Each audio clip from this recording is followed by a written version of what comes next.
Good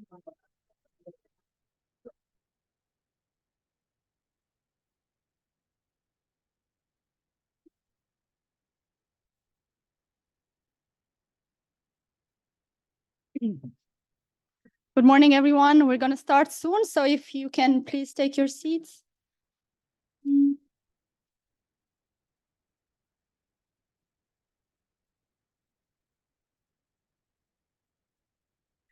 So good morning to everyone, and good afternoon and good evening, actually, to people that are following us online. My name is Bianca Isainko. I am a team member of the OECD's Financial Consumer Protection, Financial Education, and Financial Inclusion team here at the OECD. And on behalf of our team, it is really my great pleasure today to be your master of ceremony and also to guide you through the event today as we are launching the 12th edition of the Global Money Week. And actually, Paris is also welcoming you today with a nice day with sun. We haven't seen sun in many weeks, so thanks to you that I don't know who brought it to Paris, but thank you for that. And of course, this year's event is very special because we are organizing it in conjunction with the OECD's FinConnect International Seminar on Tackling Financial Scams and Frauds.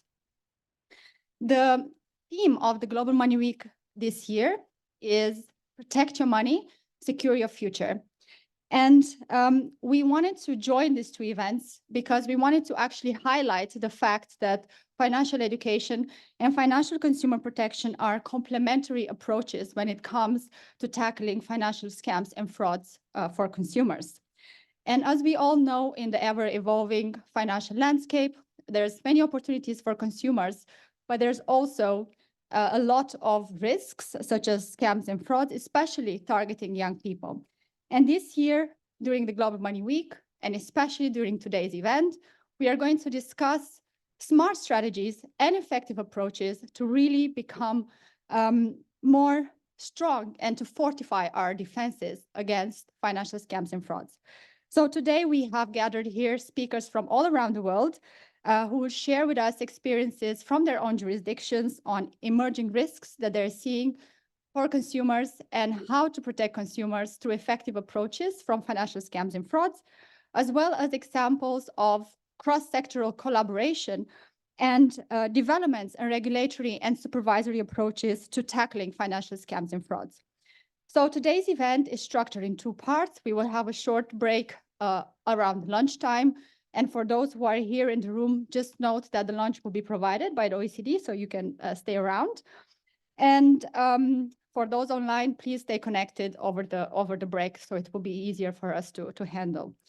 And without further ado, I know we have a rich day that lies ahead of us, so I encourage everyone here in the room and online to stay connected and to contribute to the discussions. And to kickstart the day, I would like to invite, it's my great honor to invite on stage Deputy Secretary General of the OECD, Yoshiki Takeuchi, to open the meeting and launch the 12th edition of the Global Money Week.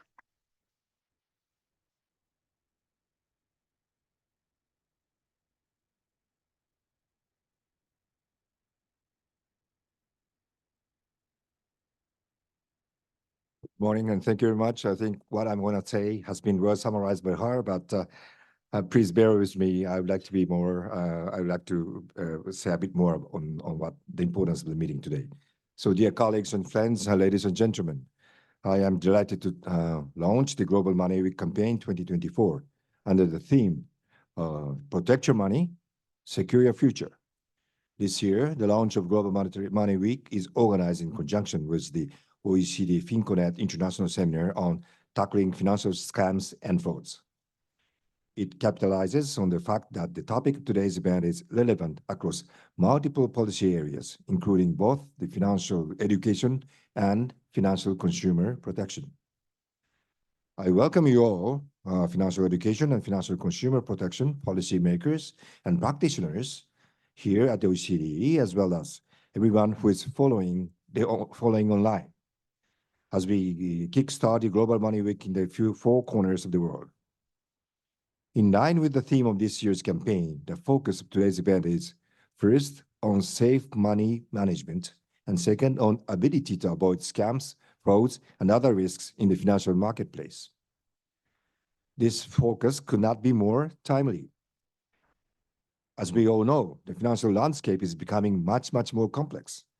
Consumers, including the younger ones, are exposed to a range of new financial products, such as crypto assets, alternative digital lending, or to unconventional lending forms of financial advisors, such as finfluencers. While these developments provide new opportunities for financial consumers, they also come with risks and challenges, such as financial scams and frauds. OECD data provides us with important evidence on the prevalence and severity of these risks that can have devastating consequences for the financial well-being of victims. The recently published OECD Consumer Finance Risk Monitor highlights that around the world, financial scams and frauds are among the top risks for financial consumers. The OECD INTE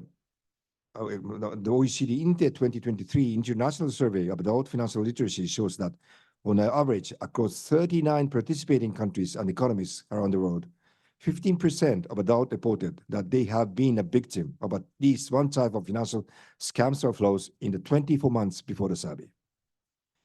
These includes phishing scams, scams involving personal information, investment scam, and unauthorized or unrecognized transactions. Across all participating countries and economies, around two-thirds of adults who have been a victim of one of these types of financial scams or frauds do not even have a basic level of financial literacy. While all consumers may become the victim of financial scams and frauds, young people may be particularly easy targets of fraudsters, given their limited experience in financial issues, but at the same time, given their confidence in their presumed digital ability. For example, in the United Kingdom, research there shows that people younger than 25 are targeted in impersonalization scams and are swayed to provide personal or financial information more often than the people in older age groups. The same research indicates that young adults are the most confident in their presumed ability to identify a scam, with 91% saying that they're confident they'll be able to spot a fake request or personal information online. Yet, over half of young people targeted by the fraudsters said they actually shared personal information or made a payment as a result of a request. Addressing the challenges posed by financial scams and frauds requires complementary policy approaches, including both financial education and consumer protection interventions. And these will be discussed during today's session. Great financial literacy has, of course, a role to play in empowering people to protect themselves from attempts of financial scams and frauds. The OECD recommendation on financial literacy highlights the importance of developing wide and targeted public awareness campaign to inform the general public about important personal finance issues, including risks, scams, and frauds. The recent published EU OECD Financial Competence Framework for Youth and Children in the EU, together with the Framework for Adults published in 2022, constitute important tools to put into practice the provisions of the OECD recommendation. The Financial Competence Framework identifies a series of competencies that children and young people at different ages should acquire to be able to protect themselves from scams and frauds. And these includes, for example, understanding the financial consequences and risk of disclosing personal financial data, such as account information, being motivated to get information about financial scams and fraud, and being confident to apply basic safety procedure online to keep personal data and password safe, including regular updating passwords and refraining to share them. Yet, financial education cannot and should not be seen as the only solution to addressing consumer risks in the financial sector. Financial consumer protection is also essential in ensuring a transparent and fair ecosystem for financial consumers. The OECD, G20 OECD high-level principles on financial consumer protection are the international standards in these areas. Among other things, the principles recommend that mechanisms should be in place to protect consumers' deposits, savings, and other financial assets from risks, including against fraud, scam, misappropriation, or other misuses. These mechanisms should be readily adapted to the ways new technologies are used, as well as to online scams, misuse, and other digital security risks. Furthermore, jurisdictions are responding to these risks by adopting a range of regulatory initiatives and supervisory actions. At the same time, law enforcement, through enhanced collaboration with relevant stakeholders, including private sector and national police, is often useful in developing a comprehensive approach to tackling financial fraud. So I'm delighted that you're here today gathering together to exchange on the trends and developments of you are seeing in the financial markets, and to share information experience about what works in your jurisdiction to protect consumers from frauds and scams. So, ladies and gentlemen, and especially to the young people, we must all work together and stay vigilant to protect our money, secure our future, as the Global Money Week theme reminds us. We as policymakers and practitioners have a key role to play to ensure the financial sector is accessible, fair, transparent, and secure. Yet, it is in the hands of each and every one of you and every one of us to be aware and informed, to think before acting, and protect ourselves and our finances. During the Global Money Week 2024, young people in over 100 countries taking part in the campaign will have the opportunity to participate in the workshop, activities, as well as lessons, and learn about how to stay safe online, protect their money, and secure their future. The OECD is proud to support Global Money Week, which continues to be an unmissable event on the financial education calendar worldwide. So I want to thank the organizations, institutions, policymakers, and young people that participates in it year by year and make it a success. And I also like to acknowledge and thank the Brazilian G20 presidency for their support to the campaign.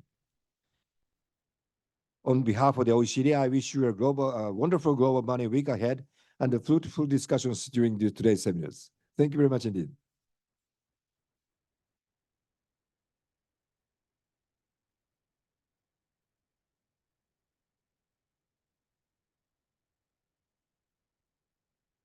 Thank you very much, Deputy Secretary General, for first of all making time to be with us today and also for your inspiring words.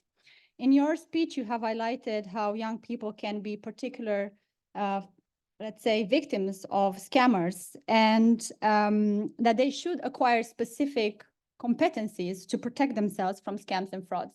So today we actually wanted to hear from a young person, since the Global Money Week is indeed putting the spotlight on how to support young people to avoid financial scams and frauds, but we would also like to hear from young people what they have to say about that. So for that, we have invited a very special guest, Connor Graham, today to share his experience and views. Connor, if you want to join.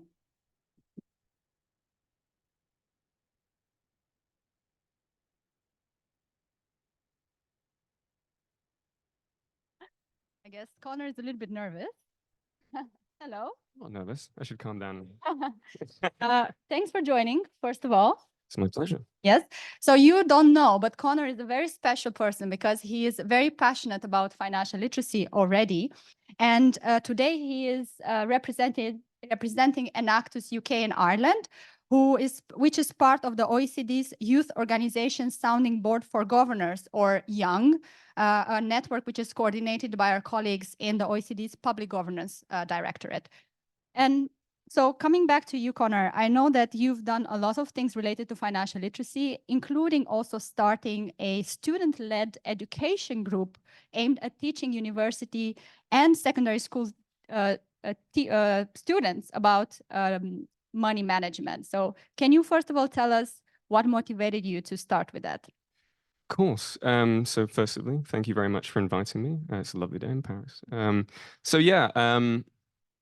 I come from a low financial literacy background, like a lot of young people.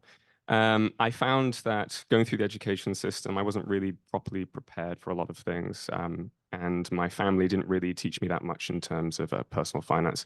It was a very rough foundation, grounding.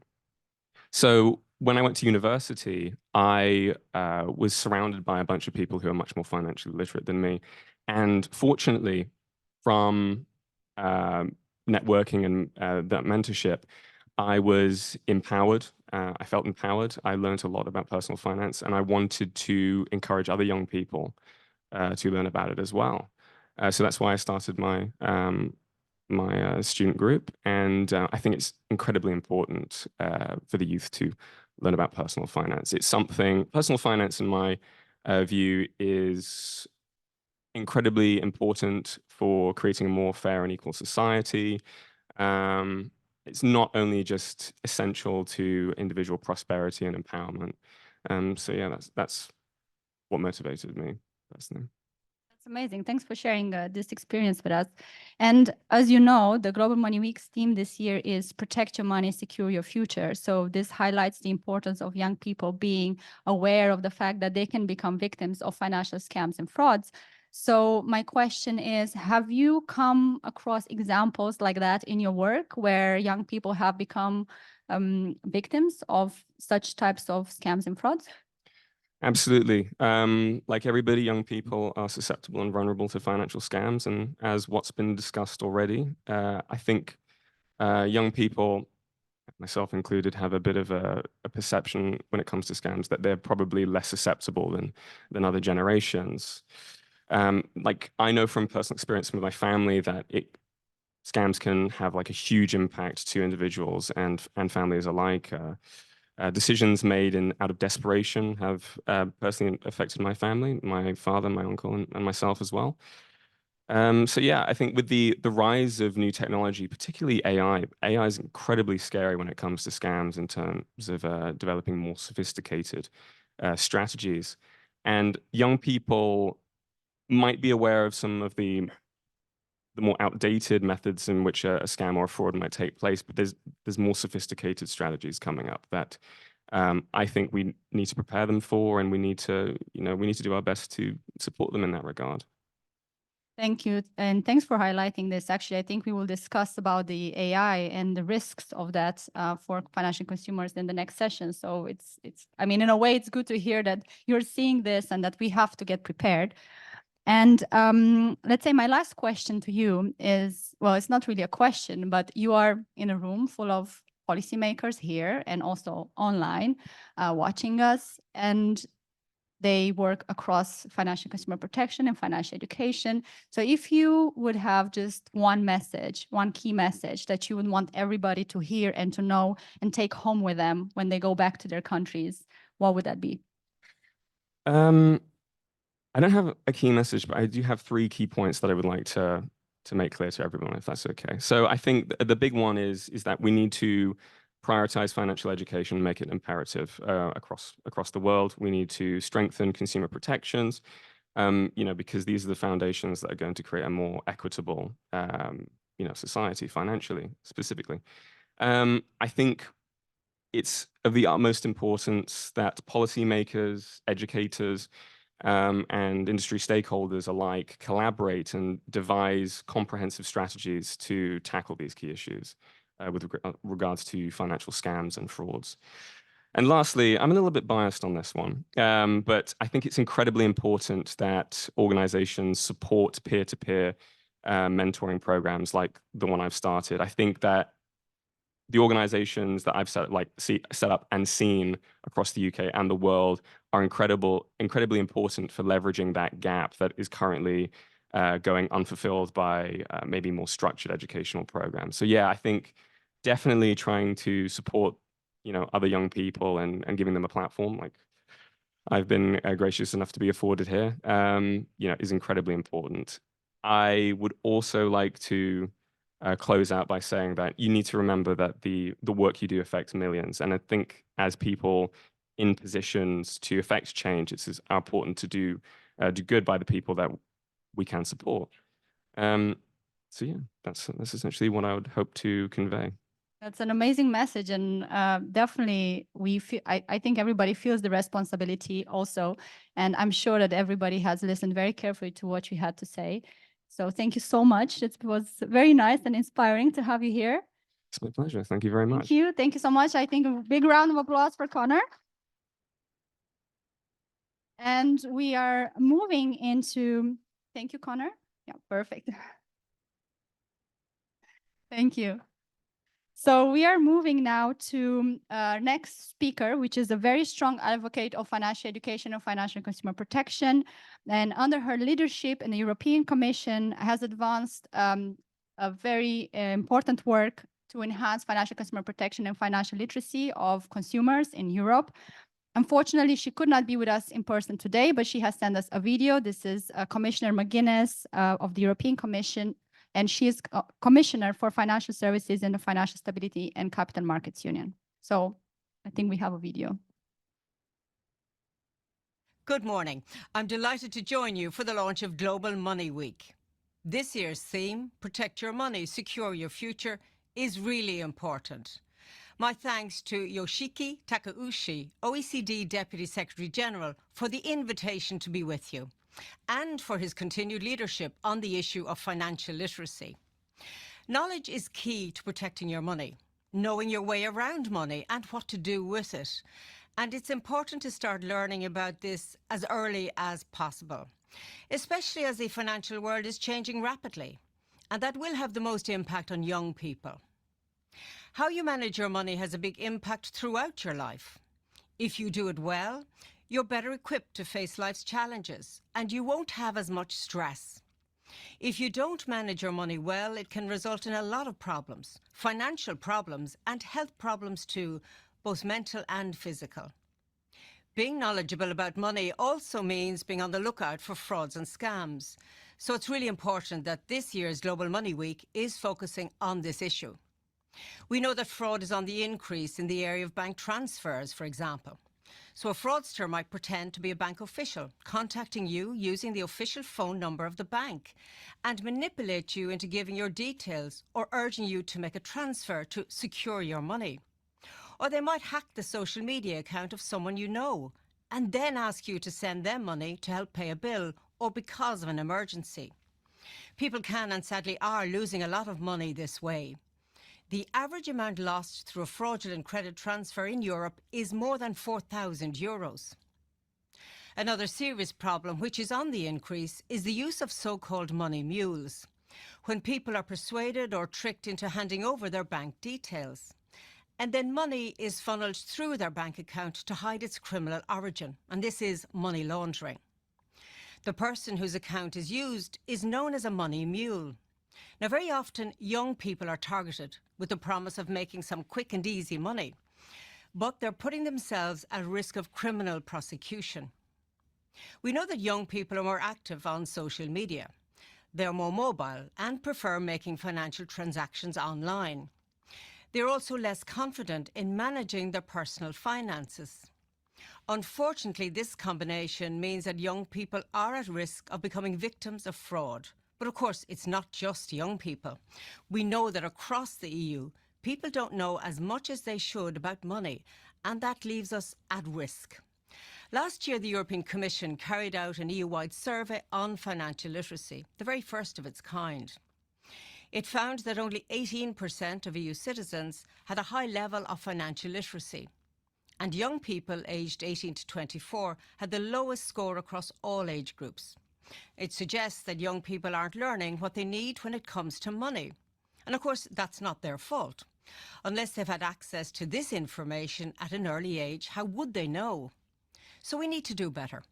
We need to equip young people with the know-how for an informed and healthy relationship with money. The European Union takes protecting consumers and tackling fraud very seriously. And we've put in place several measures to combat fraud. One of those measures is called strong customer authentication. You're probably familiar with this, even if you don't know the name.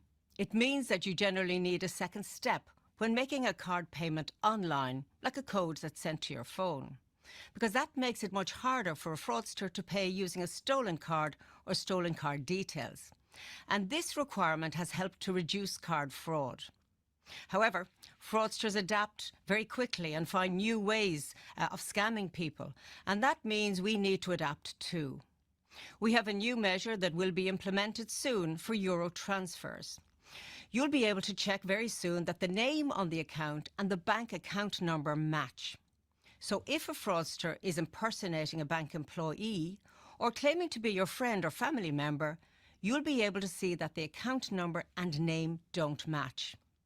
We've also proposed that this measure should be extended across the European Union to cover non-euro currencies. And we propose that consumers who are victims of fraudsters impersonating a bank employee should be entitled to a refund. But frauds and scams will continue to evolve. So we also want to oblige banks and other payment providers to keep their customers up to date and let them know if new types of payment fraud emerge. And they need to organise training programmes on risks and trends for the customers and their staff. Training and education is really important here.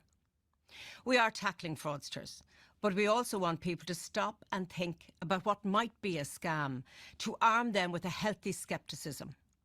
And we want people to build up their financial knowledge more broadly, so they know their way around money. The Commission and the OECD developed 2 financial competence frameworks, one for children and young people and one for adults. These set out the skills and attitudes you need to know your way around money. They cover many different topics like saving, investing, budgeting, as well as fraud and scams.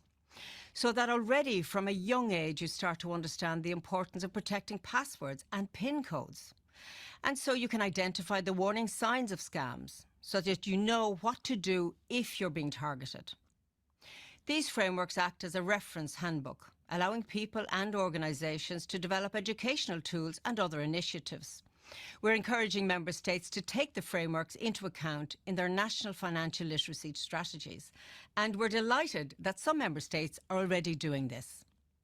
These frameworks are the start of ensuring we have a shared understanding of financial literacy, so we can raise the bar across the European Union. I want to see a transformation in financial education for people of all ages, for the benefit of individuals and society as a whole.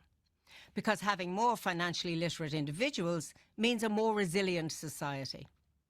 And just recently, I hosted a high-level conference with the Belgian Financial Services Authority on financial literacy, financial resilience and financial inclusion. And this conference brought together policymakers, experts, the financial sector, civil society and educational practitioners to learn from each other. Many on the day shared a concern about more and more frequent and increasingly sophisticated frauds and scams.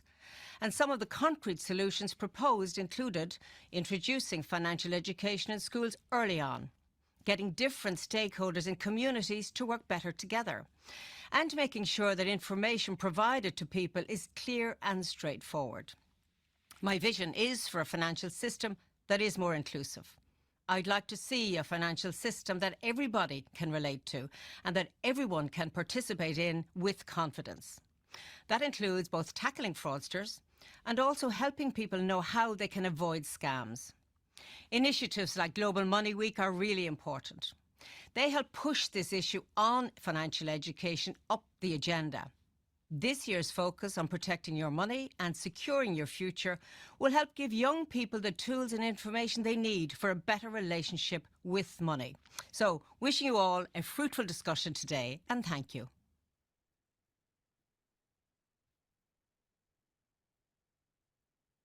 Thanks so much to Commissioner McGuinness for her passion and wisdom, and her passion actually for financial education. You can see from the way she talks about these issues. And she mentioned that she would like to see a transformation of financial literacy for all people of all ages for the benefit of the society and of individuals. I think we can all subscribe to that vision. Quick logistical note for everyone before we move on is that we have translations. So if you would like to hear this event in French, both online and in person, there is translation available in the French language. And next on our agenda, we have a very special guest and a very special address. Our guest is honoring with his presence today is Deputy Governor Janaki Raman of the Reserve Bank of India, who will share with us actually the secret of keeping banking practices safe for young people in the most populous country of the world.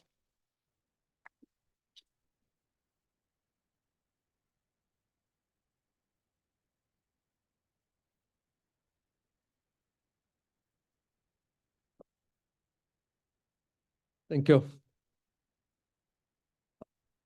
Mr. Yoshiki Takeuchi, Deputy Secretary General, OECD. Ms. Merit McGuinness, European Commissioner for Financial Services. Ms. Magda Bianco, Chair of OECD INFI and G20 GPFI. Mr. Conor Graham, the Youth Representative from Enactus. Eminent speakers and all the regulators from across the world and policymakers who have assembled here today. Ladies and gentlemen, a very warm good morning to all of you. And it gives me immense pleasure to speak to you today on a highly relevant topic, safe banking practices and protecting the young. As we all are aware, the COVID-19 pandemic accelerated digitalization in financial services, prompting a swift transition to online platforms by service providers and customers alike. Accompanying this surge in digitalization was also the proliferation of fintech platforms, often operating outside the regulatory envelope and unconstrained by the legacy systems that typically encumber traditional banks. Fintech companies exhibit remarkable agility and adaptability in offering customized financial products. These developments are indeed welcome. However, while they offer immense benefits such as accessibility and hyper-personalization, they also heighten the risk of misuse and fraud. They expose consumers to risk of cyber attacks, data breaches, and oftentimes some financial harm. Consumers may struggle to resolve disputes or obtain compensation due to lack of transparency on the part of such players. These new risks must be addressed through robust regulatory frameworks, enhanced cybersecurity measures, and increased consumer awareness initiatives. In this context, I would like to share some of the approaches adopted in India through regulation, supervision, and most importantly, enhanced consumer awareness. In India, the regulated entities are required to provide or implement a multi-factor authentication for all payments through electronic modes and fund transfers, except for some explicitly exempted small value transactions. At least one of the authentication methodologies should be generally dynamic or non-replicable, as one-time password, the mobile or SIM device, mobile device or the SIM binding, biometric, etc. Regulated entities are required to put in place security controls for internet banking, mobile payments application, and card payment security. Regulated entities are also required to conduct a risk assessment of the safety of digital payment products, as well as suitability and appropriateness of the same vis-a-vis the target users, both prior to establishing the service and regularly thereafter. Further, they are required to have systems to identify suspicious transaction behavior and mechanisms in place to alert the consumers of the same. To protect customers, regulations provide for zero liability for customers for losses due to negligence by the bank or a third-party breach. Where it is due to customer negligence, the liability is limited to the point of reporting. RBI has also issued guidelines on digital lending, which require regulated entities to provide a key fact statement to the borrower before execution of the contract.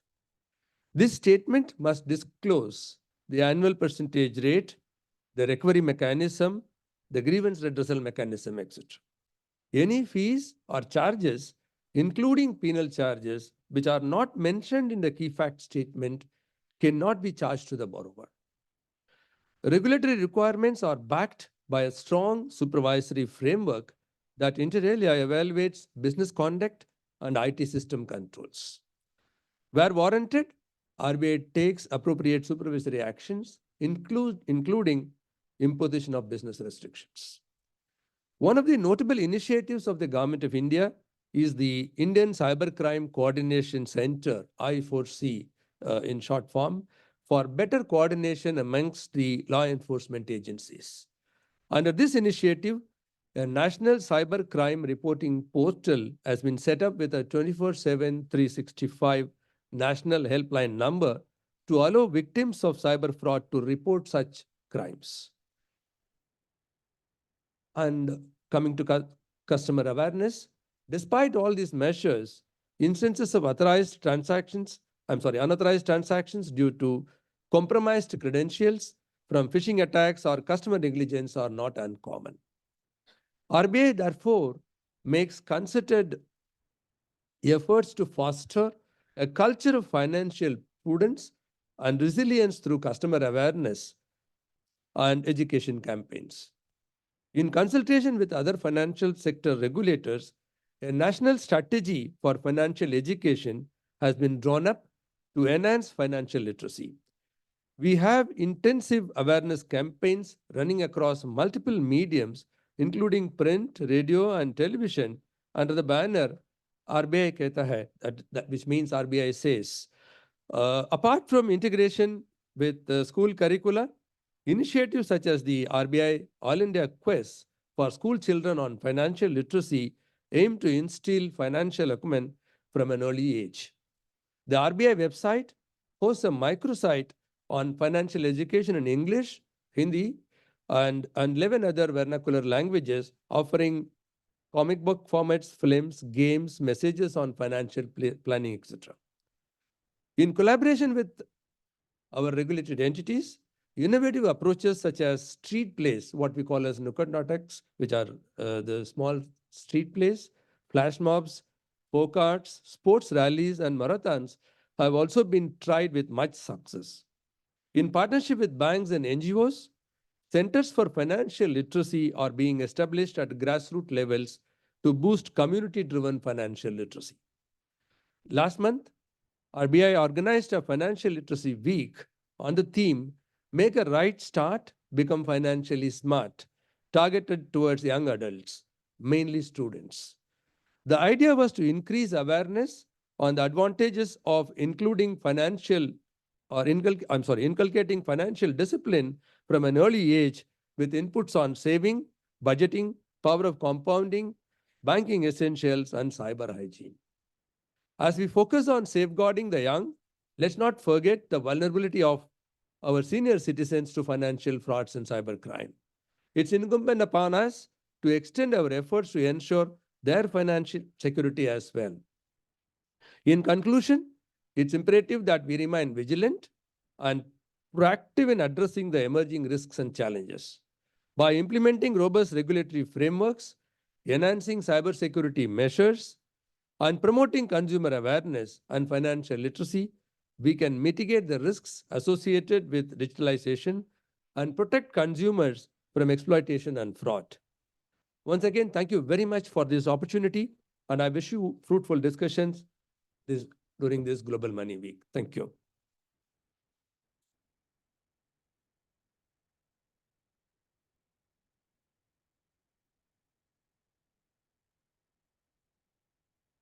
Thank you so much, Deputy Governor.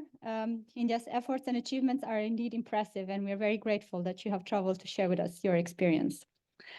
Dear all, we all know that Global Money Week is an important opportunity to discuss serious issues, to learn from each other about what works in financial education and how we can basically better ensure protection of young people.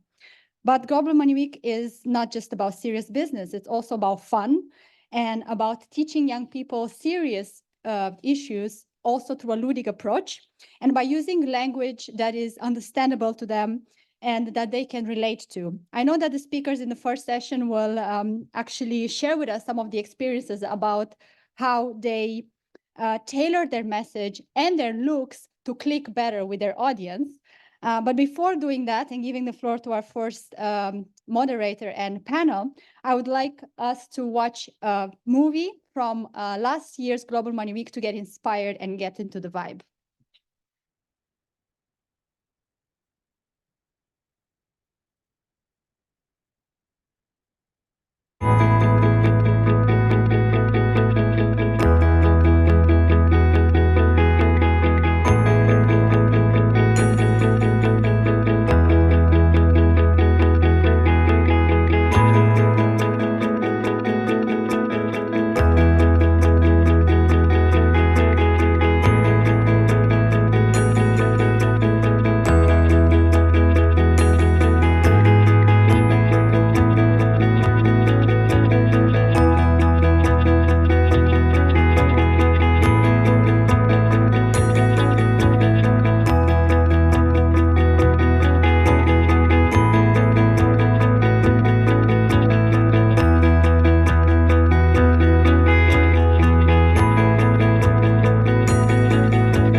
Great.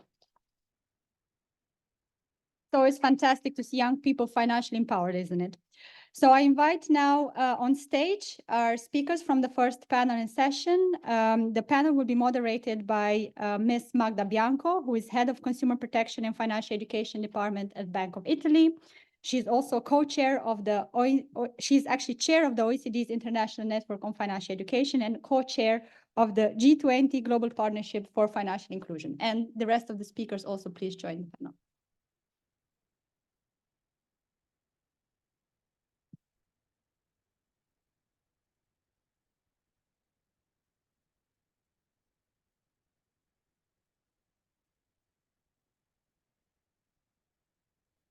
Thank you, Bianca. Good morning and good afternoon for those who listen from outside, to everybody. It's a great pleasure being here today to speak about this very important topic, protect your money, secure your future. As we heard today in the previous speeches, we will focus on safe money management, on the importance of adopting a responsible and informed approach to personal finances, being aware, but also of potential risks in the financial sector and protecting one's own money.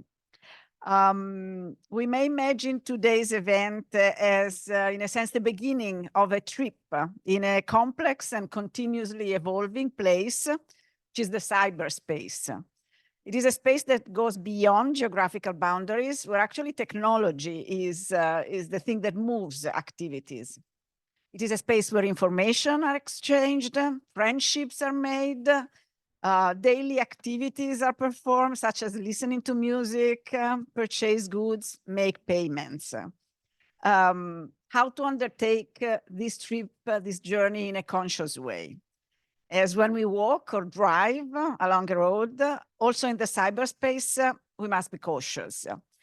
Know the opportunities that are around, of course, but also the risks we might face. Whom we can trust and whom instead we have to watch out for.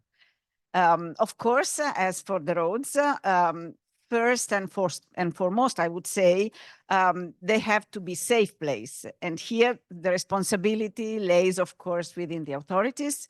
And we will learn a lot in the next two panels where really authorities will tell us how they make sure that the space is as safe as possible, that services and products, financial products, are offered really in a responsible way. And actually, we heard just now from Deputy Governor Jana Kiraman how they do it in India.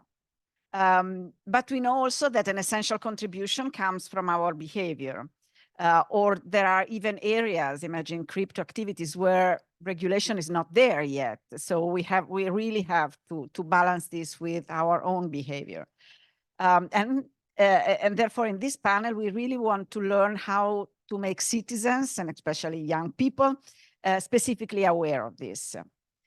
We heard about this, that young people may be more sometimes risk lovers. They tend to underestimate risk, which is sometimes a very positive attitude. They love doing things fast, or as Deputy Secretary General mentioned, they are sometimes overconfident about their capacity to face risks or scams and frauds. How to address this well, it's not really a bias, it's an attitude, how to address this attitude in an effective way. This, I think, is the usual challenge that we have with financial education, how to make sure that we are effective, that we really reach the people that we want to talk to, that we speak the language they are able to listen to. And today we have an amazing panel to discuss this, very competent. We have Federica Vidiasari, who is Chief Executive of Market Conduct Supervision, Education and Consumer Protection of the Indonesian Financial Services Agency. We have Luis Mansour, who's head of the Financial Citizenship Promotion Department of the Central Bank of Brazil. We have Dora Lee, who's General Manager of Investor and Financial Council, Education Council in Hong Kong. We have Christian Meijer, head of MoneyWise from the Ministry of Finance of the Netherlands. And we have, I think, online, James Simmons-Red, from the National Program Manager, who's the National Program Manager from the Exploitation Prevention Program at the Children's Society from the UK. Let's start with our speakers. For the first round, I will ask them to share some of the main experiences in this area from their own authorities' perspective. Federica, the floor is yours. Thank you, Magda. First of all, good morning to all of you, and thank you for inviting me to speak in this very, it's an honor for me to speak in this event. And I congratulate for the 12th year of the Global Money Week that this collaborate efforts do amazingly for young generation. So I really appreciate the topic that we choose today. It's protect your money, secure your future, protecting the young generation from financial scam and fraud. I would like to share my experience from Indonesia perspective. As you all know that Indonesia population is around more than 260 million of people, and more than half of the populations are young generation. So it's clearly important economic players in Indonesia. However, some challenges faced by young generation in Indonesia. The first is gap between financial literacy and financial inclusion. We conduct our survey in 2022 from specific age. We can see here that the gap for financial literacy and inclusion quite high from age 16 to 25, and also from younger than that. And the second one is financially vulnerable behavior. As we all know that young people, the phenomenon of FOMO, fear of missing out, YOLO, you only live one, and even fear of other people's opinion that make young people have certain kind of lifestyle. Maybe Connor can explain more about it. So from the survey as well, we can see that 91% they don't have emergency fund, and only 21% of millennials just started investing. The second one is also the phenomenon of peer-to-peer lending, that it also make the young people very vulnerable because they're over indebtedness. And this, Magda, actually is not only important for them to understand about managing the money, but also secure their future. I really agree, because from our experience in Indonesia, some young people, because they're over indebtedness, they cannot find job. Because when they seek job for the companies, they check their credit worthiness, through system that is provided by OJK. And when they see that this have collected, maybe they cannot pay the debt and everything, they fail to get the job and other opportunity that miss because of the over indebtedness. And the third one is easy to fall into influencers trap. It's really happening in Indonesia that so many young people trap into what's so-called influencer trap. Maybe I'll make it short. And the fourth one is illegal investment also happening in Indonesia very massively. and a student is one of the group that is being the victim. So what are the effective ways, the strategies that OJK has been doing? First, if of course we do a very massive financial education through so many ways, online, offline, we have a website, yeah, we through mobile and everything.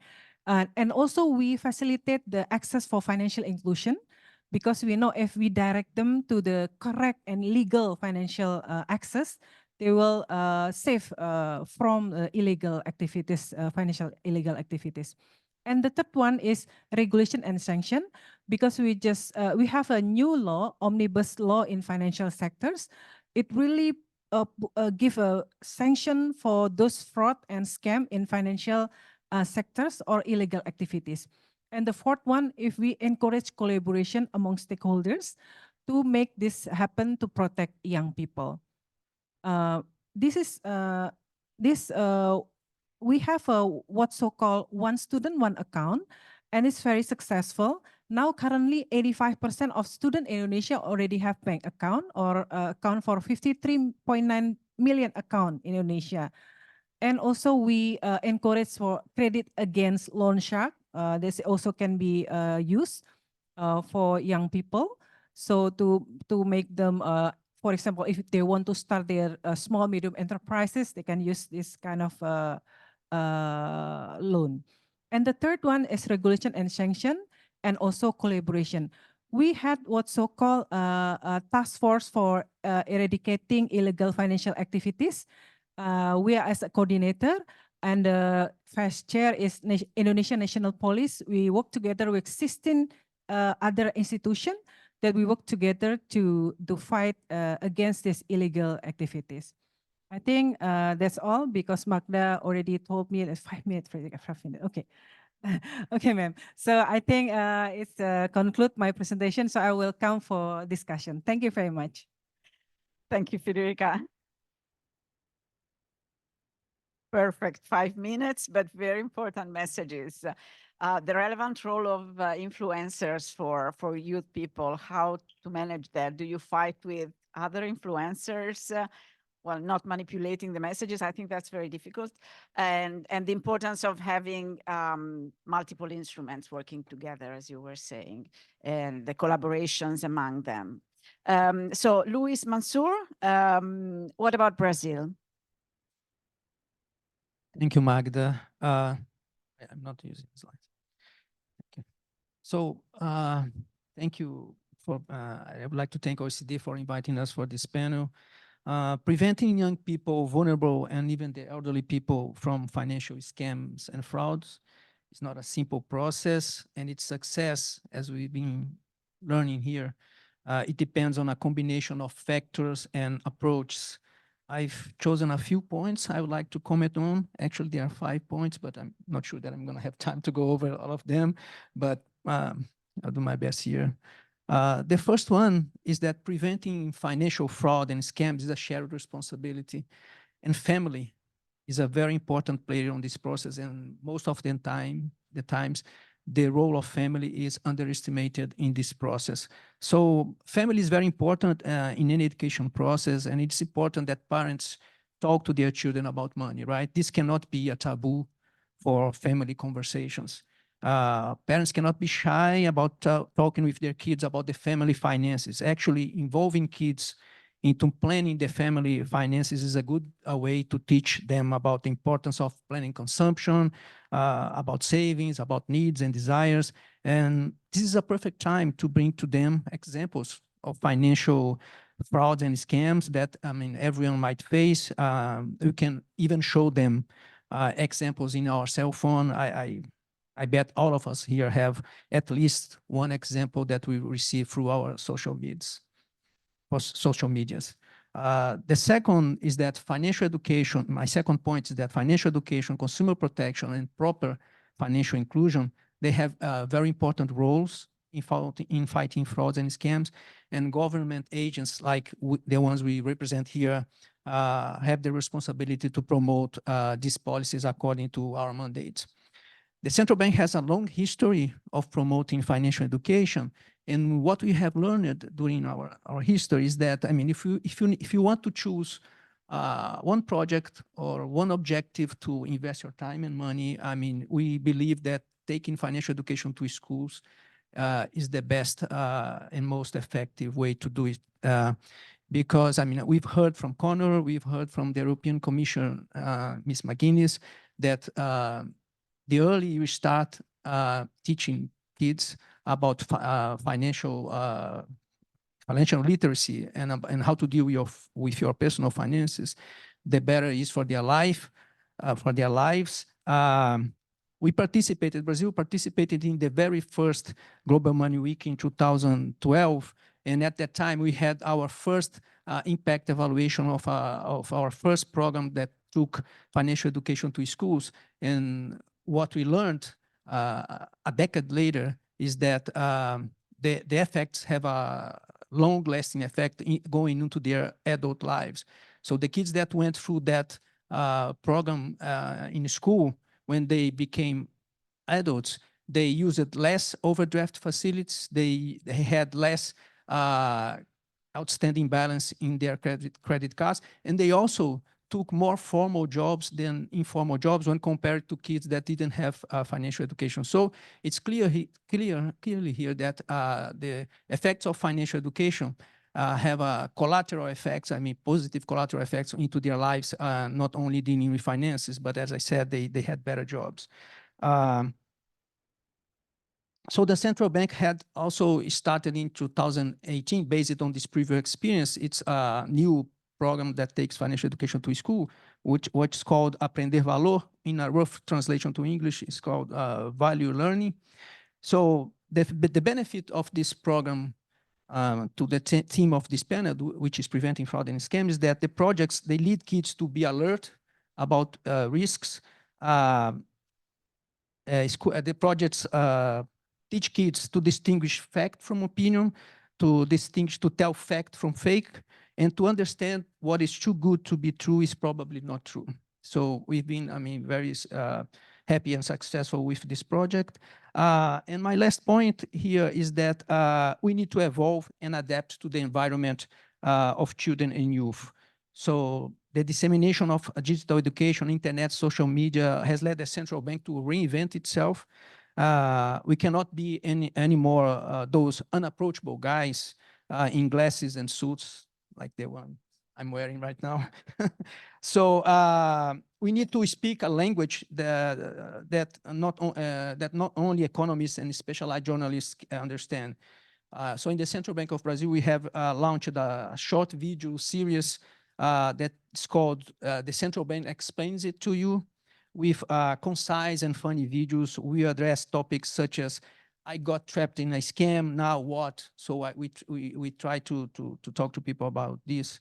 We have another video called The Most Common Scams and How to Get Yourself Out of Them. So these videos are very funny. I mean, they use youth language, and they have proven to be very effective, and we receive a lot of positive feedback on them. I think I'm running out of my time. I will come to my points. You know. We'll have more. We'll have more time. Thank you very much. Thank you, Luis. Yeah, very important points. The role of families, of course, is very important in synergy, I would say, with schools, because, of course, families should take up this role in a sense. But, of course, if the family itself, if the adults themselves are not sufficiently financially literate, you tend to reproduce inequalities that are already there in society. So to balance this, of course, as you said, schools are fundamental because they reach everybody, and hence starting early, then you create competencies for your whole life. Doralee, what about Hong Kong? Thank you, Chair, for giving Hong Kong the opportunity to share our experience. So back in the midst of COVID-19 pandemic, we already witnessed a surge of investment and financial scam in Hong Kong. So we did a research to look into how young people, they are digital natives, they actually see much higher incidence of scams than the rest of the age bracket senior people. So up to 65%, whereas at that time, seniors probably less than half. But more worrying is that at that point of time in 2021, the highly publicized in Hong Kong, the rent and dump scheme, whereby people try to actually lure people to buy stocks and then push up the price. And then afterwards, they sell it all, and then the price actually went really down. The awareness of young people in particular is pretty low, despite a huge publicity in news and also a lot of promotions, awareness campaign.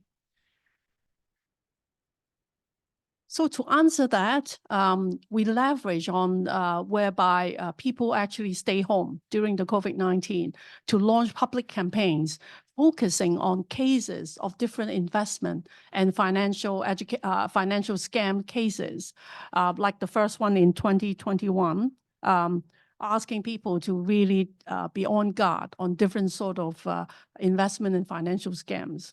And every year we do this different public campaigns with different themes, but focusing and circling around helping yourself to identify more in terms of looking into financial and investment scams.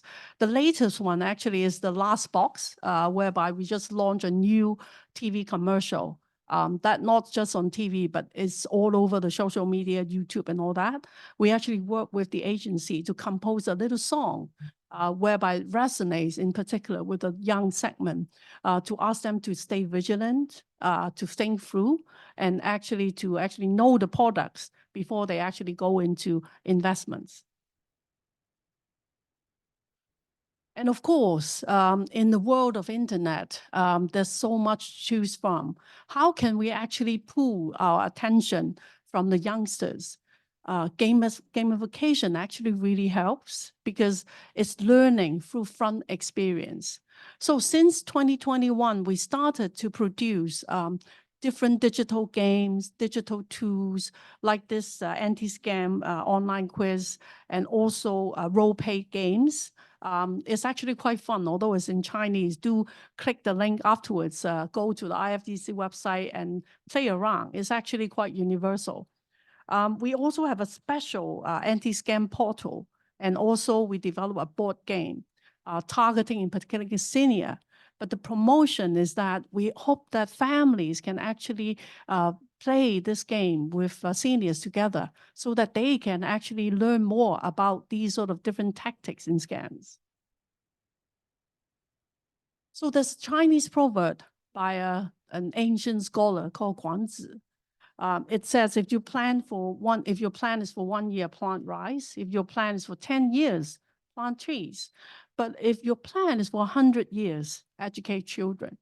So we found that actually children is the most important segment that we look into if we are trying to protect young people, because when they grow up, there's too many distractions. And that echoes OECD's earlier research that financial education and also anti-scam education should start as early as possible. So the best department to work with is, of course, the Education Bureau. So we launched different campaigns with primary school, with different quiz games so that they can actually learn about the latest scams or financial education or the latest financial products that they look into for primary school students to start with. For secondary school, digital financial literacy is the focus. How can you be a savvy shopper online, and how can you actually protect yourself when using digital financial services? And for tertiary section, we actually use train the trainer approach so that they can actually develop their own different sort of social media games to influence their peers and also go to secondary schools to help them understand more about financial scam and money management. And all in all, we develop a lot of different resources on top of the digital tools, e-flyers in particular, targeting non-local students because they are more vulnerable because they don't actually understand a lot of different cultural aspects when they come to a new place. And also we have very easy to look into, there's a barcode there. You can actually easily use that for your training as well. But all in all, I think we need to actually educate children as early as possible to help them protect themselves rather than we protect them. That we need to do too, but train them to protect themselves. And also we have to remember the vulnerable groups, the girls in the community, ethnic minorities, and also students or children with disabilities or special needs. So that's all for me. Thank you. Thank you, Doralee. Well, you have relevant data really showing that among youth there is a lower awareness of the risks. And I think all the experiences are very interesting, of course, the TV campaigns, but especially the use of social media. But also I would say what you were mentioning in the end, these ambassador programs, because I think it's very important that you know, you speak with the same language, so youth helping other youth, so peer-to-peer learning, and what we heard also from Connor, I mean, when they are aware, they are very good in speaking about this to other young people. Now, Christian Majer from the Netherlands, your experience. Thank you, Magda. Thanks all of you, and thanks to the team of OECD. I'm from MoneyWise, and it's good to know that MoneyWise is a public-private collaboration in the Netherlands, targeting youth, but also adults, and empowering them to make money-wise decisions. I'll get back to the picture. It says how to be a boss of your money. It was the theme of the Dutch Money Week last week. Apparently, we couldn't wait for the Global Money Week, so we organized our week last week. Oh yeah, I got the slide. Is there a previous slide as well? Yeah, this one. I wanted to start with this one because this is all about sharing experiences. And this is actually quite a painful experience, given that what Luis and Magda said about the importance of family. Because last year, these issues were a big hype in the Netherlands, at least among all the 13-year-old boys living in my house. So my son was hyped about these Nike Panda Low, I don't know what they called. But at least he was searching the internet for the best deal of his life for these shoes. And finally he found one, 50 euros cheaper than all the other shops. And you could guess what happened when he made his first online purchase ever, which was that he got scammed and he lost like a quarter of his total wealth at the moment. So maybe you should have got some education within the family. So let's move on. Where are we? Yeah, so last week we actually published some results of a study that we did among young people, 16 to 19 years old, about how they deal with all the temptations that they are faced with. And at the bottom is the percentage of how many people of them fell for a phishing mail, which is about, what is it? 1/3, 3 in, or a bit before is 3 in 10 youngsters find it difficult to recognize phishing mails, and 13% sometimes fall for phishing mails, which doesn't seem that much, but given the fact that almost everybody gets those mails, I think in total, in absolute numbers, that's quite a few young people. Also, in our study, we found that boys are more typically to fall for phishing mails than girls. So this is the Dutch Money Week last week, and the overall theme is how to be a boss of your money, trying to empower kids. I think how Dora said it, to teach them to protect themselves. In addition to all the policies that we have in place, of course. So the sub-themes are financial temptations, accounts and banking, financial crime, and thinking about your future and saving. And the reason why we put in place 4 themes is that we wanted to give educators the possibility to really use the theme that they found was most needed in their class, most needed in their context. So one of the things that we did is we made explainers in the nice young touch that we saw in the other presentations as well. This one is about crimes and how you could recognize possible crimes. And we found that this is really a nice conversation starter. So this is not only about conveying a message and delivering some knowledge about the topic, but also at the end we have 3 discussion points that can be used in class. Have you ever experienced it? What do you find difficult about it? And we also present this to use at home because it's actually a universal. The question that we raise are pretty universal. So next is what we've made for primary class, which is a working book with a lot of exercise and assignments. Really playful book, but with some really important messages. So on the right in the yellow, young kids learn about 3 types of scamming methods, for example. I have to hurry up, I'm suppose. So what we have in the Netherlands is a educational platform, a bit like YouTube, but then for teachers to use with all kinds of classes and all kinds of themes. And we also have a channel on it. And the one about Money Mules, I think the topic was mentioned before, is actually the most popular on our channel, because this is really a thing in the Netherlands. I'm not sure whether it's worldwide, but on social media, there's something like the F game, the fraud game, that young people are faced with, kind of making it popular to earn big money in a short time by using other people's accounts for laundering money, of course, from crimes. So this is really good to see that educators use this lesson. So last one is, I told you before that we're a platform that we work together with all organizations in the Netherlands from the financial sector. And this is a nice campaign. It's called Fraud. This is how it works.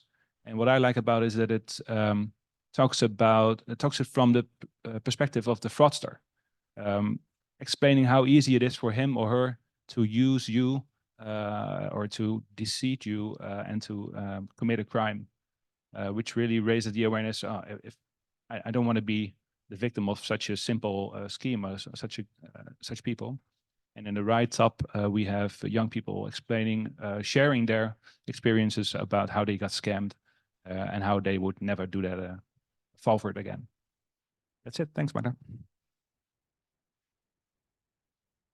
Thank you, Christian. Interesting. I think you're the first to put up data on gender differences in awareness and whether you fall into this. And also in terms of the responses and the material, both you and Raleigh were speaking about interactive material gaming as a way to involve young people. And now from online, I think he's with us from a slightly different perspective. James Simmons-Red from the UK. Your experience? Thanks very much. And thank you for the opportunity to be here with you all, and good morning, everybody. And sorry that I couldn't be there in person. So I have the unenviable position of both, I suppose, taking a series of inputs that have been very positive and really focusing on some of the great ways to engage with young people, to instead talk to you about a very hard-hitting subject. And also to be a little bit of a challenger, I think, in terms of the perspective that we might look at these problems from. So I'm joining you from an organization. We're one of the larger children's charities or NGOs in the UK. And I oversee a large program of work across England and Wales, looking to really better protect children from harm. And so you've heard today, if we can move on to the next slide, you've heard today a lot of talk about fraud, about scams, and a little bit about this language of money muling, this term money muling. And so I want to really start, some of you might be very familiar with this term money muling. It might be new to others, but I'm going to controversially start us off by saying that we need to move away from using this term when we talk about children and young people. Because in the UK, we have been on a real journey over the last few years. And that journey has involved increasingly learning about, growing evidence to really show that what money muling is its financial exploitation. What money muling is and what financial exploitation is it is child abuse, or it is the abuse of vulnerable adults. And we believe very strongly that children cannot be held responsible for their own abuse. And that while education is absolutely crucial, and I've spent many years myself doing education work with children, education alone cannot stop child abuse. I think we really need to understand that when we talk about this idea of money muling, which I'm asking us to call financial exploitation, partly because the term muling is quite dehumanizing. It compares an individual to an animal, but also because it doesn't recognize the power, the manipulation, and the harm that takes place in this particular approach that is used by criminals, and often by very sophisticated, organized criminals who are manipulating children all around the world in order to financially profit from them. Now, what we're seeing in the UK is growing evidence that these criminals, when they use children, they are forcing them to carry out these acts. It might seem at first like it's got very little risk. It's about the promise of easy money, taking advantage often of people in financial difficulty, as well as those with more money to actually profit from. What we're seeing is that they're using threats, that they use force, and even growing evidence in the UK that this type of harm can be linked to sexual abuse and even to children being made to carry and sell drugs at huge cost to their lives. And the impact of this on children and young people is huge, because right now in the UK, we are at a moment, we're on the cusp of just beginning a real change in how we tackle this problem. And I'm speaking to you today, actually, on a day in the UK that is Child Exploitation Awareness Day. So it is a very apt day to be talking to you.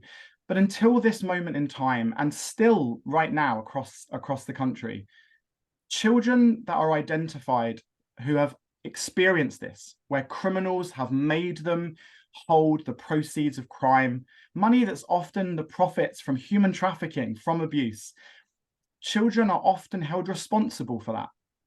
We either believe that the answer is to educate them so that they don't get involved, or they have their bank accounts closed, they're placed in financial difficulty, sometimes in poverty, and also they face criminal prosecution.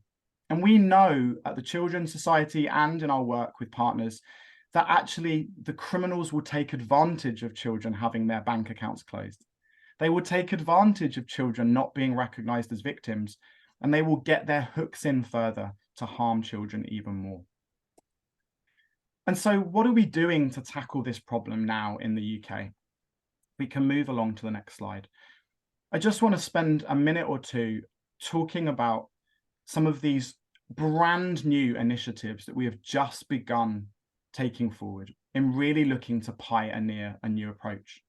And so at the Children's Society, we've been working really closely with the UK government, with law enforcement, and with the financial sector to bring about a complete change in how we tackle this issue.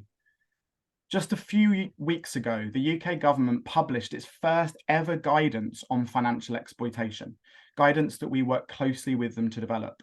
And this now sets out an expectation for all frontline professionals, whether you're a teacher, a police officer, no matter who you are, about seeing these children differently, coming at them with empathy, recognizing that people with power, people who are using very, very damaging approaches are using and manipulating these children, and that we cannot hold them responsible for their own abuse.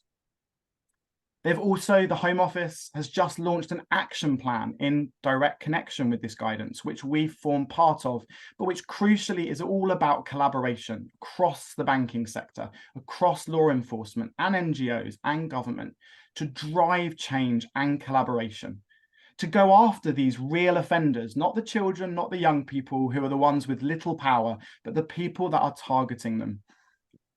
Ensuring that education initiatives are fundamentally based on empathy and not blame.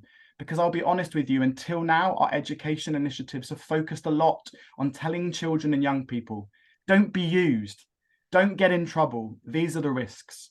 But now we are changing our narrative to say, this is what people might try and do to you. This is where to go to get help. And what we need to do is open up conversations where children feel safe to talk. Coming back to what my esteemed colleague said earlier about the crucial importance of family, there's something about any trusted adult who lives life alongside children needs to create a relationship where they can talk to us about what they're seeing, what they're hearing, and where they feel safe to do that. And this action plan has established the first ever position, and I'm happy to say it's at the Children's Society, that is a new financial exploitation lead to try and drive national improvements across the country on this issue. So there's a lot of work, a lot of new things. There's awareness campaigns that we also run here at the Children's Society, a campaign called Look Closer, which you can find online.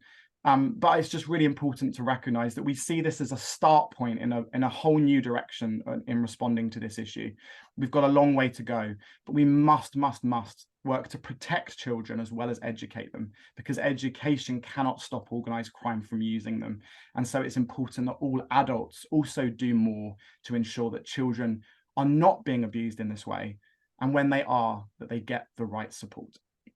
Thank you.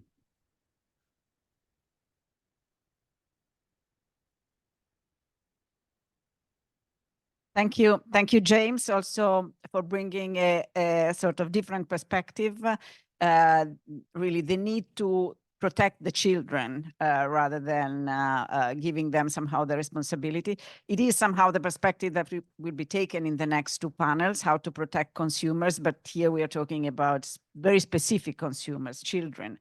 So protecting them in advance and also making them feel safe to talk about these things or to talk about the difficulties. And this is something that's important also for adults, as I guess we will see in the next two panels. So thanks a lot. Now, going back to the round, starting with Frederica, in Indonesia, what do you think are the common factors that make young people in your country especially to easily somehow fall victims of scams and fraud? What are the specific characteristics that might be useful also for others to learn? Thank you, Magda. First, I would like to differentiate the scam and fraud into two. First is when they use the legal access to financial companies, but they get scam and fraud, just like what we have been discussed. And the second one is when they get scam and fraud from illegal financial activities. So those two things, we have to protect the young people from those kind of criminal activities.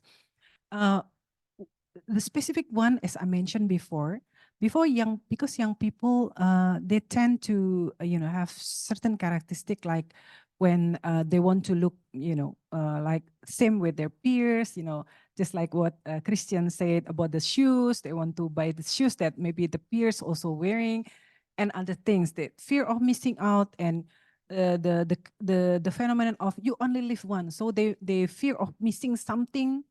And the most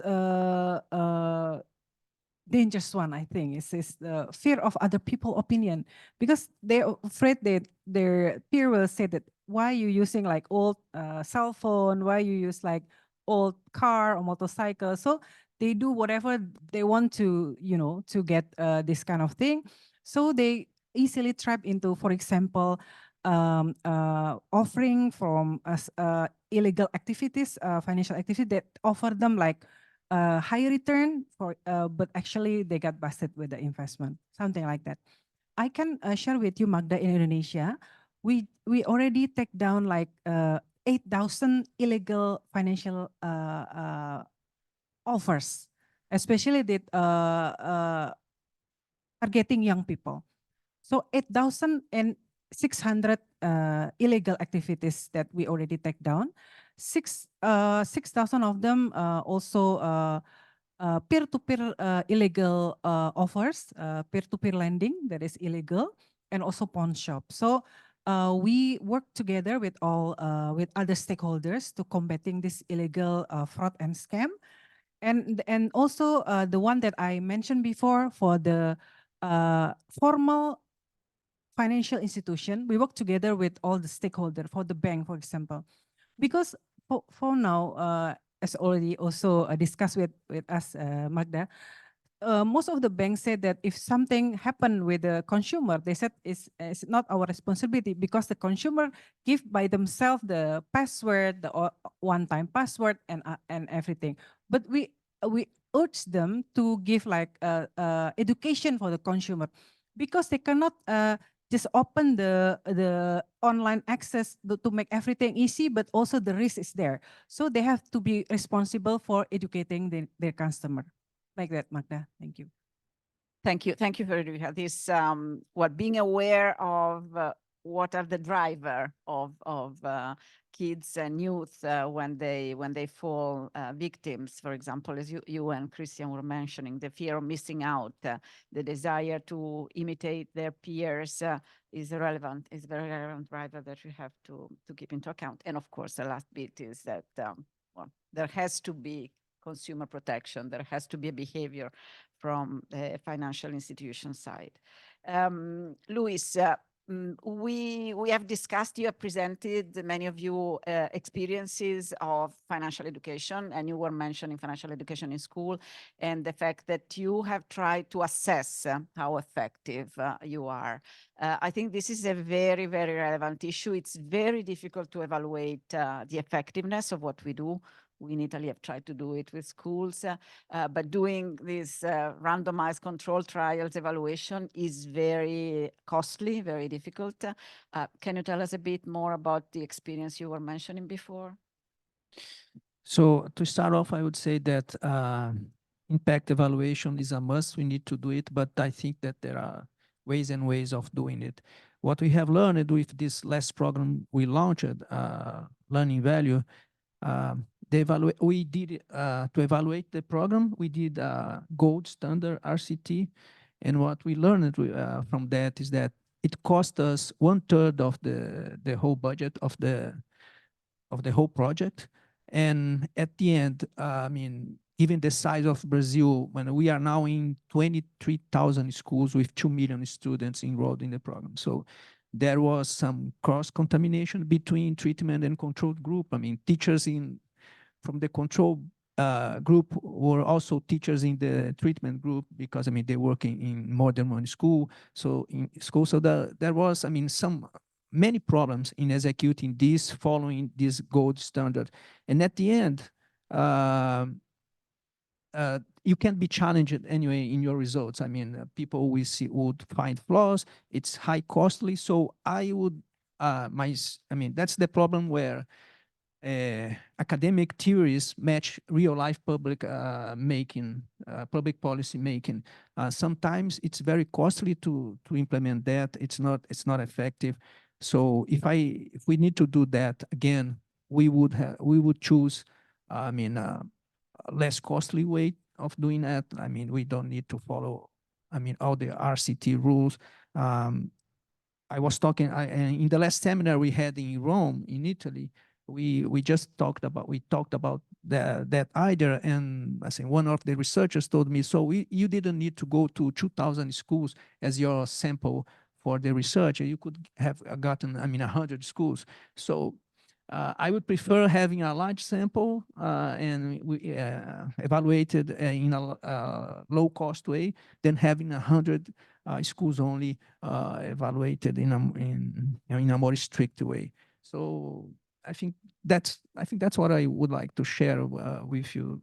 This is a sharing experience seminar, so I'm very candid to say that I would prefer to choose low-cost impact evaluation assessments. That's the best, of course.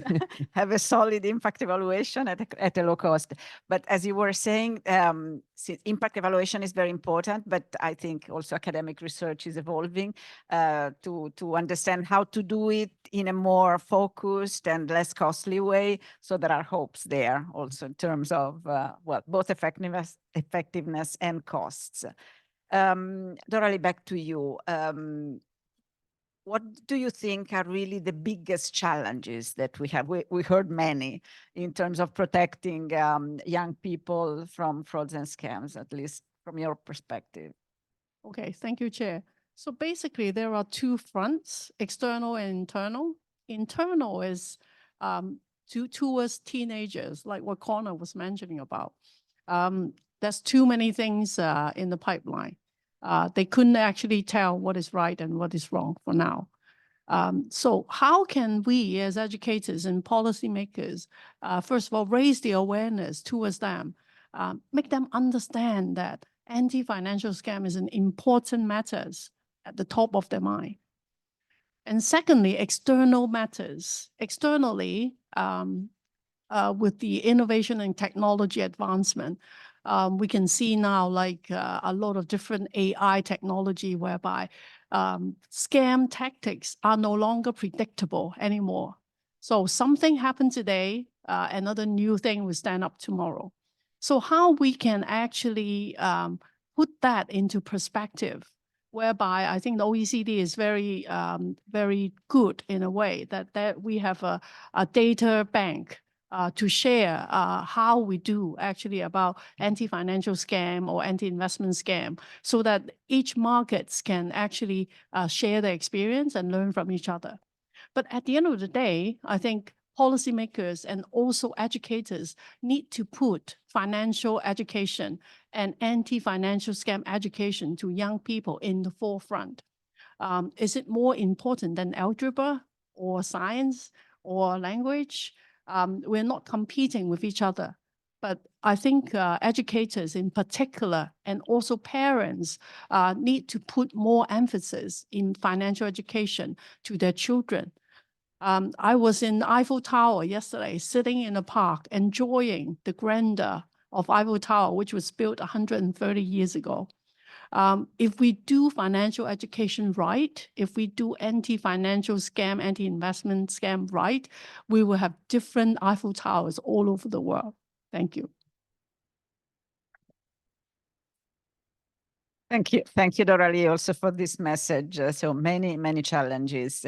Well, given the many challenges, Christian, we've heard about ways to address these challenges. We've heard about gaming, interactive material yourself. So what do you think, which ones do you think are the most effective ways to increase the chance to be received, to address the real needs and to be effective? Yeah, so what I take from all the presentations is that we try to present attractive material that's with low barriers. What we did last week at the launch of the Dutch Money Week is that I was in the audience and the kids were on stage. So and they made a video. We asked the students. First of all, we're at a school, and we asked students of the school to make our introductory video. They did a dance. They participated in a quiz. So it's also about involving the target group themselves, and to let them speak out, let them speak up about the dilemmas that they face, the choices that they make.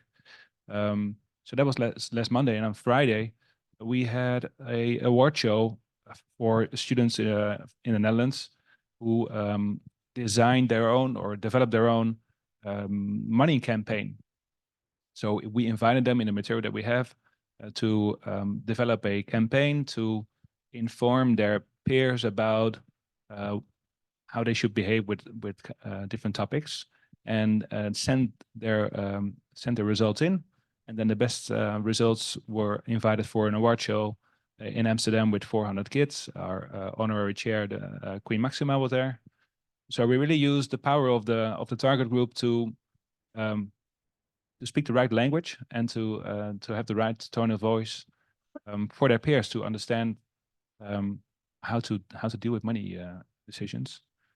And I was interested by what James said, that this is a new step would be to not only focus on when it comes to financial crimes, not only focus on education, but also kind of how we stand for the rights of kids when they're maybe are victims. So that's a new thing that will take back in developing our activities. Very interesting. Well, of course, it means we have really to involve those whom we are talking to develop a language that's really the right one to reach them. James, can you tell us a bit more about all the children experiences and the long-term costs for them to be financially exploited as you define them? Yeah, thanks very much. I think it's really important to recognize that.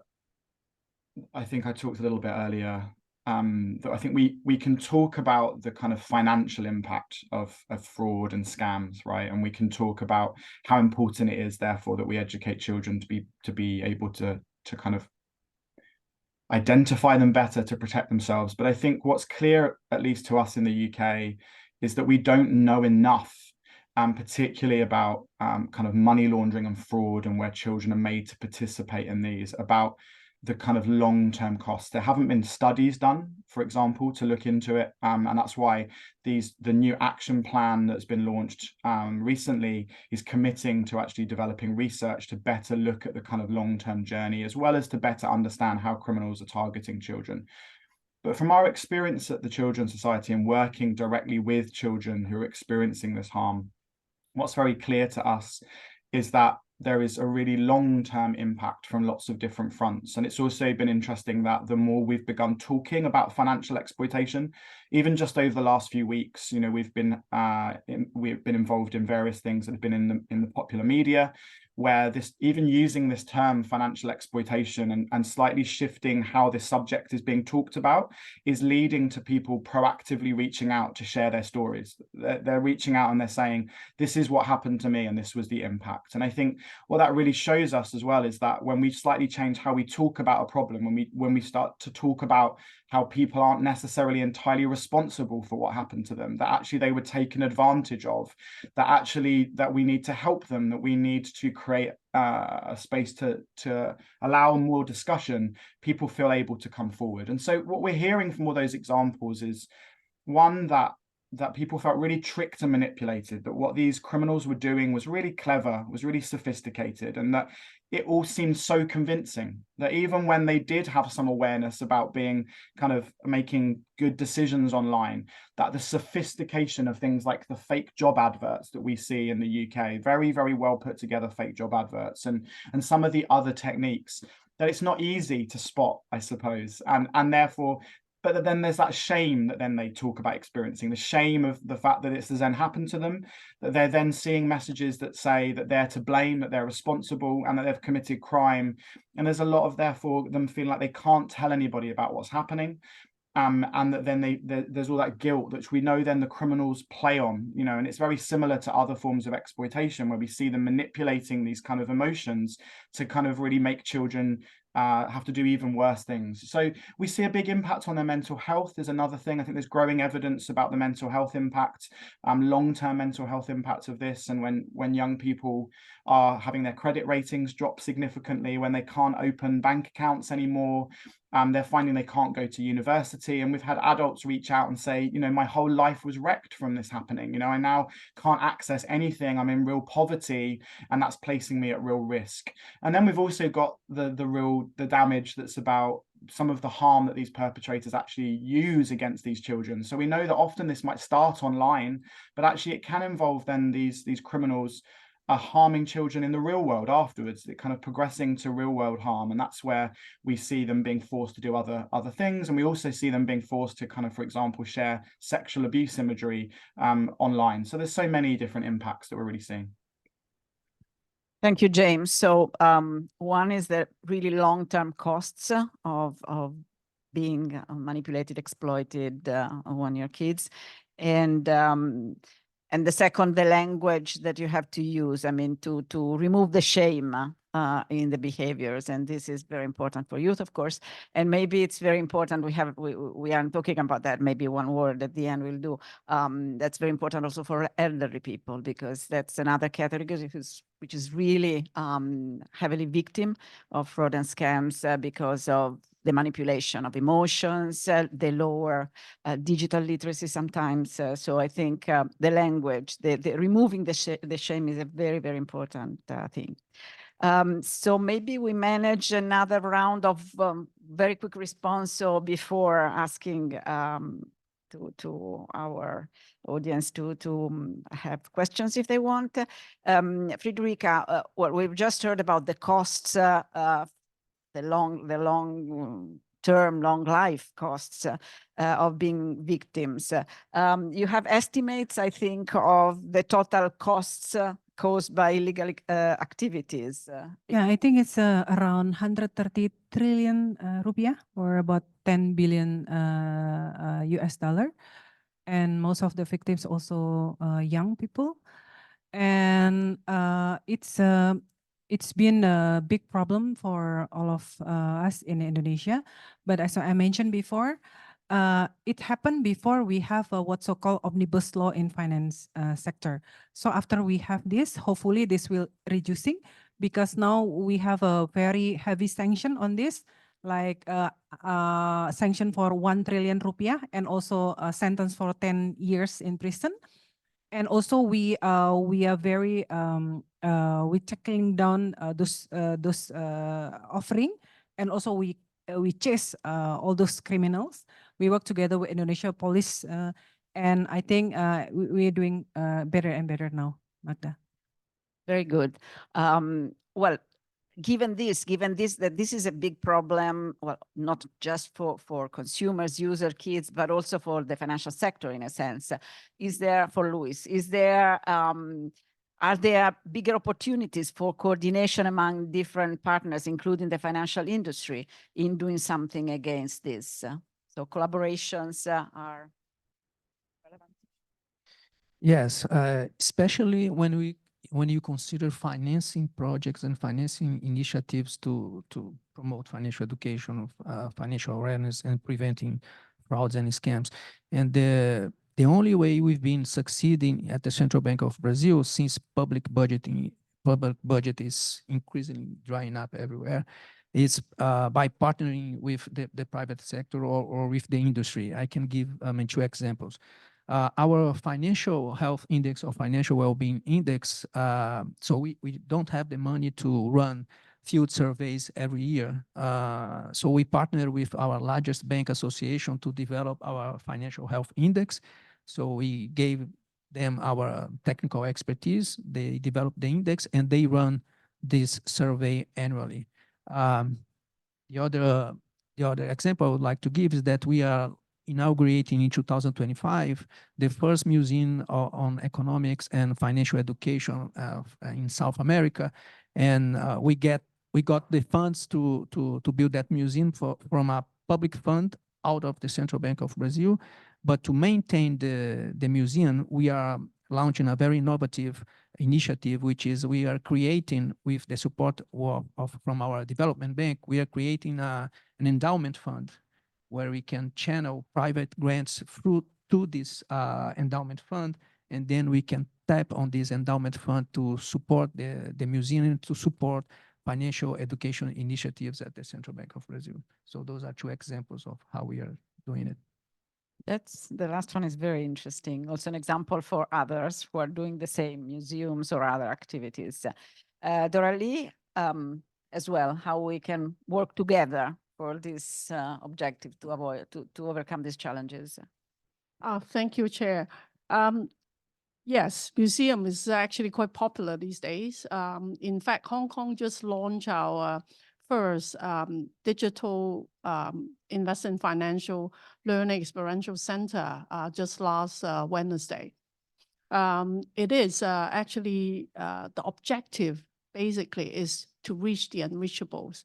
Like what I mentioned previously about launching campaigns since 2021.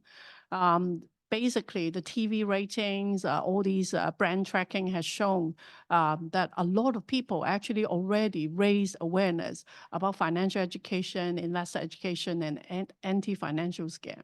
However, in particular, there are people that we are not be able to reach. So setting up a digital financial hub actually will help a lot.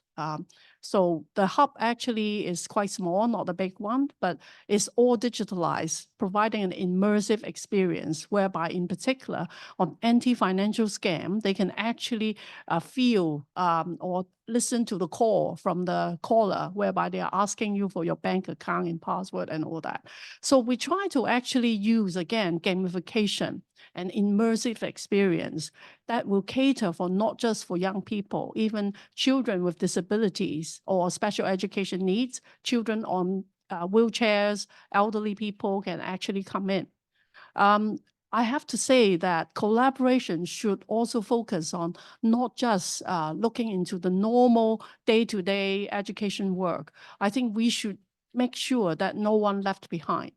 Like people with disabilities, in Hong Kong, the Hong Kong Consumer Council received an Investment in Financial Education Award from us. It's because they developed a toolkit specially for social workers to handle financial education and also anti-scam and wealth protection for children with special education needs. That actually is a lot of work, not just for developing the curriculum, but for implementation as well. So I hope that basically across the world, people will actually raise awareness on this so that no one will left behind. Thank you. Thank you, Dorothy. Christian, basically same question, value of partnerships, public-private. Answer. Yeah, quick answer. 3 points, but we're real quick. I think there's, we benefit in the Netherlands from the fact that we work with banks, for example, and that they see the new trends. They have all the data, for example, on financial crime. So whenever a new phenomenon turns up, it's something that they have in their data and that they share with us. Next is funding. I think the point that Louis made, we're also funded by the private sector, which means that we can deliver more educational material, that we can develop new stuff every year so that it's attractive for educators to use. And third is communicating with one message. So as a financial sector as a whole has helped us last week, for example, to get to the news and speak, to raise awareness and to advocate for financial education as a financial sector as a whole, which helps us in being convincing in what we say. Very good effectiveness. James, well, what are the key challenges in terms of reaching what you were proposing and embedding the change that you are prospecting among the whole country?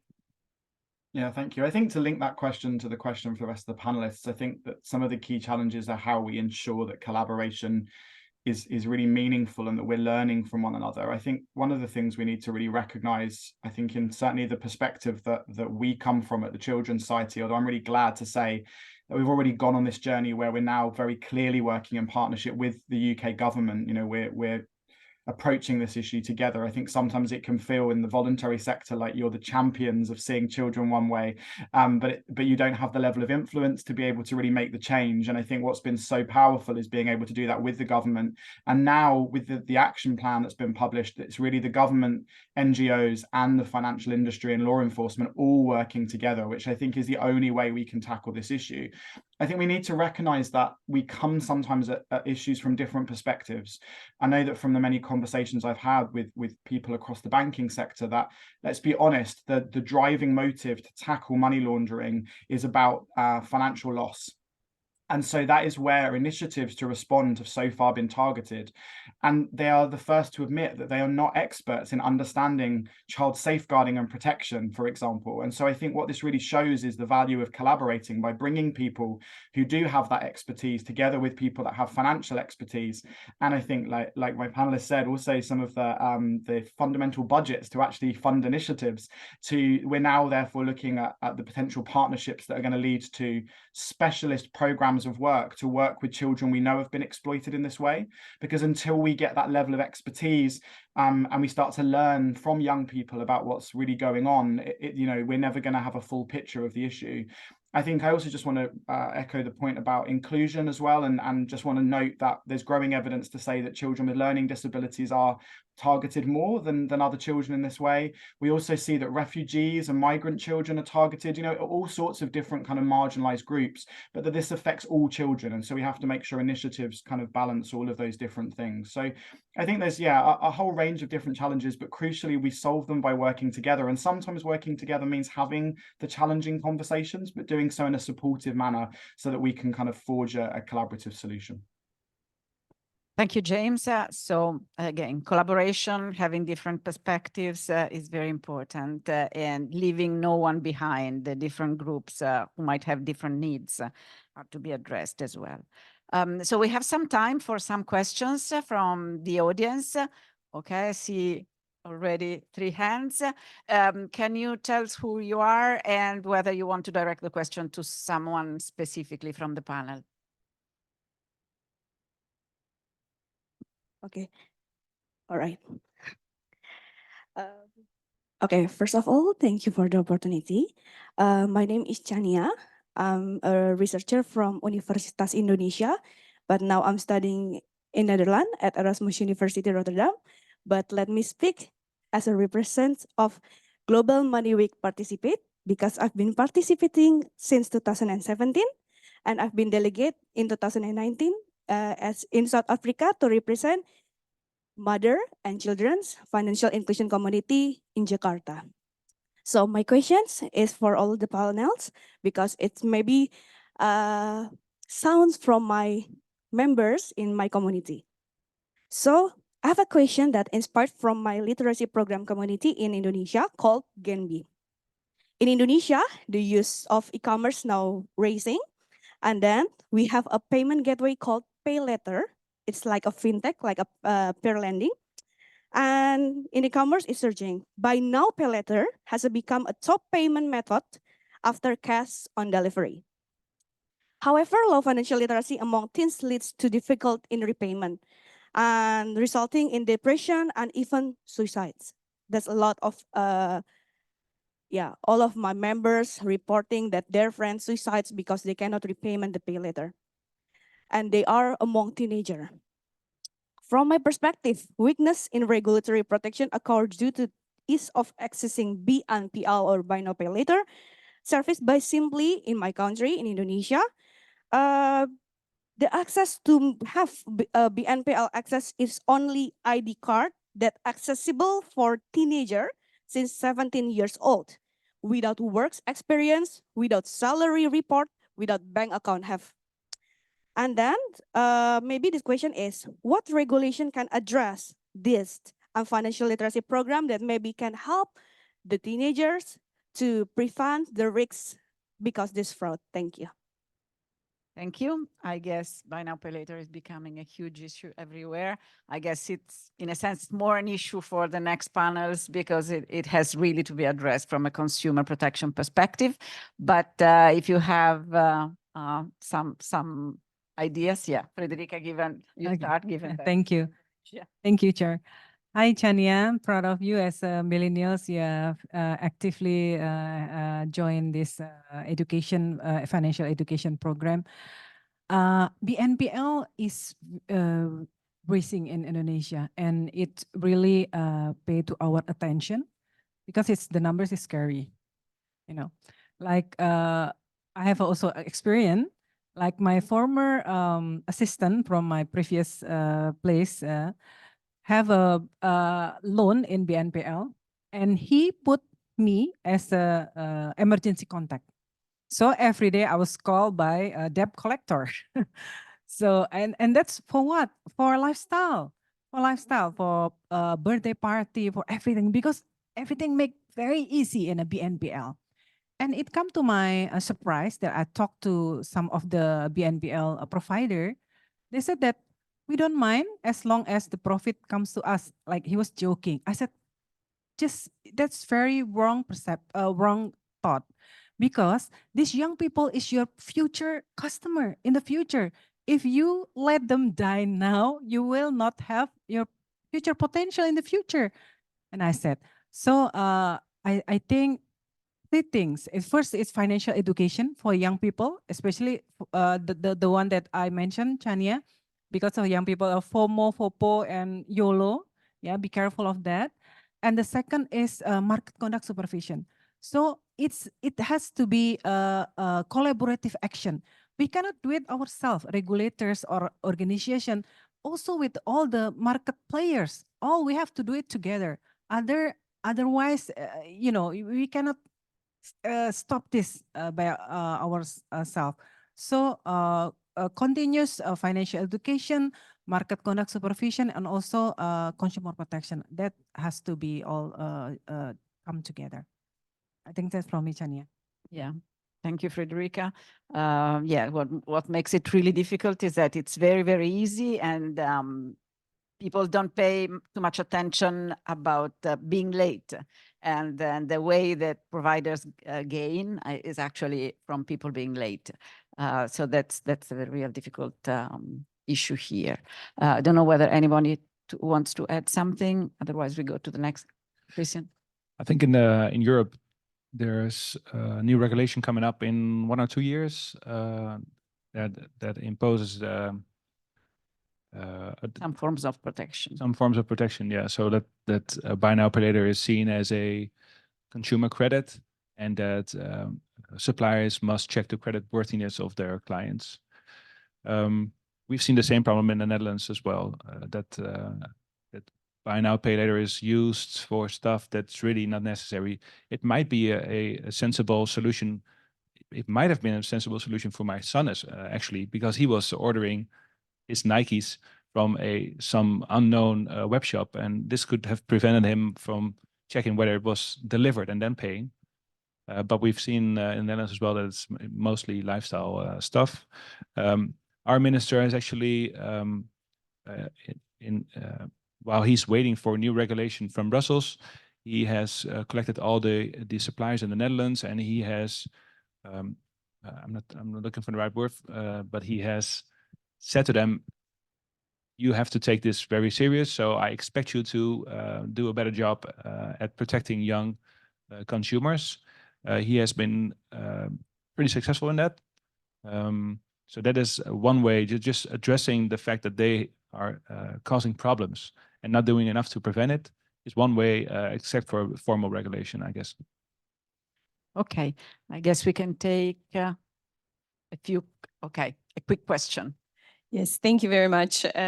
First of all, thank you for your very insightful comments and also examples that we can actually take back home.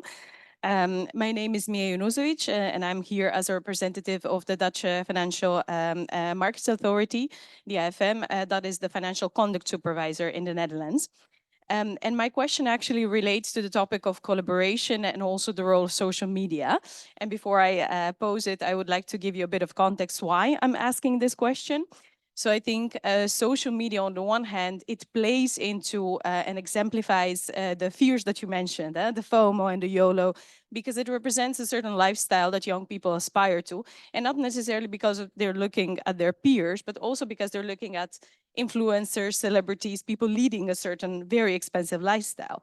On the other hand, it also offers a certain platform for the financial tools that can lead to that lifestyle.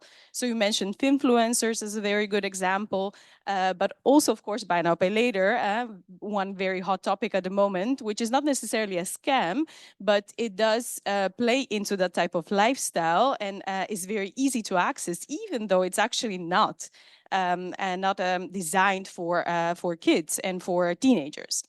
So these developments are also very fast, fast-paced, and it's very difficult for us as regulators or as policymakers to actually capture them in the right moment and design regulations that tackle that at the right time.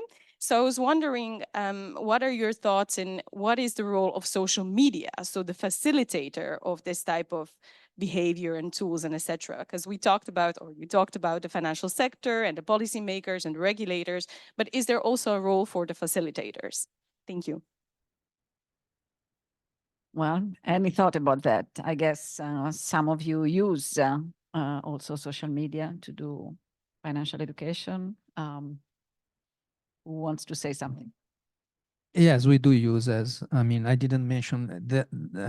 That was one of my points that I couldn't make it, but I mean, you need to be in the environment that kids and youth are playing. So that's why the Central Bank of Brazil has invested a lot in being in social media. So we are in Facebook, Instagram, Twitter, Facebook, and even in TikTok, which might surprise some of you. But and the way we do it is trying to put financial education content adapted to their language. I mean, with funny videos, with using their language. That it is really important. I mean, you cannot, I mean, succeed in this endeavor if you don't use social media nowadays. Yeah, I think one issue is how to make you appear as trustworthy as compared to other speakers through the social media, how to present yourself as a source that can really be trusted as compared to others. Doralee? Thank you, Chair. I think it's an excellent question. I think the social media space now has actually been evolving. Besides all these platforms, I think teenagers now actually go into specific groups, be it WhatsApp or the other social media types, and they actually obtain information from all these people inside the group. And you don't actually know what these people are and what the information is all about. So I think there are two sides of this social media role to play in terms of financial education. First is to actually manage or try to make teenagers understand, to have a pretty good critical thinking power to see what is right and what is wrong. And that's all that, that can get. The second thing is to leverage on these very good influencer or these groups whereby they actually teach people the right attitude and behavior on investing, for example. In Hong Kong, we have a very good history of actually having some spokesperson, usually stockbrokers who has been in the business for many years, who are very famous, and they actually try to analyze and give actually very good investment education to audiences. So I think it's both sides of the coin. We need to, first of all, teach young people to differentiate what is right and what is wrong, not to believe as it is what they see. At the same time, we can leverage on these influencers, whereby they can actually induce or infuse the right attitude and behavior to the young generation. Thank you, Doralee. James, you want to add something? Yeah, just a couple of quick points. I very much support what my panelists have also shared. I think a couple of things. One is that I think alongside influencers, I think social media companies obviously have huge budgets to be able to support with education initiatives. So I think all of the educational work that we're talking about, whether it be educational work aimed at children and young people or at adults, at parents and carers, or even at professionals, I think that we need to think about all of these audiences and leveraging their capacity. And we definitely have seen some good examples of that in the UK. For example, social media companies investing a lot in drug prevention education initiatives, but I haven't seen them doing so as much in this space. And so I think that there's definitely opportunities there. I think secondly is the key principle of encouraging social media companies to implement what we call safety by design. And I know there's a lot of concerns about how much platforms are not being developed with this in mind, but the risks on social media are great as well as the opportunities. And I think in the context of this, we also need to think about online gaming. We see that playing a big role as part of financial exploitation too. So I think there's something about kind of working with social media companies to evidence the impact of the harm when it does take place, so that we can convince them to place a greater degree of their budget, not just in supporting education initiatives, but also increasing their own capacity to identify harms, early behaviors that might be taking place online, for example, to groom or harm children and young people, and to respond appropriately. So I think it needs to come from these different places, and fundamentally designing these platforms in a way that is safer. Thank you. Just one last question, if Chiara.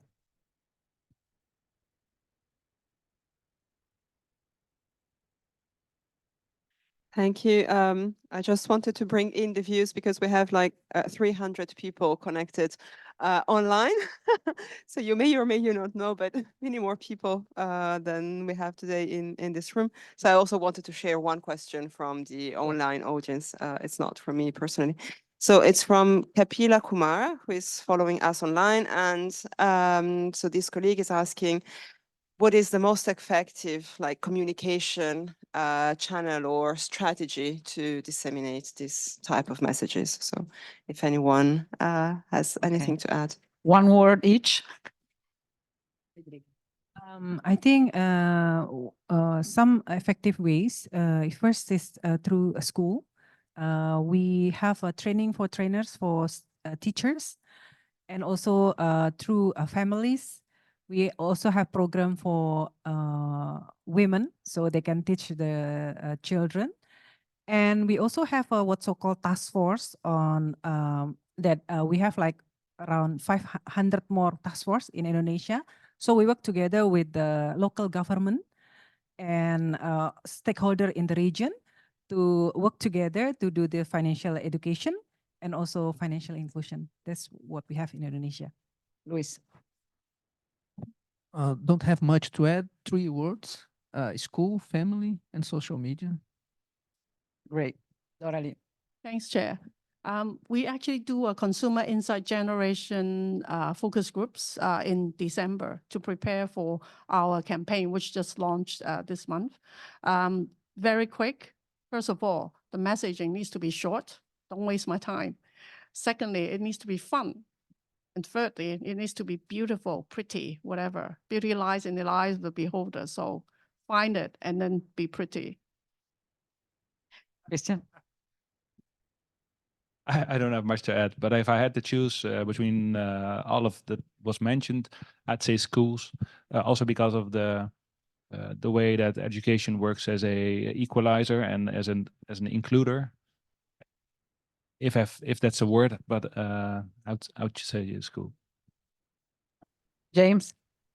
I agree with everyone else, but the one thing I'll throw in is also how important it is to have young people themselves talking to their peers. And so we respond better when we see ourselves reflected in the messaging and the people who are saying it. So we need to involve young people directly. Sure. Very, very last. Oh, thank you. Habib from Senegal, Ministry of Finance, Minister of Budget and Finance, CEO of a unit called Observatoire de la Qualité des Services Financiers, which take care of financial users, consumers protection. I have a very serious question because the young people in Africa as a whole, they are facing the development of the online gaming, which destroyed their life. If in the panel you have any strategy to tackle down the addiction of the young people towards that new technology, kindly share with us. Thank you. Well, this is a very, very serious issue and very difficult to address. It's even more difficult in a sense than frauds and scams, because it really goes into biases and well, addiction is very difficult to tackle. I don't know whether any of you has, maybe James, you have something. Yeah, it's hard to answer, I suppose, in some ways without understanding better what the concern you have is around online gaming. And I think it's important to say there are many different perspectives on gaming. I mean, I grew up as a child where it was very common with my own parents to see gaming as inherently bad, right? That it wasn't good to be spending time playing games, that it wasn't educational. And I think we've probably moved a long way, certainly in the UK overall, around perceptions about gaming. But I think if we're talking about where people are truly addicted, then I think what's most important is, again, I think it is about creating support networks where the young people feel listened to first and foremost. If we go heavy on messaging that tells people what they're doing is wrong, they won't open up and they won't be able to share with us. So I think we've got to create ways to talk about, why is someone gaming so much? What is it providing for them that they're not finding in the physical world? And how can we help address that? And how can we ensure that they do it safely, particularly if they're interacting with strangers in online games where we know that risks occur? So those would be my thoughts. Jen. I can share with you experience in Indonesia. Maybe not exactly the same with your case, but it's called like illegal gambling, because in Indonesia gambling is illegal, so it's online gambling. It's really pay attention to us because young people also addicted to this. Even there was one case that a student of a very famous university in Indonesia have a loan because of from P2P lending to play on the illegal gambling. So because of he cannot pay, so he killed one of the friend to get all the belonging of the friend. So I think it's very dangerous. So what we do is we work together with some authorities. So we take down all this gambling online gambling, and also we take down all the bank account that is used for this activity. So it's a collaborative action, Magda. So we're combating against this. Thank you, Christian. I think your problem was also about in-game purchases, right? So free games on your smartphone, but then you're gonna spend small microtransactions on upgrades. I'm not sure if this is gonna save all the kids, but we've made sure that we've included this in our educational material to let kids discuss with each other if they ever spend money in their games. If they are aware of the amounts that I mean, those are mostly 50 cents or €1, but it adds up if you do it weekly. So we've made sure that they reflect on in-game purchases and make sure that they understand that all those small transactions turn out to be a big power if you continue to do so. So it's raising awareness, to be sure. One word, Donali. One word, Luis. Very quickly. So this all goes back to my slide about if you want to plan for 100 years, educate children. So whoever is actually addicted to not just gaming, anything, consumption, lifestyle, name brand, whatever thing, you need to actually put them into a rehab in a certain way, whereby they need to actually get rid of that particular habit.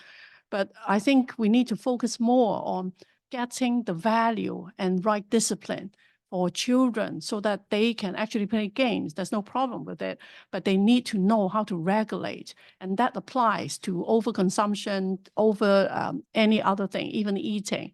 So I think educating children will help. Luis. Yes, my concern is when children confuse gambling with investment. I mean, I heard from one of my kids the other day that betting soccer teams in Brazil has become a pretty big thing, and it is legal to do that. So my kid came to me and he said, "Oh, my friend invested money in this gambling website. I mean, in the soccer team, and he's making a lot of money out of his investment." So I mean, that was the perfect opportunity to have a family conversation. I mean, differentiating between investment and gambling. So I think this is also something that we need to be aware of. Thank you.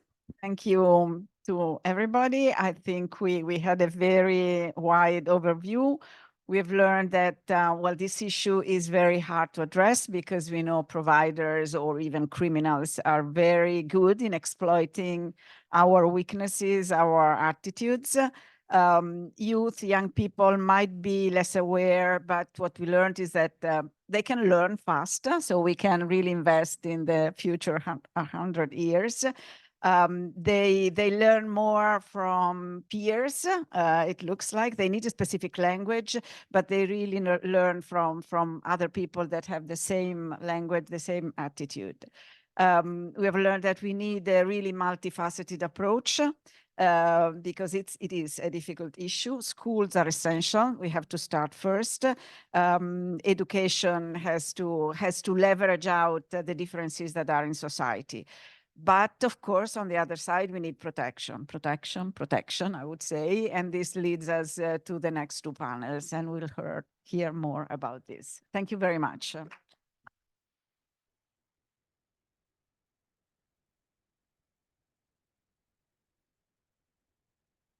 Much, Magda, and thank you to all our speakers. Round of applause for everyone. I think this has been a great start of the day. Thank you so much. We all learn how important it is to actually work together. And my other learning is that everybody actually can be a victim of financial frauds. And I have to confess that, Christian, I also once tried to buy a pair of shoes. And I didn't get a pair of shoes. I just got a scarf, which was definitely not worth the money I paid for the shoes. So, you know, it's a learning. We have to stay vigilant. So thank you so much to all for your great insights. We will split for lunch now. There is lunch outside the room on the left, provided for everybody who's in the room. And there's a vegetarian option as well. So just check on the labels. And we will meet back. For those online, please stay connected. It is easier if you stay online. We will take a break. We will be back here exactly at 1 o'clock. So thank you so much and see you shortly.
Hello, everyone. We're going to start soon. So if you would please take your seat.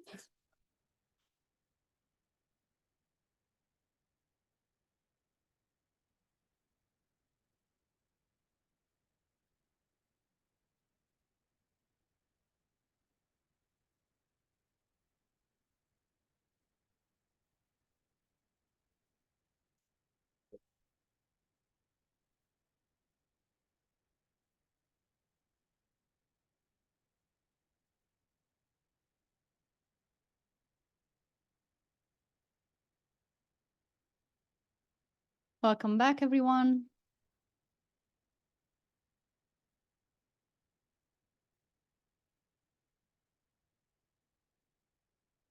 Okay, so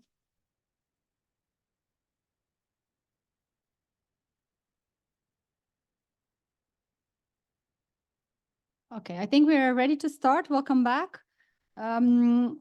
We will resume with the next sessions this afternoon from the international seminar. And first of all, I would like to give the floor to my colleague, Matthew, who will share with us the main results from the Consumer Finance Risk Monitor, which I'm sure all of you know was published in January, and which analyzes the evolving issues and risk facing consumers of financial products and services. Matthew.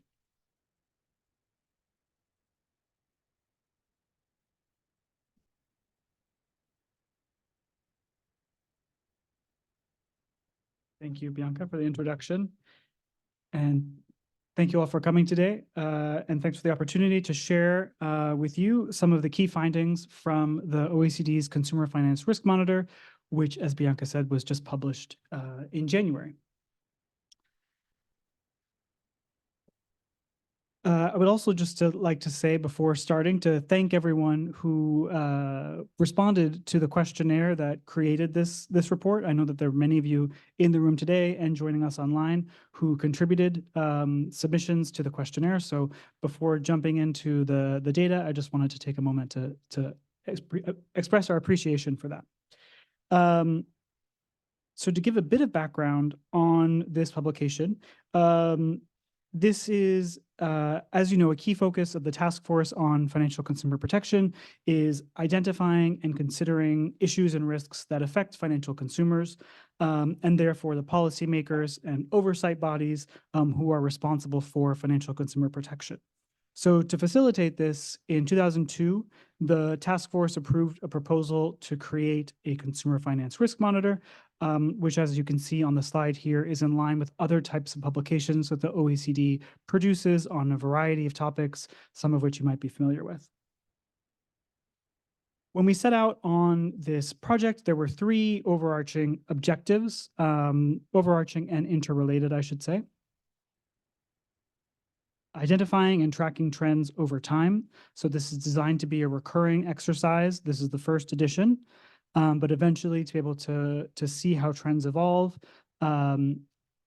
Also to help assist with prioritization. And this is both for the task force itself in terms of developing its program of work, as well as to help national authorities or subnational authorities with prioritizing their resources in terms of the different risks that they want to focus on. And then finally, being able to produce this public report that synthesizes the views and perspectives of policymakers and oversight bodies who are responsible for financial consumer protection. It also will support this third objective about elevating the financial consumer protection perspective in international policy debates, as well as in domestic policymaking discussions. So a bit of background on the data that I'll be presenting. This comes from 43 different jurisdictions who participated, representing 79 different authorities and government bodies. And you can see here that we have nice representation from different regions around the world. I'm going to present the overview of the key findings, but I'm going to only focus on number 1 and number 4 on the slide today, given the relevance for today's meeting. But wanted to show, for those of you who are not familiar with this report, that if you're interested, there are other sections within the report that you can dive into if you're interested in learning more about specific products and services or on consumer complaints. But for today's purposes, I'm going to focus on the overall risks to financial consumers and then doing a deep dive on financial scams and frauds. So to begin with, for risks to financial consumers, the way that we split this out in the questionnaire and in the report was dividing risks into one of three categories. The risks that stem from the operating environment. So these are things that come from the broader economic context in which consumers operate. Then there are other risks that we classified as demand side. So this would be more coming from consumers themselves, their characteristics or their circumstances. And then finally, conduct risks. So these are risks that arise based on the behavior or conduct of financial services providers. And so here you can see the top risks for each of those three categories. And you can see that financial scams and frauds was the second most selected risk for those that stem from the operating environment. Lack of financial literacy and over-indebtedness appeared on the demand side, which I think aligns well with discussions earlier today. And then on the conduct related, just briefly to share poor value financial products and services. So that could be related to fees and charges or just products that don't provide value. And then lack of or ineffective disclosures was also ranked highly. I just wanted to briefly show you this slide. We've created heat maps like this for each of those three categories. I'm just showing you the one from the first category about the operating environment. And you can see there that financial scams and frauds are on the right side of the vertical axis, which means that they were selected by more than half of respondents as one of the most significant risks for 2022. And it's also vertically above the horizontal line, which means that respondents considered that it would be becoming more significant in 2023. So at the time that the survey was fielded, they expected it would be worse going forward. So with that, I will jump into the presentation on financial scams and frauds, given the theme of today's meeting. So as many of you know, are well aware from your own experiences, financial scams and frauds increased in many jurisdictions, especially during the COVID-19 pandemic and afterwards. And this was accelerated by increased remote access and the widespread adoption of digital products and services. And we know, based on the results from this exercise, as well as from different speakers this morning, that this continues to be a major cause of concern among many jurisdictions. So to share some of the findings from this research, most of the responding jurisdictions, so 72%, said that the reported incidence of financial scams and frauds had increased in 2022 compared to 2021. And the amount that the occurrence of scams and frauds had increased varied in different jurisdictions. So in Singapore, for example, the total number of investment scams increased by 26% from 2021 to 2022. And in Peru, the number of unrecognized operations by holders of credit and debit cards jumped by 19% in 2022. Then on the right side of the slide, this shows some information about the amount of financial losses that were incurred by consumers due to financial scams and frauds. And in the jurisdictions where this type of data was available, on average, that amount increased by 27%. And I also wanted to call out here the fact that beyond the financial losses, we recognize that there are other types of losses that consumers suffer when they are the victims of scams and frauds that are more difficult to quantify. But recognizing that there's an emotional toll, there's also the time costs of getting the fraud fixed, especially if it results in some sort of ding on someone's credit profile or their credit history. And then related to that, there can be impact on future financial costs by the fact that you might be excluded from accessing types of products or services in the future.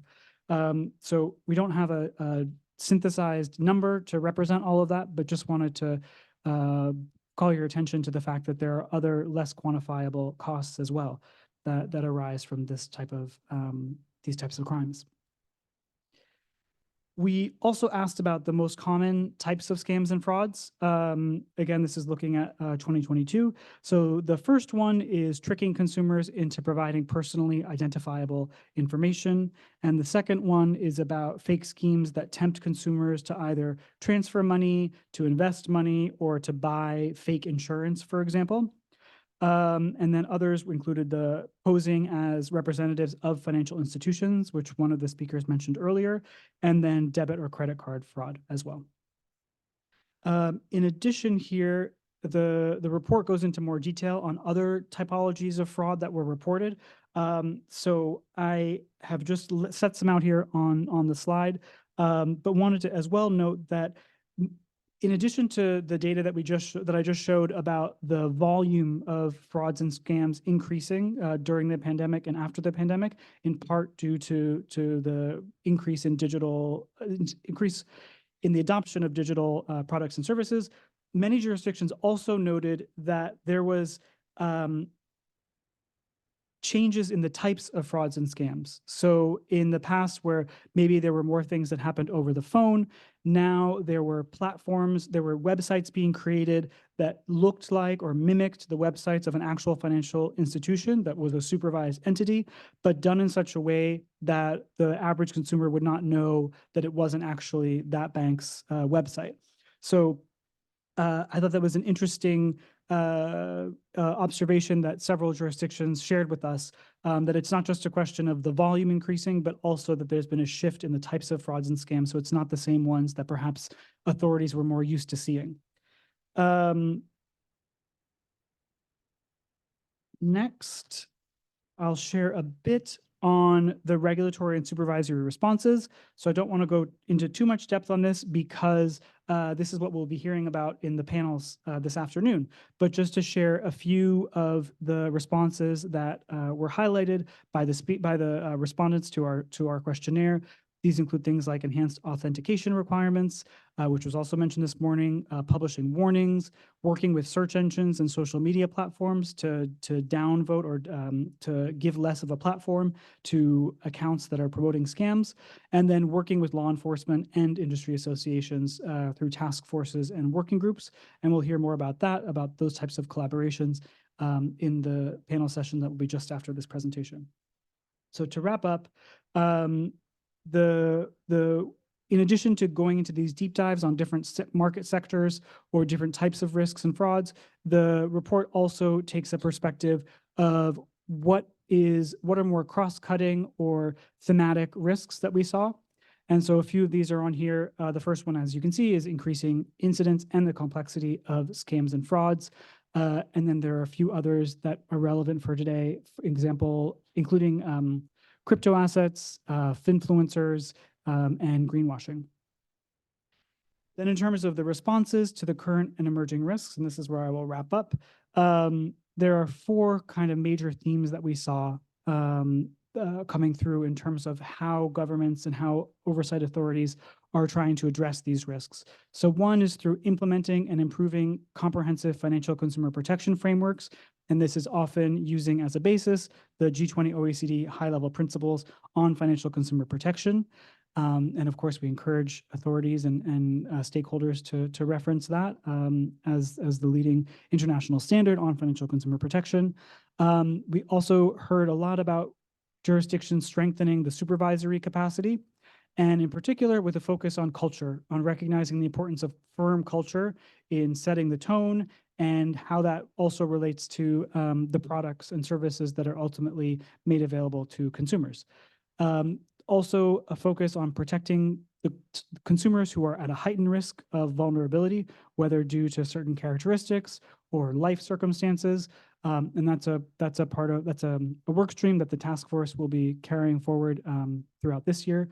And then finally, empowering financial consumers, both through financial education and financial literacy, as well as through online platforms that help them to make decisions with more information. So this could be like developing price comparison websites that empower consumers to be able to make decisions with more information, and that ultimately will allow them to meet their financial objectives more clearly.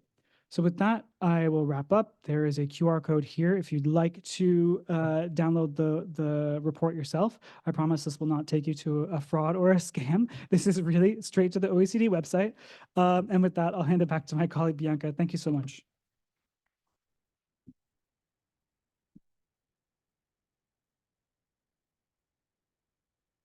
Thank you, Matthew. Thank you so much. I cannot say that your presentation is necessarily very reassuring when we look at how many risks are there, how complex they are, and how we are all have to face them. And this brings me to the next panel, which is actually going to discuss about how we can tackle financial scams and frauds effectively through coordination across actually different sectors. In fact, in this session, we will hear from speakers from a range of different institutions sharing with us about trends and developments that they are seeing in the financial sector and how they put in place effective approaches.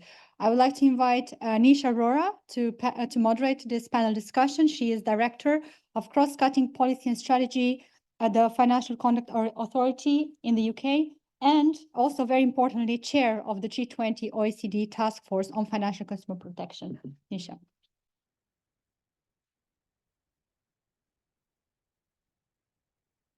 Great, thank you, Bianca. Why don't you have the panelists come up? I will introduce them in a minute. We've got, why don't you come up to the stage now, and then we're going to crack on, get going for a high-paced panel session. So you guys come up. We've got one person online, and I will introduce session. Great. There. Perfect. And hopefully we've got Stefan joining us online. I will introduce you all in a minute. So this morning, we had a brilliant session this morning. Thank you for that, Magda, focusing particularly on financial education. And as people have said, we're moving this afternoon in a bit more towards looking at consumer protection and how we as supervisors and regulators can up our response to scams and frauds, given the enormous damage they do to society and, as we heard, to individual people's lives. I think one of the things that's really important to remember is we're all financial conduct regulators, policymakers, but scams and frauds affect every part of the economy, not just the financial sector. So it's really important to learn from and collaborate with those who work in other sectors of the economy. Importantly also, scams and frauds don't recognize borders, right? They work internationally. Scammers, fraudsters tackle multiple jurisdictions, often at once. So what's really important is that we need to work together in a collaborative effort, a collaborative response with regulators, with policymakers, with government, with lawmakers and law enforcers, and with consumer groups and with firms. And we have to do that, I think, across sector and across borders internationally. And that's very much actually the approach that we've taken in the UK at the UK Financial Conduct Authority. We have a 3-year strategy, which includes reducing and preventing financial crime with fraud being our #1 focus. And we've recognized in that strategy that we cannot do that alone. We have to work and take a joined up approach with key stakeholders, such as law enforcement, central government, and with our international partners. So we work with government. The government has published its fraud strategy, and the FCA plays a key role in trying to tackle financial crime and financial fraud and reduce the statistics of that. We work internationally. So last week, the UK hosted an international fraud summit, during which we agreed a 4-prong approach to fight fraud, alongside 10 other jurisdictions and Interpol, the Financial Action Task Force, and the UN Office for Drugs and Crime. We work with law enforcement partners. So we worked with the National Crime Agency and co-hosted a 3-day tech sprint with law enforcement partners to collaborate and share data to combat investment fraud. We work with industry. We talked about social media this morning, and we worked with big tech platforms such as Google, Bing, and Meta to tackle illegal financial promotions and scam adverts. and we work to educate consumers, as we heard about this morning. And over the last 2 years, we've run 6 Scam Smart campaigns to try and make consumers aware of the risks of scams. So it's really clear that the best way for us all to prevent and protect consumers from scams and from fraud and the impact that that can have on them is to take joined up action and to collaborate, not only with the financial services sector, but beyond it. Which brings me to our panelists today, who all work internationally to protect consumers and who bring a wealth of experience of different perspectives in how they tackle scams and frauds. So in this session, we're going to learn about their efforts to tackle scams and frauds and consider challenges and opportunities for effective collaboration. And personally, as a former president of ICEPEN, the International Consumer Protection and Enforcement Network, I've seen firsthand the benefits of international collaboration. So I'm really excited to hear from our panelists this afternoon. We have Rilwan Sharif, Criminal Intelligence Officer at Interpol, Financial Crime and Anti-Corruption Center. That's a really cool job title, Rilwan. I tell you what, you know, if you start that at a party, it's really, I think you're on for you're going to be cornered by everyone. Vijay Murray, Program Coordinator at the International Telecommunications Union. Great title too, Vijay. Sorry, don't want to make you feel like he's cornered the market in job titles. We have Bartolomé G, the Deputy Director of Market Research Department at the International Consumer Protection and Enforcement Network, ICEPEN. And joining us online, hopefully, is Stefan Hall, Director of Digital Innovation and Impact at Consumers International. So we're first going to hear from the presenters, as we did this morning. Then we'll have a panel session, and then we'll throw things open to the audience for questions, both in the room and online. So get thinking about your questions. But first of all, we're going to hear from each of the panelists, and I'm going to start, Rilwan, with you, if you're up for it. Thank you. Thank you, Nisha Arora. Go with my presentation, and thank you for the compliments.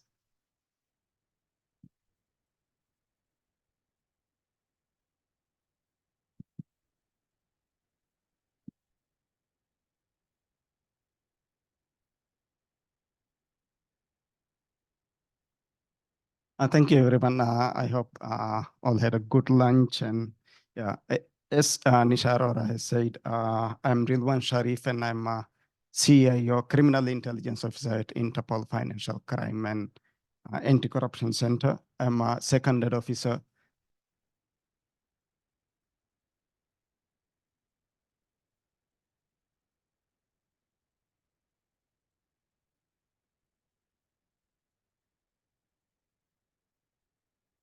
Central to any investigations is police data.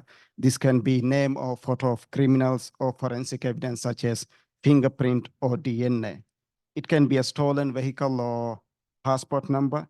Interpol manages 19 databases of information related to crimes and criminals. The data is contributed by member countries, so it can be shared with us in other countries. Each country retains the ownership of its data. In global database figures at end of the last year, we have 141 million police records.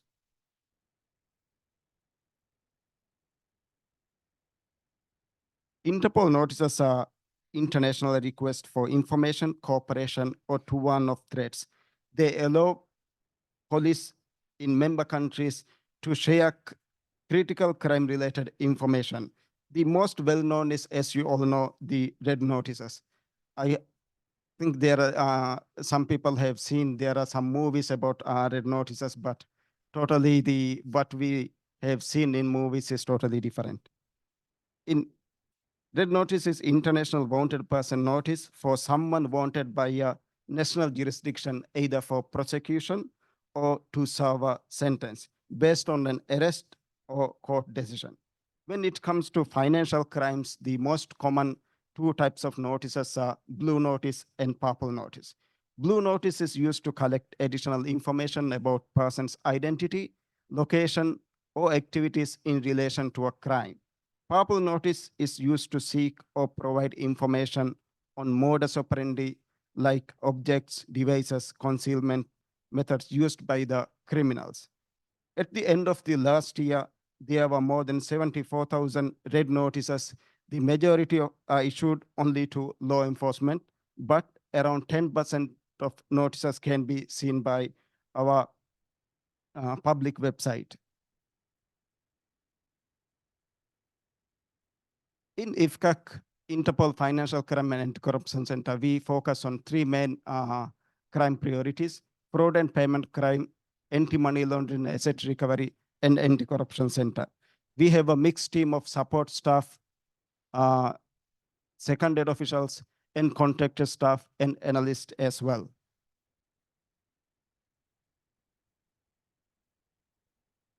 Realizing that there's no one-size-fits-all solution, Interpol is in a unique position to federate as well as support member countries to tackle crimes by adapting its unique and strategic policing capabilities.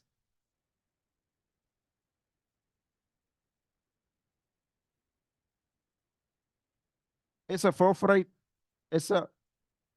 fighter in financial crime, we are helping our member countries with our tools and our capabilities and initiatives. We conduct our operational support or our thematic projects throughout the year. The member countries can get benefits from these projects and also from our specialized networks. One of our main thematic projects include Operation Haichi and Operation First Light. And these two operations are very relevant to the audience, I must say. Previously, there have been 4 circles of transnational joint operations from 2020 to 23 under the name of Operation Haichi. We cover 7 crime types under this project, mainly voice phishing, love and romance scam, sextortion, fraud investment, and money laundering associated with illegal online gambling, and BEC fraud and e-commerce fraud. IFCAC will continue to support participating countries on cases outside the Haichi operational scope as well. And also one of the Operation First Light, we focus on the telecommunication fraud, business email compromise fraud, and money laundering involving illegal online gambling as well.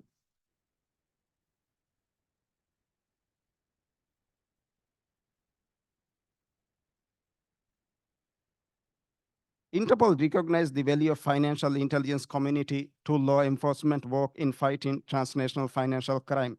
And it is something that we are always championing to our member countries during our operations and capacity building work, where we want our member countries to maximize the role of FIUs.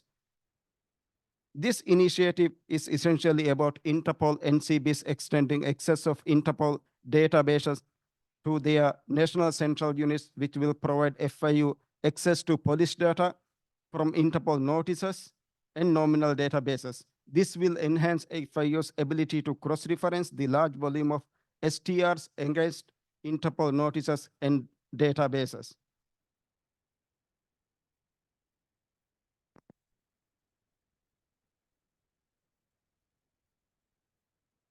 As you all agree, asset recovery is prominent when it comes to financial crime.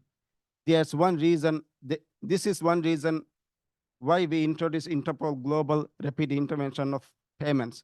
Obviously, asset recovery has not been easy, as criminal proceeds will move easily and very fast, and easy and faster now with the emergence of virtual assets across the borders.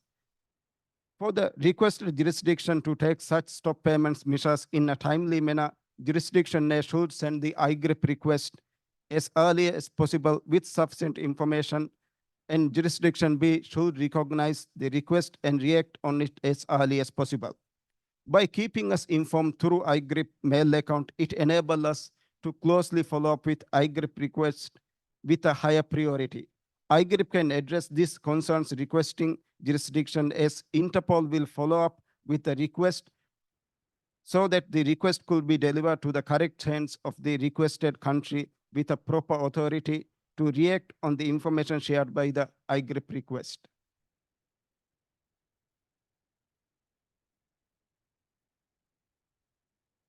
By end of last year, with the use of IGRIP, more than 200 million USD has been recovered with this initiative. Thank you very much for the time.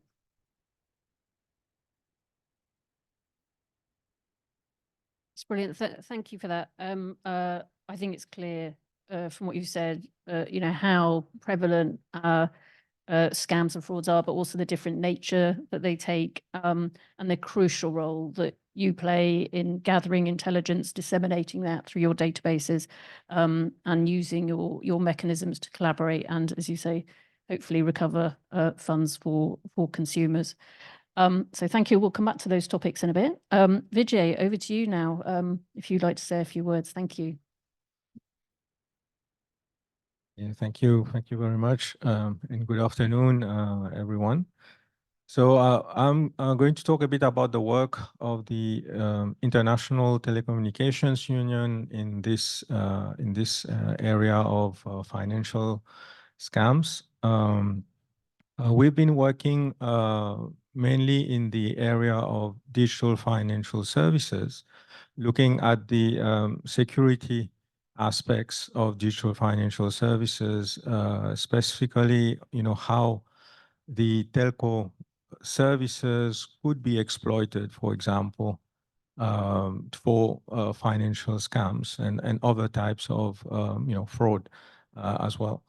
I've been listening earlier in the previous session, and we don't cover all the other issues that were mentioned in the previous session, but we focus on our side mainly on aspects that can be exploited under the telco infrastructure that can lead to, proliferation of those financial scams. So the ITU, just to give a bit of background, we've been involved in digital financial services since 2010, 2011.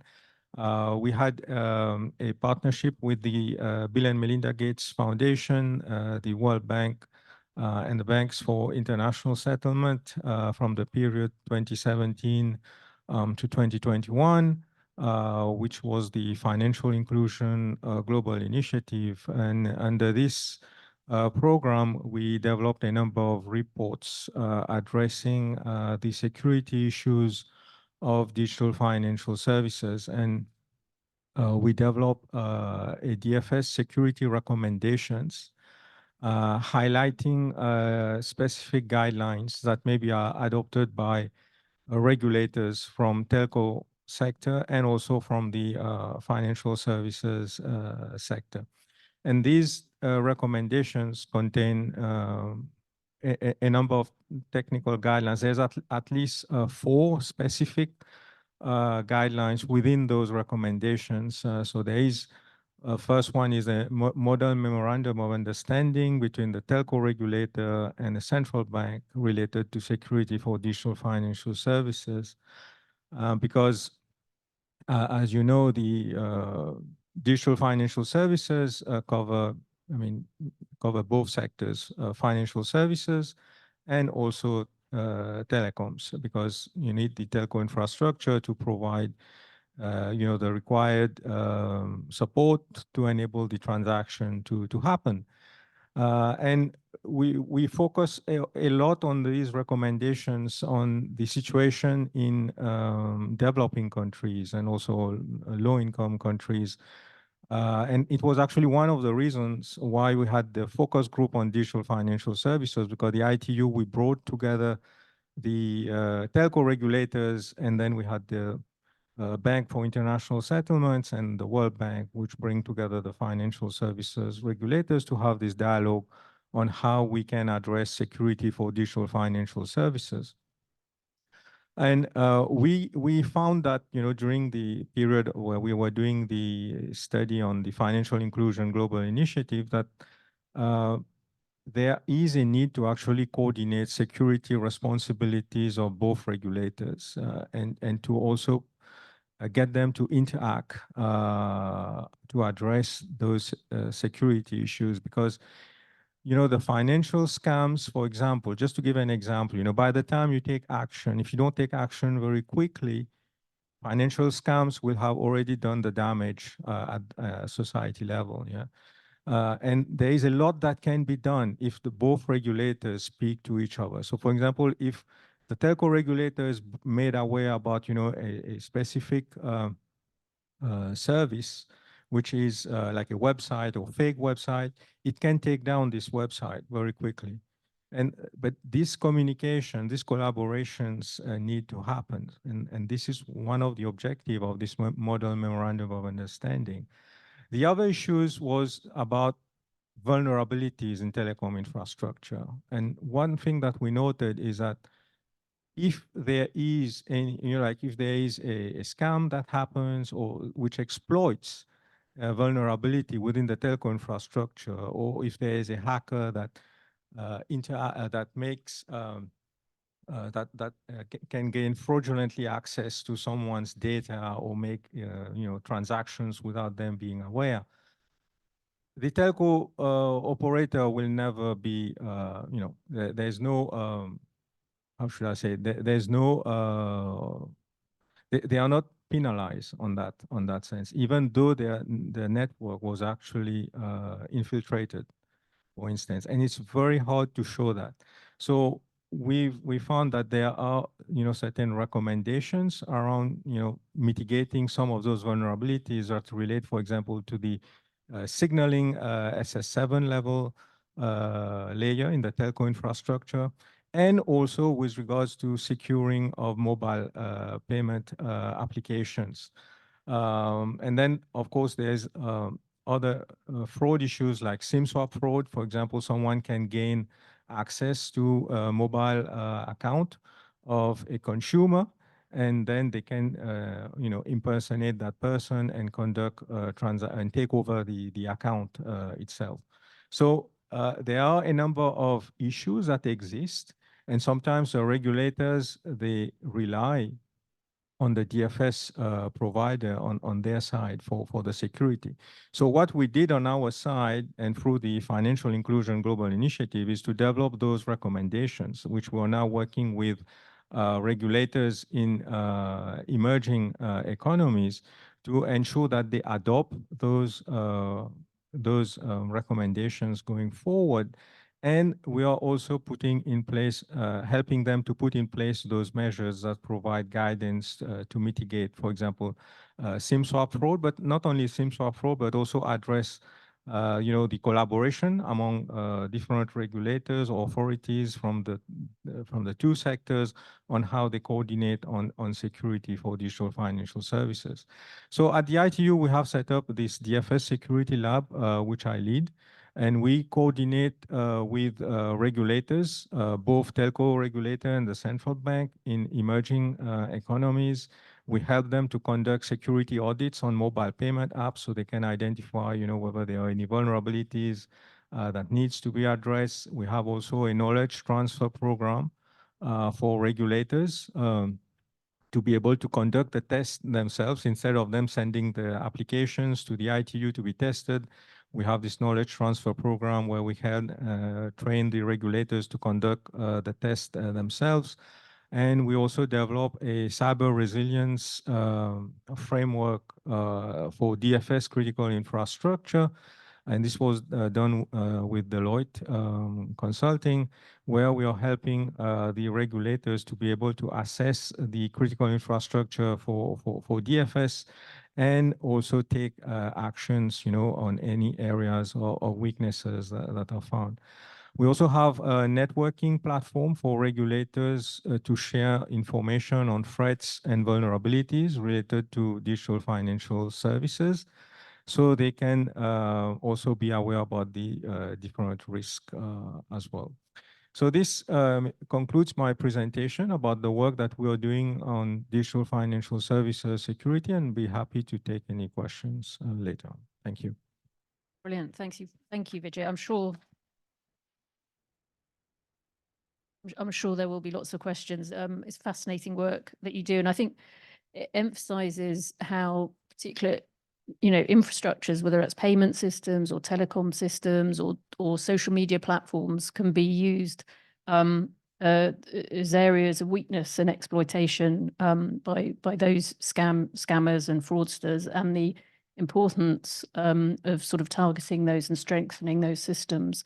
I think you also raise important issues around the liabilities and the responsibilities of those who run those, the providers who run those structures. But I'm sure we'll come on to that next.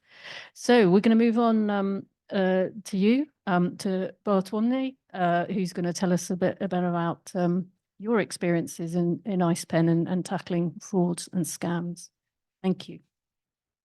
Hello, so I'm representing IcePen and Polish presidency. IcePen is it's an international consumer protection enforcement network. We are a very diverse organization involved in all kinds of consumer protection. Financial consumer protection is just a part of our job, and our members are from all around the world, all 6 continents. So we are a very diverse organization with the ability to exchange very different experience. In 2022, we launched a special project regarding the Consumer Financial Protection Initiative, Consumer Financial Protection Online, Finance of the Future Services and Scams. So this project consists, it's ongoing project. It consists of 3 parts. The first phase already done was the survey. So we survey our members to identify what they consider the most important, most urgent issues when it comes to the financial consumer protection, frauds and scams. The next ongoing phase is networking. So we are organizing seminars, mostly to exchange our experience, to talk more about the case studies. I think it's probably the most useful way to share experiences, to talk in depth about some most interesting cases. And then I think this year we will conduct this project by building guidelines, a brochure how to tackle the financial scams and empower consumer on a financial market. Here I will present some general, but I think pretty interesting results of this survey. What members of IcePen around the world consider most important, but also least important problems within the financial consumer protection. And when it comes to frauds and scams, we may analyze them in 2 dimensions, because they may be most common or quite unpopular, but they may be also most severe or least severe. And it's not so, and they are somewhat independent. So what our members, 25 countries participated in the survey, consider most common financial scams, both involve online shopping. So you pay for, like, for this Nikes, you pay for something, you do not receive it. Non-crypto investment scams. So this also, it was already mentioned, this wondrous investment, so-called get-rich-quick schemes, when you are promised a very high return on your assets, but when they are gone. And phishing and spoofing. So someone tricks you into transferring money or take advantage of or take control of your banking account. There are also existing but not very common scams, some kind of dating and online dating scams, which you may also lose money on this, but these are not very popular. Fake charities, you can also transfer some money to charity which is non-existent, or participate in some kind of travel clubs which do not offer any services, but so this is like what the consumer consider the most harmful scams. It of course the pyramid schemes, so also called Ponzi schemes. So it's investing because these scams not only involves investing in some fraudulent scheme, but also they are also using their participants to persuade other people to invest. So this is creating a kind of network of expanding the network of a scam. Non-authorized payments, so the taking control of your banking account or intercepting the payment, so it goes to the fraudster account, and some loans online on micro loans. It was also mentioned. So some people it could it could result in over indebtedness, debt spiral, and some very serious problems. Least harmful scams like exotic investments. So online, you can invest online in art, wine, collectibles. Crowdfunding, also pretty popular. It may be fraudulent or not, but it's not. It was not considered a huge problem. And NFTs. So I think there was some moment when they were very popular because of some high-level transactions regarding some digital art, but it's now it's probably not that. These are probably gone. But I would like to make a very interesting digression regarding this survey was conducted at the end of 2020, so 22, so like a year ago. But as you see, you get so the list from the for the least harmful or least popular, we have like crowdfunding or exotic investment. But almost exactly a year after this survey, was conducted, we have a big fraud in Poland, which involved actually crowdfunding and investment. It was a scheme run by the celebrity former politician who persuaded many people to crowdfund a new distillery to produce some kind of premium spirits. We are still counting losses, but there will be in millions actually, so a lot. And this is, I think, this is a good example how quickly the world is changing. I think you consider very exotic, very unpopular. 1 year, the next year may become mainstream, may become pretty serious. So this is a good example that we are dealing with ever-changing problems, ever-evolving issues. And also, what is very important to mention is that this problem regarding financial consumer protection are very country specific. So, for example, for my country, Poland, we have the online payments and the mobile banking apps are very popular. In fact, like I think most pupils in high school have mobile banking apps in their phones. We have so-called instant payment bricks when you can transfer the money based on the number of your phone. You don't need to know the number of account, anything. You can instantly transfer money to anyone just on the basis of the phone number. But it's based on entering some 6-digit code, but if this code is intercepted, the payment also could be intercepted. So to some degree, also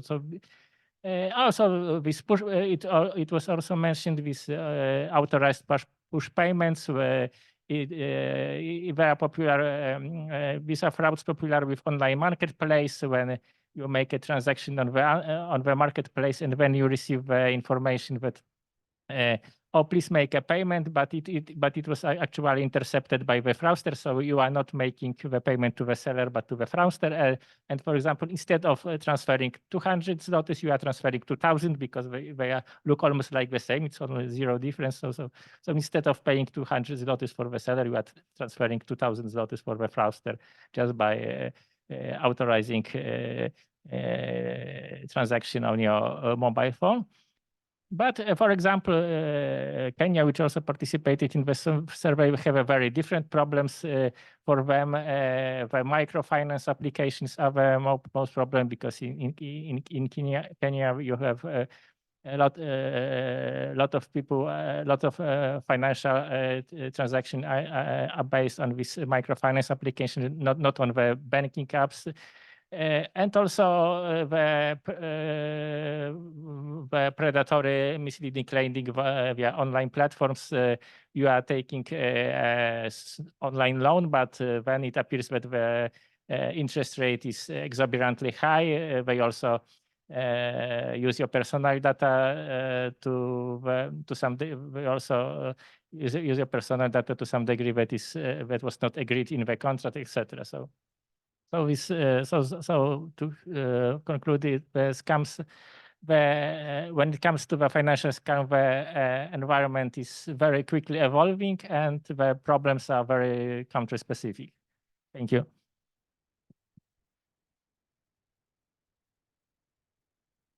Great, that's really interesting. I'm sure there'll be a lot of questions on that. And I think, as you say, it emphasizes the different types of scams and frauds.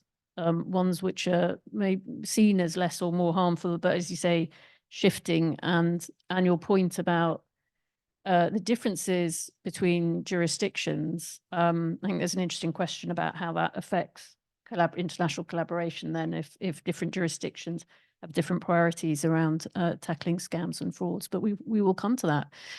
But first, we are going to hear from Stefan Hall, who's appeared on our screen. And Stefan, you're dialing in from somewhere, I'm sure, exotic, and representing Consumers International. Thank you. I'm not sure about exotic. I'm in Canada and we're still experiencing winter, so I'm definitely dreaming of something a bit more tropical. But thanks for having me. Just a brief note on Consumers International for those listening who might not be aware. Consumers International is the global organization for consumer associations. We have 200 members in 100 countries around the world. And we do a couple of things: provide a network for these members to exchange best practices. We encourage members to collaborate on work with each other that protects and empowers consumers. And we support our members in building capacity and knowledge to help them with advocacy efforts and on the ground local impact. We also represent the voice of consumers in international policy making, and the Consumers International has observer status at the UN, as well as special economic status at the OECD. So very grateful for the invitation to be here and provide the voice of consumers today. I've been listening in, and I think some of the points have been incredibly detailed and underline what I was planning to say. I'll be kind of taking a high-level view initially because I know we've got some time to dig into some of the details soon. So apologies if I'm kind of repeating some things that may have come up, but clearly what's come through already is not just the scale of the challenge in terms of its size, but also the kind of intricacies of dealing with it in so many different ways. And that was really the message that I wanted to underline as well. So the global cost of scams to consumers was estimated at $1 trillion last year. And although that sum is staggering, we know that the economic impact is actually greater because a very high proportion of consumers don't report when they fall victim to scams, because either they don't believe that something will be done, or they don't believe that something can be done, or in some instances they're actually embarrassed because they feel like they should not have been tricked into falling victim to scams. So that cost of $1 trillion is already incredibly high, but is believed to be much higher based on underreporting. And once you account for the emotional cost of scams and the emotional impact of scams on consumers, we know that that's adding a significant amount to that $1 trillion figure. We don't have a global number, but our member in the UK, Which, the consumer group, they estimated this at £7 billion per year, which actually was more than 5 times the financial cost of scams in the UK. So we can feel quite confident that the economic and emotional impact of scams on consumers is enormous. As others have underlined here, the problem is also getting more problematic. So, with the ability to produce scam content more easily, and with generative AI entering the kind of consumer applications, then the content will get better. And I know we'll address this later in discussion, but there was one example I wanted to bring up to highlight this, which is earlier this year, a firm in Hong Kong lost 200 million Hong Kong dollars to a deepfake video of its own chief financial officer. So a video had been prepared of the CFO and managed to trick an employee into making a payment into a scam account. And what I want to bring out there is really that it's not just a consumer problem. This is also a business problem, because everyone can fall victim to the same types of tricks and techniques. So we all need to be very conscious of this issue. And where does this sort of come from? I mean, this whole challenge has really been driven by the business models and the kind of way of working of the digital economy. So, advertising and digital advertising, speed, convenience of digital applications, as well as being enabled by anonymity and inconsistent verification procedures around the world and across industries. And as others have talked about, the challenge of cross-border enforcement, which is really a characteristic of the global nature of this challenge and also of our digital economy today. And you could look at that not just as a scams issue, but as a competition issue or a speech issue or other things. So I hope we have time to dig into some of those things. In terms of our work, Consumers International, what we're doing, we're addressing this in several ways. The first thing that I'll highlight is that we have a coalition of 27 of our members, so 27 consumer associations in at least 5 regions in the world, and they have united to stop online scams. The group last year put out a statement with some actions calling on governments to protect consumers from scams. And this group is advocating for the burden of responsibility really to shift away from consumers and towards the companies that are the channels for these scams. So that includes banks, it includes telcos, online platforms, and also the companies that are developing the tools that are making it easier to manipulate and harm consumers. And I'm talking specifically about generative AI tools there. So in addition to the Scams Coalition, we're also developing additional insight into the state of the problem. Something that is unique about Consumers International is that we're able to hear and surface the voice of consumers around the world through our members. So the ability to engage our members to understand the real world lived experience of consumers in different countries allows us to develop that insight and present it at places like this. And the kind of final areas we're engaging in all elements of international policy to try to make progress on this issue. We know it's not something that just affects consumers. I think it's not just about raising awareness and trying to support knowledge and information at the individual level. It's also about engaging businesses, governments and regulators. So I think this forum is really important. And last week, Consumers International celebrated World Consumer Rights Day on Friday, but we had an online program with 300 participants also covering a similar topic of scams, misinformation, and deepfake. So we're really trying to convene the decision makers on this topic and try to make progress. And that leads, I think, to the last point, which others have talked about on collaboration and coordination. And it obviously goes without saying that these are needed. So I support all the calls that have been made to develop those. But really, it has to come not at the level of collaboration to increase consumer awareness. It needs to be collaboration that addresses the problem itself. So again, what I talked about, the banks, the telcos, the online platforms, we need collaboration between those groups, and we need strong enforcement where there are examples of harm that emerge. So thank you. That's what I wanted to say. I'm sorry I can't be there in person, but I hope we'll have a chance to dig into some of these, even from snowy Canada. That's great. Thank you, Stefan. Lots of really great ideas there. Thank you. I think you emphasize very, thoughtfully, both the economic impact, but also the emotional impact that frauds and scams have on consumers. And obviously, I think you started the debate around AI and what frauds and scams not only look like today, but what they might look like in the future. And I think we need to consider how we as regulators and policymakers need to step up to that challenge and get ahead of it, which we will do in the next half an hour.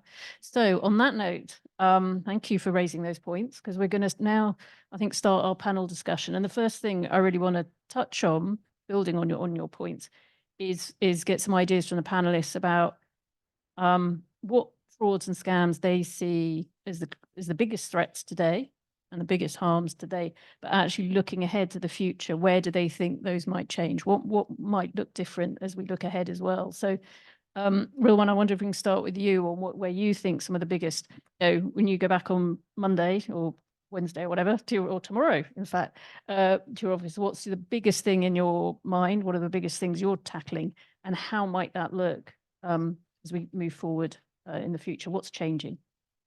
Thank you. I will say it depends on the region. From region to region, the major types of trends or the global trends are changing. But if we focus on globally, I will say the most common trends are investment fraud. I think other panelists have mentioned this as well. Investment fraud and advance payment fraud and romance fraud, and also the business email compromise fraud. This is based on our recent assessment on global financial fraud highlights, which collected for this assessment, we collected information from our member countries.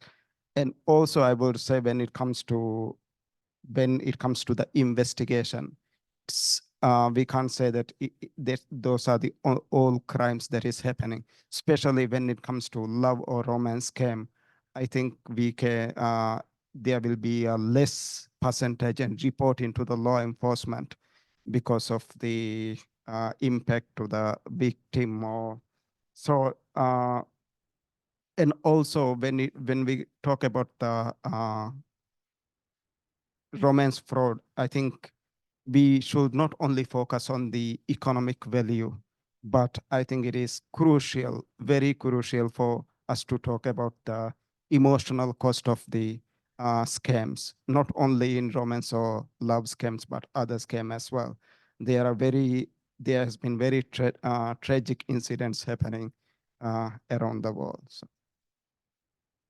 Thank you. And again, I think that does emphasize that we need to look at, when we look and think about harm, as you say, it's both the economic harm, but the emotional harm, and then the impact of different scams have on consumers, and the impact that will have on reporting and people's willingness to report scams. which might affect, as you say, the prevalence, the real prevalence of them. Vijay, do you want to say something a little bit about what you're seeing and what you worry about now, but also what you might be worried about in the coming months and years to come? Yes, on our side, I think we've been working a lot with developing countries, especially. I mean, like Rilwan said, it varies from region to region. But if we look at the developing countries, the identity theft is a common problem. And there are a lot that can still be done there in terms of, for example, when there is a SIM swap, what kind of measures can be taken by the financial services regulator or the DFS provider. There are also vulnerabilities related to the application itself. We are seeing a lot of smartphones now being used in developing countries. I mean, although you get better quality, and you have more applications. Having more applications means there's more vulnerabilities as well. And if the developer has not put in place proper security measures in the application, there are vulnerabilities. And we've tested quite a number of applications on mobile payments, where we find that they are still using, for example, WIP encryption ciphers. They are not testing the backend server verifications. For example, you could capture or intercept the transaction and replay it several times and run down the bank account of the consumer. So there are still vulnerabilities which are sometimes basic things, but they are still there. So we think that there is a need maybe for better coordination at a certain level, global level, maybe on ensuring there's good development practices adopted, because it's better to, at the development stage to fix the vulnerabilities and having to fix it, when the application is fully functional. We see there is still vulnerabilities in SIM cards, for example. Strange enough, there are still vulnerabilities at the level of SIM cards.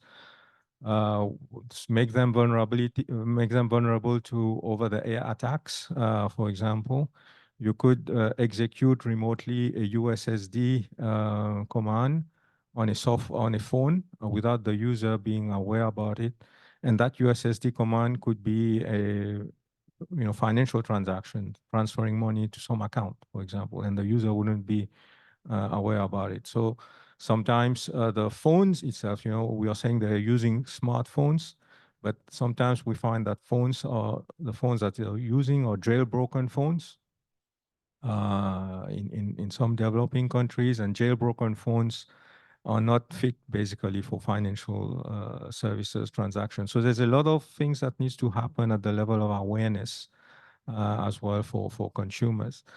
We've talked about deepfakes, audio deepfakes, call spoofing linked with audio deepfakes already happening in the US. And it's going to become more and more prevalent. At the ITU, we are working on an international standard that will help prevent the call spoofing, so that someone cannot use a deepfake and then make pretend it's coming from someone else's phone, for example. So there are a number of new things that we are seeing happening, and like we say, as we embrace the technology, we're going to get new risk and new threats that's going to come out, and we'll need to come up with new measures and maybe better, best practices in order to prevent them. Thank you. It's great. So just on that topic of new technologies and AI, Bartolomé, I mean, that presents both opportunities for regulators to help us acquire greater tools to sort of identify issues and tackle issues, but also greater threats, I guess, because as people have talked about, technology changes and the threats become higher and more complex. What's your view of how the world might change for regulators and how we might be able to embrace technology to mitigate some of the risks, but also what some of those threats might be? How do we need to step up to that? Okay, so I think that when it comes to threats, it very well already mentioned. So we are talking, and I think correctly, I think that deepfakes will be a big issue. Recently, I was able to talk to one of the software engineer at Amazon, who is and he said that, for example, when it comes to the voice deepfakes, it is currently impossible to distinguish, to detect. The technology is so advanced that it is currently impossible to detect detect whether it is a real person or a deep fake. So we are leaving it what would be called a state of permanent suspicion. So because it's very. But what is interesting is that the artificial intelligence could also help prevent frauds, and one of technology will becoming more and more popular is so-called, but still not recognized in many jurisdiction, is so-called behavioral biometry. It's based on machine learning, on deep learning systems. When the pattern, when the machine learning system establishes, tries to recognize the unique pattern the user is using your mobile phone and your with a banking application. What is interesting is the way you hold your mobile phone in your hand is unique to you. It does not involve anything like typing on this virtual keyboard, anything. Just on the basis on the data from this so-called accelerometer, the gyroscope, the machine learning pattern can establish the algorithm which identifies you with like probably very high accuracy, like 99%. And it can be used to prevent scams, because, for example, even if some fraudster compromise your banking app, he will be able to either copy your banking app, steal your phone, intercept some push messages or short or other messages. The banking system would still be able to recognize that it's a fraudulent activity on the basis that someone else is using the phone on this behavioral pattern.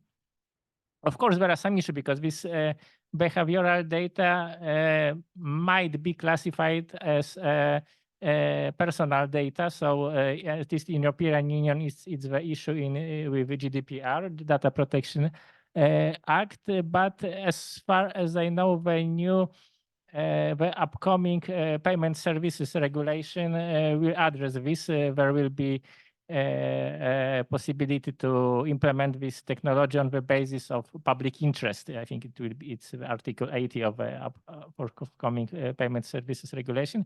So this is example when the actually artificial intelligence, some kind of machine learning could help to prevent at least some frauds regarding, let's say, in online in mobile banking. That's great. Really, really interesting to hear about that. Thank you. Stefan, as you started the debate about the future and AI, could you give us your thoughts or your worst fears, I suppose, for some of the risks for consumers, but also maybe what you want to tell us in the room about how you think we need to be stepping up and using some of the tools that we've talked about, or other techniques to try and prevent and protect consumers in the future? Yeah. So I think there's two aspects to talk about here. The first is what the problem looks like today, and then the second part is how AI will change that problem and possibly introduce some ways to deal with it too. On the first part, I really will underline that this problem is going to grow even without the development of AI. Some of the things have been talked about already, and we could ascribe the growth to different things, whether it's kind of digital trends during the pandemic, whether it's the growth in online banking and making these technologies more accessible, There's lots of different reasons why this sector, the scams sector, is going to grow, and consumers are becoming more vulnerable as a result of that. It's getting easier fundamentally to make compelling content, and content that is convincing enough to trick people. So it's already too easy from our point of view. And going into the next part, which is what AI will do, it's going to get easier. We've heard about the ability to replicate someone's voice using deepfake technology. I think that's now possible with just 5 seconds of audio from one person. So it's so easy to replicate someone's data and someone's authentication, the things they would normally use to authenticate themselves. What I think is concerning is that when it comes to the problem of scams, I think the challenge is not only going to grow because there are tools like ChatGPT, which can enable you to write an email very convincingly and quickly, but also that these tools will become more personalized. So one of the great promises of this technology, which is often talked about in a business setting, is that consumers will be able to engage with a personalized chatbot who can provide that consumer with an individual experience, and that will improve the customer service journey for a consumer. And I think there's actually some evidence behind that already in terms of companies that have been able to scale up their customer service operations and serve consumers better. They can serve more consumers, reduce waiting times, things like that. So those things are obviously good, but if the individual experience is becoming more personalized, that can also be used the other way. And I think what is expected is that this will actually become a kind of qualitatively different experience for consumers, that they could engage with a deep fake person that is kind of tailored to be as convincing as possible to them. So the data available about us can inform the development of the technology and can be used against us.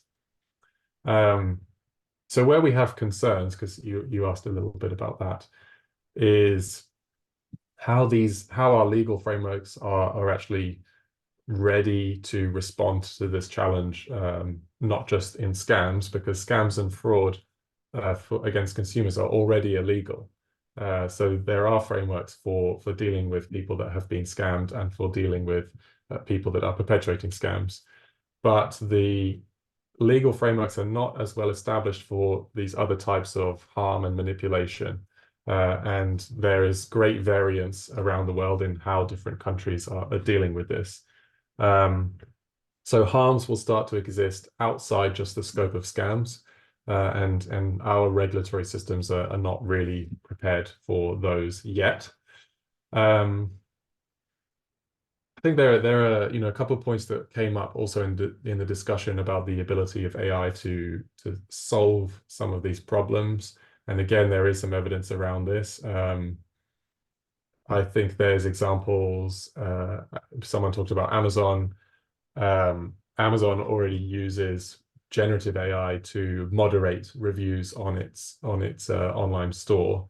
So apparently it's easier for them to identify a fake review and to provide a summary to consumers of reviews, and that could potentially make it clearer for consumers to understand where there is a manipulation going on. But to be honest, I think if this technology is going to actually help consumers, then we can't rely on individual companies trying to develop their own individual solutions. I think the entire value chain of AI needs to be involved in the discussion. So those that are developing and deploying generative AI technologies for consumers need to work with regulators in helping to mitigate the risks. I mentioned at the start that last week we'd organized World Consumer Rights Day and had our own program around a vision for fair and responsible AI for consumers. In that vision, we've actually included several points that we'll be publishing in April about how this value chain could cooperate better. But just to give some examples, you know, we believe that those developing and deploying AI should be required to communicate to regulators when they have done some testing of their products and identified possible risks, and that regulators should be able to set up a structure that allows them to do that in a way that still protects their you know, their economic interests and their intellectual property. So I think it's kind of naive to think that the problem will go away and that consumers will never fall victim to scams, because that just is not going to be the case. But I think we can't rely on consumers, you know, becoming more savvy or reporting the problem faster or better to these companies, and then those companies trying to react. We really have to have quite high benchmarks from the beginning for protecting consumers and making sure that the burden of responsibility is not on them. So that's really where I think would be my response to the question of how this technology can help people. Yes, it is there, but we need to kind of shift the mindset and the narrative that consumers are responsible and consumers are falling victim. I would really like to see stronger frameworks for liability on companies rather than on individuals. Thank you. That's a very, very compelling message there. Now, I had loads of questions. We could go on for ages, but we haven't got for ages. We've got another really interesting panel session coming up. So I'm going to throw open questions to the audience, both in the room, and we've got mics here. And again, like before, if you could just give your name and where you're from when you speak. And Matthew, I think, is also collecting some questions online. So I think our first question comes from Connor down here. You're just trying to make Tommaso run to you, right? Aren't you? And then we're going to have, hopefully we're going to have a question from right the other way up the other end. So we see poor Tommaso running around. Go for it. Thank you very much. So yes, my name's Connor. I'm the youth representative from Enactus UK and Ireland. And I wanted to touch a little bit more about the future of financial scams and fraud. We've talked a lot about AI, and AI is obviously a growing concern. But from the data that you presented, one of the things I found interesting was that you labeled NFTs and other fad investments as a less common type of investment in 2022. But obviously, in the circles that I'm from, sorry, not obviously, but in the circles that I'm from in 2023, it exploded in popularity and it became a huge thing. I want to get an idea about whether you have any forecasting data, or are there any other types of scams and fraud that haven't been discussed in greater detail today, aside from AI, that you believe that policymakers, consumers, and regulators alike are not prepared enough as it is right now to deal with? Thank you. Great. Thanks, Connor, for that challenge. Does anyone want to take up Connor's challenge? Anything that we haven't thought about, including Stefan? I don't know if you want anything, but we did hear about quite a few thoughts for the future. But is there anything that you'd like to remind us that we need to start to think about and make sure we're prepared? Vijay, go ahead. Yeah, I think to add to what the gentleman just said, it's actually true. There's been a lot of investment. But the funny thing is these crypto assets, or sometimes the stable coins or whatever, it doesn't come out first as a scam. It's only afterwards that you find that they are bust or whatever.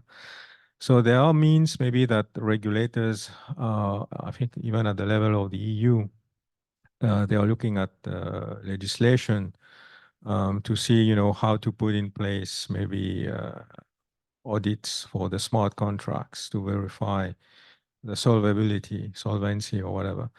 However, in terms of decentralized finance, I think the risks are a bit higher there because this is not covered by any legislation. So there is probably some work to be done there, but it's still a gray area right now. But like I say, it doesn't come out first as a scam. It's only afterwards that you find out that, like for example, the case of Sam Beckman-Fried, for example, so Yeah. So, but it's still a gray area right now.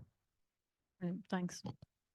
I think it was mentioned on previous panel, not on our panel, but we should maybe we should pay more attention to the so-called influencers because if it's our side of the coin to the AI, because AI is something artificial, but the people we think we should not. So we should trust the real persons, but the real persons, the influence could also trick you into some fraudulent schemes. What is important in terms of enforcement, it's already possible in my country, and I think in some other jurisdiction, it is pretty important for the enforcement agency to be able to find a natural person, because not a company, but the natural person, because some of these most influential influencers do not represent any company. They are natural persons, which with let's say a lot of followers, and they could get a lot of people in trouble. But from a legal point of view, it may be tricky to reach them and to find them. But at least in some countries, it is already possible to find the natural person for promoting some dubious financial schemes. Thank you. It's a good reminder. Stefan, I think you got a hand up, and then we'll come to the audience. Stefan.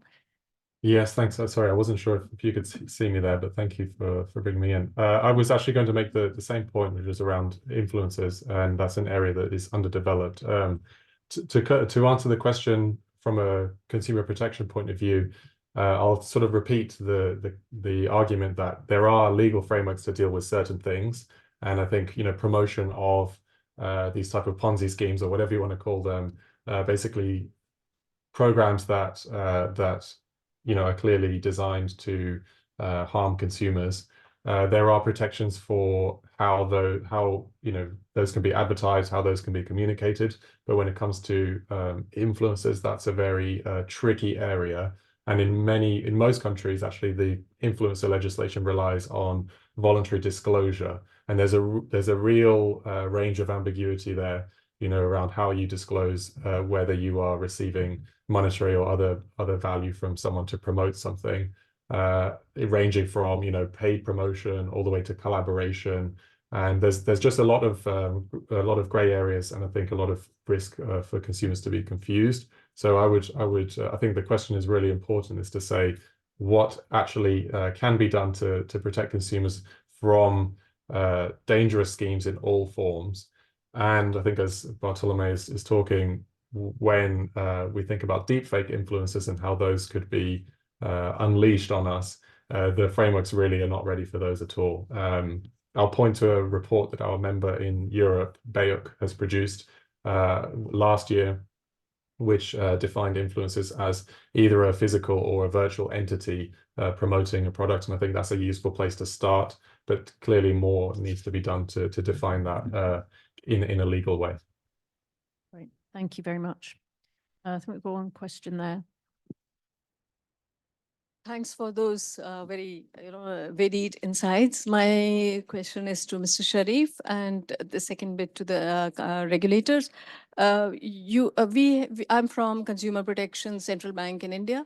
We have got cases of cross-border frauds, where business email frauds, and the challenge is that we are not able to really locate as to how far and where the actual fund has gone. It's very difficult to impress upon the client and the customers who are completely at a loss. So one is that, as to how, what is the percentage volume that Interpol has been able to intercept, has been able to retrieve in such cases of flow of funds? And secondly, to my understanding, there is no name and account matching currently as the regulation is at present. So are we looking at that? Because that is where we see that the gap is, and the fraud has happened because of the miss in the name and the number, so that anybody from the regulator, if they're looking at what could be the preventive measures for preventing these frauds. Thank you. Thank you. Thank you for the question. But I'm afraid to say that the percentage of the recovery is, I don't think we can, as I am aware, we don't have the percentage of recovery. But I can certainly say that throughout the year, Interpol Financial Crime Center conducts programs or the projects related to the financial frauds. As I mentioned in my presentation, I focus on two operations, Operation Haichi and Operation First Light.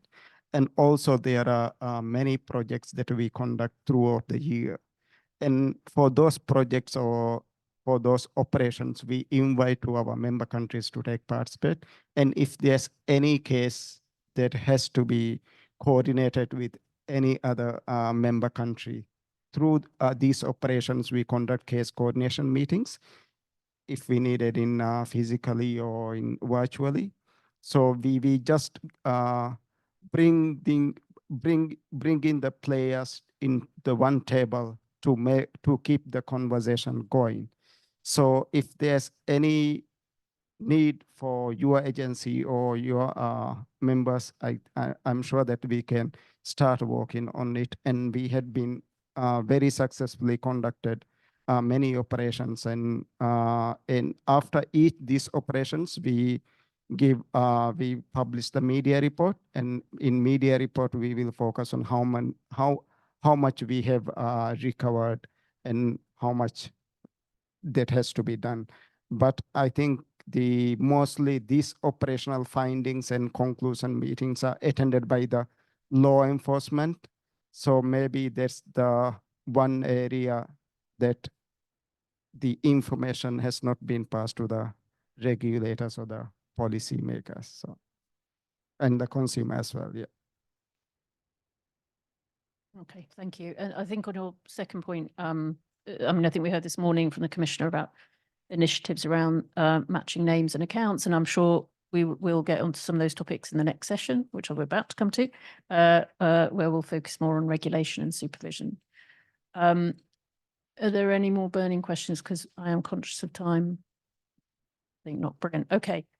So I'm gonna conclude the session there. Just to wrap up, I mean, I think if you were pessimistic this morning, I'm sorry, we've continued the feeling of pessimism, but then Juliana's going to come to the rescue with a bunch of supervisors and regulators and show everyone how we're getting ready to respond. So hopefully we'll end on an optimistic note, Juliana. There's a challenge for you. But look, we've heard, as I say, from this group of experts in this room and online, thank you, Stefan, about the types of scams and harms that consumers are facing, how that is shifting and growing. Last year's scams is not the same as next year's, how that's being affected by changes in technology, by digital, how that's shifting, but also how it differentiates, how it's different in different regions as well. The emotional as well as the financial impact on consumers and how we need to take that into account and understanding both the impact, but also considering actually whether some of the figures we hear about the impact and the numbers might be affected by the different impacts that different scams have on consumers. We've heard and talked a lot about AI, both as a threat, but also the opportunities to use that as a regulatory tool. And we've heard, I think, very compelling arguments about the need not just for greater consumer education and awareness, and we heard and talked about that considerably this morning, but also the need for us to look at our legal frameworks. Are they up to scratch? Are they ready for the future? Are they ready to tackle issues as they arise? The need, as we talked about, to continue to collaborate, find different areas to collaborate, look at weaknesses in the system, in particular structures and vulnerabilities there that need to be tackled. And all of our panelists work very hard to do that. And then importantly, I think the need to keep stepping up our game in terms of enforcement and regulation and policy making. It isn't just about consumers being made more aware. That's not going to solve the problem. And the need to have a whole system approach to look through the whole value chain and for us to collaborate, not just with each other and regulators, but both across sectors, but also with consumers, with firms to try and find whole solutions to these massive systemic problems. So on that note, I'd like everyone, if you could put your hands together and thank the panelists here and online.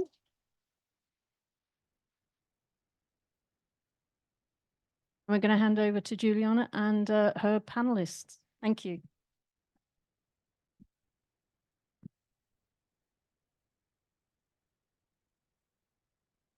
Nisha, thank you so much, Nisha, for this really great panel, very interesting discussions. Like you said, actually very scary also at the same time. So we do hope that Juliana is going to bring with her panelists some exciting and innovative experiences on how on what are regulatory and supervisory approaches that are working in protecting consumers from these types of scary financial scams and frauds. So with that, I am going to hand over to Juliana Sandri, who is the head of Department of Conduct Supervision at the Central Bank of Brazil and also chair of the FinConet. And can I also invite the panelists from this last session to come on stage as well?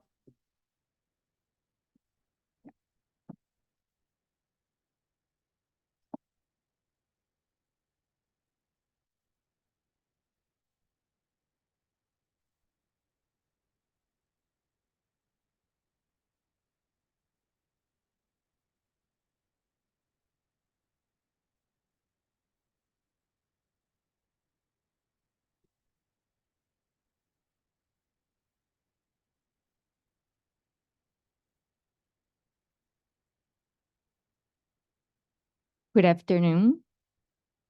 Thank you for the invitation from OECD. It's an honor to moderate this third panel of the launch of the Global Money Week. So for those online, good afternoon and maybe good evening. So it's the last panel of the day. So it's pretty clear by now that we cannot address the topic of protecting the money and securing the future without facing the challenge of financial scams and frauds. And as we heard, frauds and scams are a worldwide problem, the unintended consequence of the digitalization that having financially included many of billions all around the world. But who is responsible for tackling this challenge? I know that Nisha is very optimistic that regulators and supervisors are going to fix this problem, but I'm not that sure.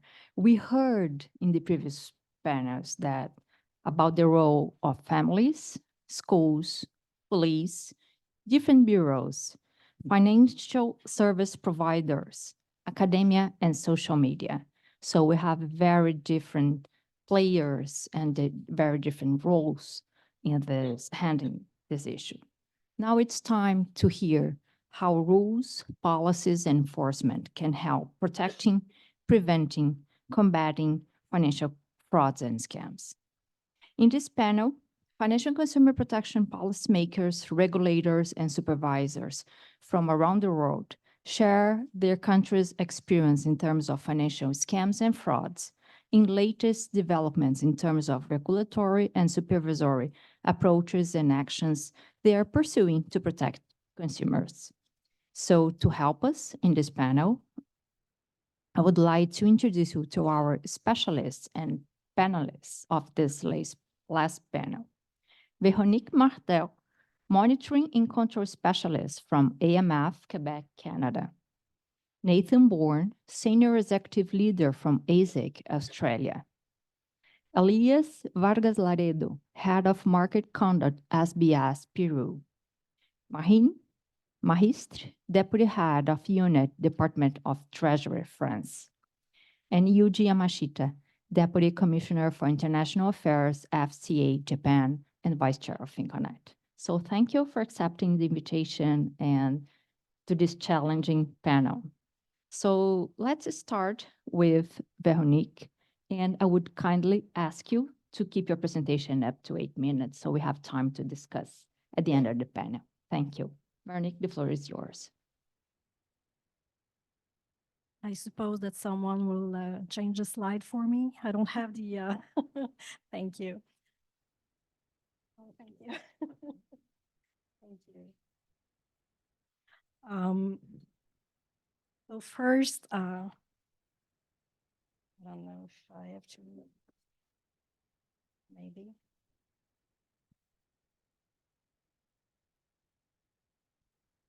Thank you. You could say I'm not a technologic person, sorry.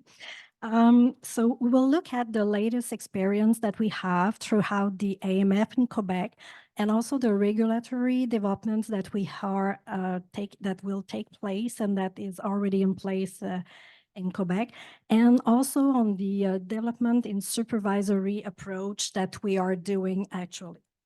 So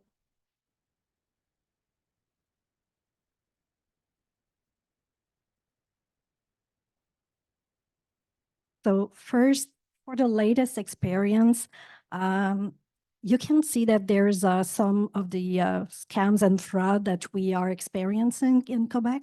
But the latest one that we are maybe surprised of is among the type of fraud currently taking place in Quebec are identity fraud and hyper trucage. I don't know if it's right to say it this way.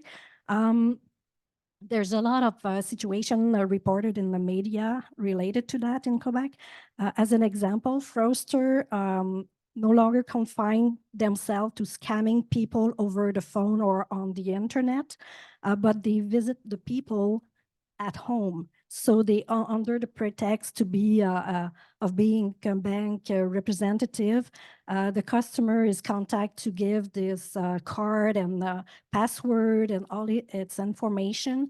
So usually it was always done like with a distance, but now it's more, you know, at home and they are in contact with the client. So that's something very surprising that we are looking at. For the regulatory development that we are doing, there's already some guidelines that we are using to monitor the financial institutions. So we have our sound commercial practices guideline. We also have the financial crime risk management guideline that is already in place. We also have for the crypto and digitalization money, looking at some improvement. For the regulation respecting the management and reporting of information security incident by certain financial institution, there's a guidance that we are looking to implement. And we want to receive information, so to be aware as a regulator, to have the information and to do the right action to protect the clients and the consumers. So there's something new there for us. And for the guidance on responsible use of IA in the financial sector, there is actually a letter and a paper, an issue paper in place where we are consulting the industry to receive more information about that. So we are looking at some information to improve our regulatory area in that topic. So we are actually collecting information about that.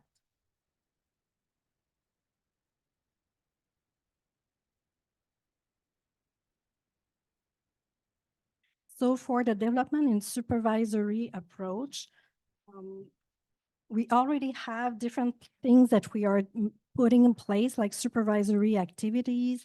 We're looking at different examination to do. We also are doing a discussion with other regulators and the financial institution on their practices and things that they could do for the consumers.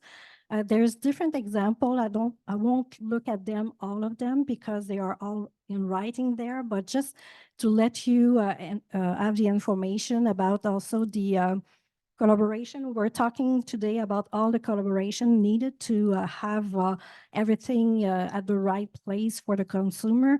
We are looking at different collaboration with the police department, with also different association and the the public sector, like for the Protection of Consumer Association.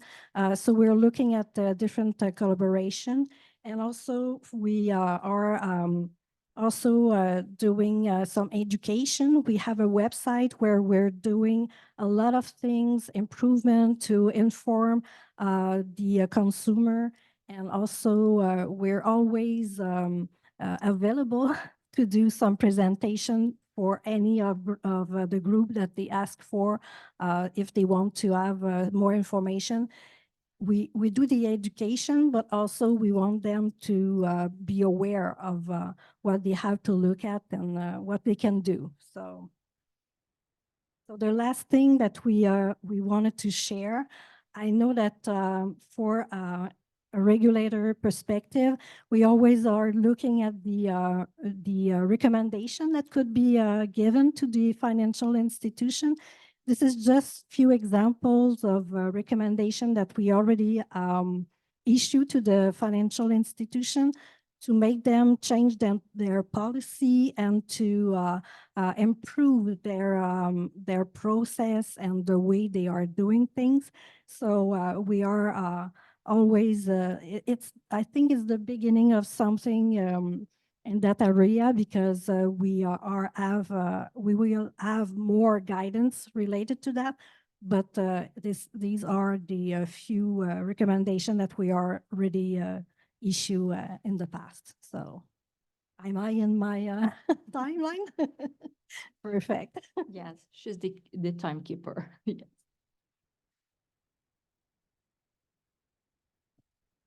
So thank you, Veronique. Round of applause for Veronique.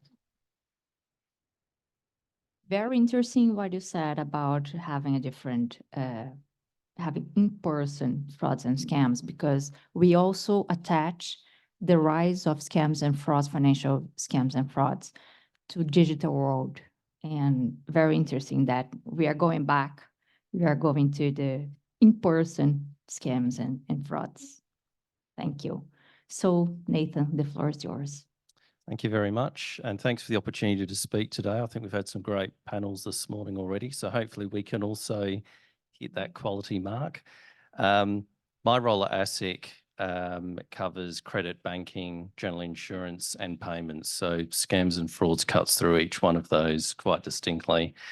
So I'll be going through similar to Veronique, what our current work is, what policy work we've got underway, and some of the things that we've found that have helped us in tackling this issue.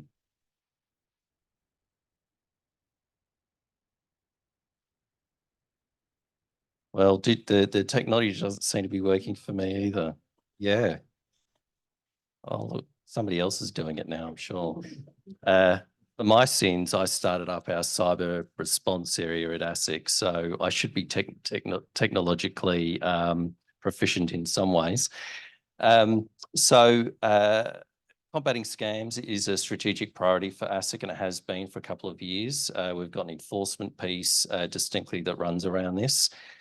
In 2022, Australians reported losing over 1.5 billion to scams. I think we had a panel session noted before that many scams go unreported, so the estimates could be 3 billion or more. Interestingly, and I'll get into a bit of what we've been working on, we've actually seen from 2022 to 2023 in some of the data we collect, that potentially through the work that we've been doing, that we've actually seen a reduction in investment scams that have been reported. So I'll go through that a little bit more. It was actually 40% reduction from December to December, so it's a quarterly change, which we are quite proud of. But you've always got to look into the data, and we want to see this sustained because there are still people subject to scams. So a couple of things here. Sorry, well, that's gone forward. I'll still stay on this one. So a couple of items on here. I'll just start with the investor alert list. So we've been trying to empower consumers to make their own decisions. So we have a new online investor alert list. This helps them inform themselves as to parties they should or should not deal with. I think it's always an interesting concept to put information up for consumers, but are they going to access it? Do they access it after they've been subject to a scam? Or do we get them to look at it beforehand? We launched this list in 2023. We have it as part of our Money Smart website, which is known as a key website for consumers to go to seek information, a whole range of financial issues. We see a very high click rate on the Money Smart website. So we're using that as an area to highlight firms that they're either targeting Australian consumers, they should have a license, but they don't. So they're not allowed to offer investments in Australia, or they're impersonating legitimate Australian financial services licensees. So that's one way that we can get out there. On the anti-scam practices, so on the website, before I get onto that, we did a review of our major banks and their ability to consider scam prevention, detection and response. I've got to say we found the results to be fairly mixed. We did provide recommendations back, and we have a report available on our website for that, but now we're expanding the scope to our mid-tier banks and superannuation funds as well. Another piece of supervision that we're doing is on AI. I thought I'd just pick that up because of the previous panel. So we're having a look at, it's not just banks, it's super funds, insurers, a range of areas. Where are they looking at deploying AI? I'll just note very quickly, it seems to be more on the compliance and reporting type work. They're not looking at it necessarily to engage with consumers in decisions. It might be that chatbot up front, but we're not seeing it actively engaged just yet, particularly with legitimate businesses. So I've talked about the phase 2 on the National Anti-Scam Centre. So this is quite a new piece, and in July 2023, the government funded a cross industry body, which is called the National Anti-Scam Centre, and it's led by Australia's competition regulators, so the Australian Competition and Consumer Commission, which we call ACCC. This is a body that we're bringing people and firms across industries, regulators, consumer groups, to try and bring all the information together to tackle scams. Just go to the next slide. So I've mentioned the 2 pieces there. We're a key contributor to this. We've been a co-lead on something we call a fusion cell. So I don't know if that means much to you, but a fusion cell is when you bring together specialists from a cross-disciplinary sense. You have them on a time-limited project to try and achieve outcomes. So we've done that. We're winding the first one up in March, which is actually on investment scams, and I'll go through some of the areas on that that we've achieved on that. Outcomes achieved is on that slide. Okay, so I did mention that we've seen some early signs of reduction in investment scams, and that was the key focus of the fusion cell that we have. So we saw a 40% reduction. So that's on the numbers that are reported to us. We'd like to think that's translating through to potentially others that aren't reported. At least it's a step in the right direction. And for many years now, we've just seen increases in frauds and scams and money lost at an exponential rate. So for us to see it even flatten is probably a good outcome, but we've actually seen it reduce here. A couple of other things I should mention. We have had some proof of concept ideas come through this fusion cell, so a call disruption technology. So we intercept contact between a scammer and a potential victim. So we've got one case where a consumer received a warning message instead of being put through to a scammer. So they went into a website or react to a particular message. That was picked up. We do use third parties to assist us with this. They were diverted to another, ourselves or the NAS group, to provide a message to them that they are dealing with a potential scammer and to review their transaction. So I know banks do this, and sometimes they can't get the consumer's head around it. But in that case, we saved that particular client a $300,000 Australian dollar transaction, which is substantial in anyone's money, I think. Oh, there you go. There's some of the outcomes that I mentioned before. I was going to talk about the website takedown service as well, but I'll leave that slide up there for the minute. So we've got a website takedown service, and we use a third party for that. We started that in 2022. We were able to take down more websites in 3 weeks than we had in the previous 12 months, and that was sitting at 2,500. So now we've taken down over 5,000 websites. That's taking out malicious investment scam, phishing websites, and the like. And it really does respond to the challenges faced by consumers. And some of the other panels mentioned this isn't just a domestic situation. So we can go out there and try and do everything we like with our domestic counterparts. But because this goes wider than that, having a website takedown service is very important. And sorry, I feel like I've been talking too long, so I'm going to wind it up pretty quick and maybe come back in for the questions. I think on these outcomes, while we're seeing these big reductions, we still do see quite a large amount of consumers still being subject to scams and fraud. So it's important that we maintain this, and we don't want to see a reversion back to what we were seeing before. So that's it from me. Thanks.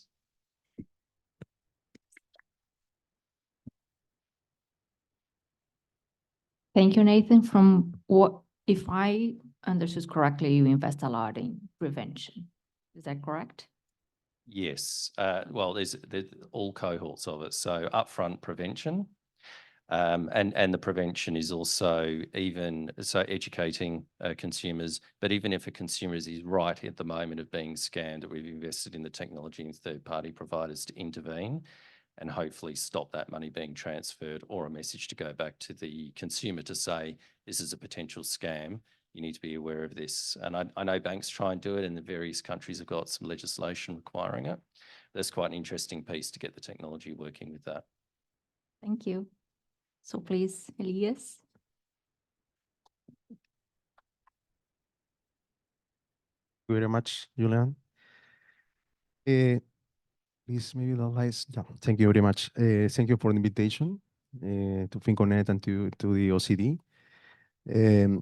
I would like to share with you the Peruvian vision about this topic, which is a very complicated topic and also a challenge in the case of Peru, as in many countries. The first thing that I would like to show you is the view that we have about the topic.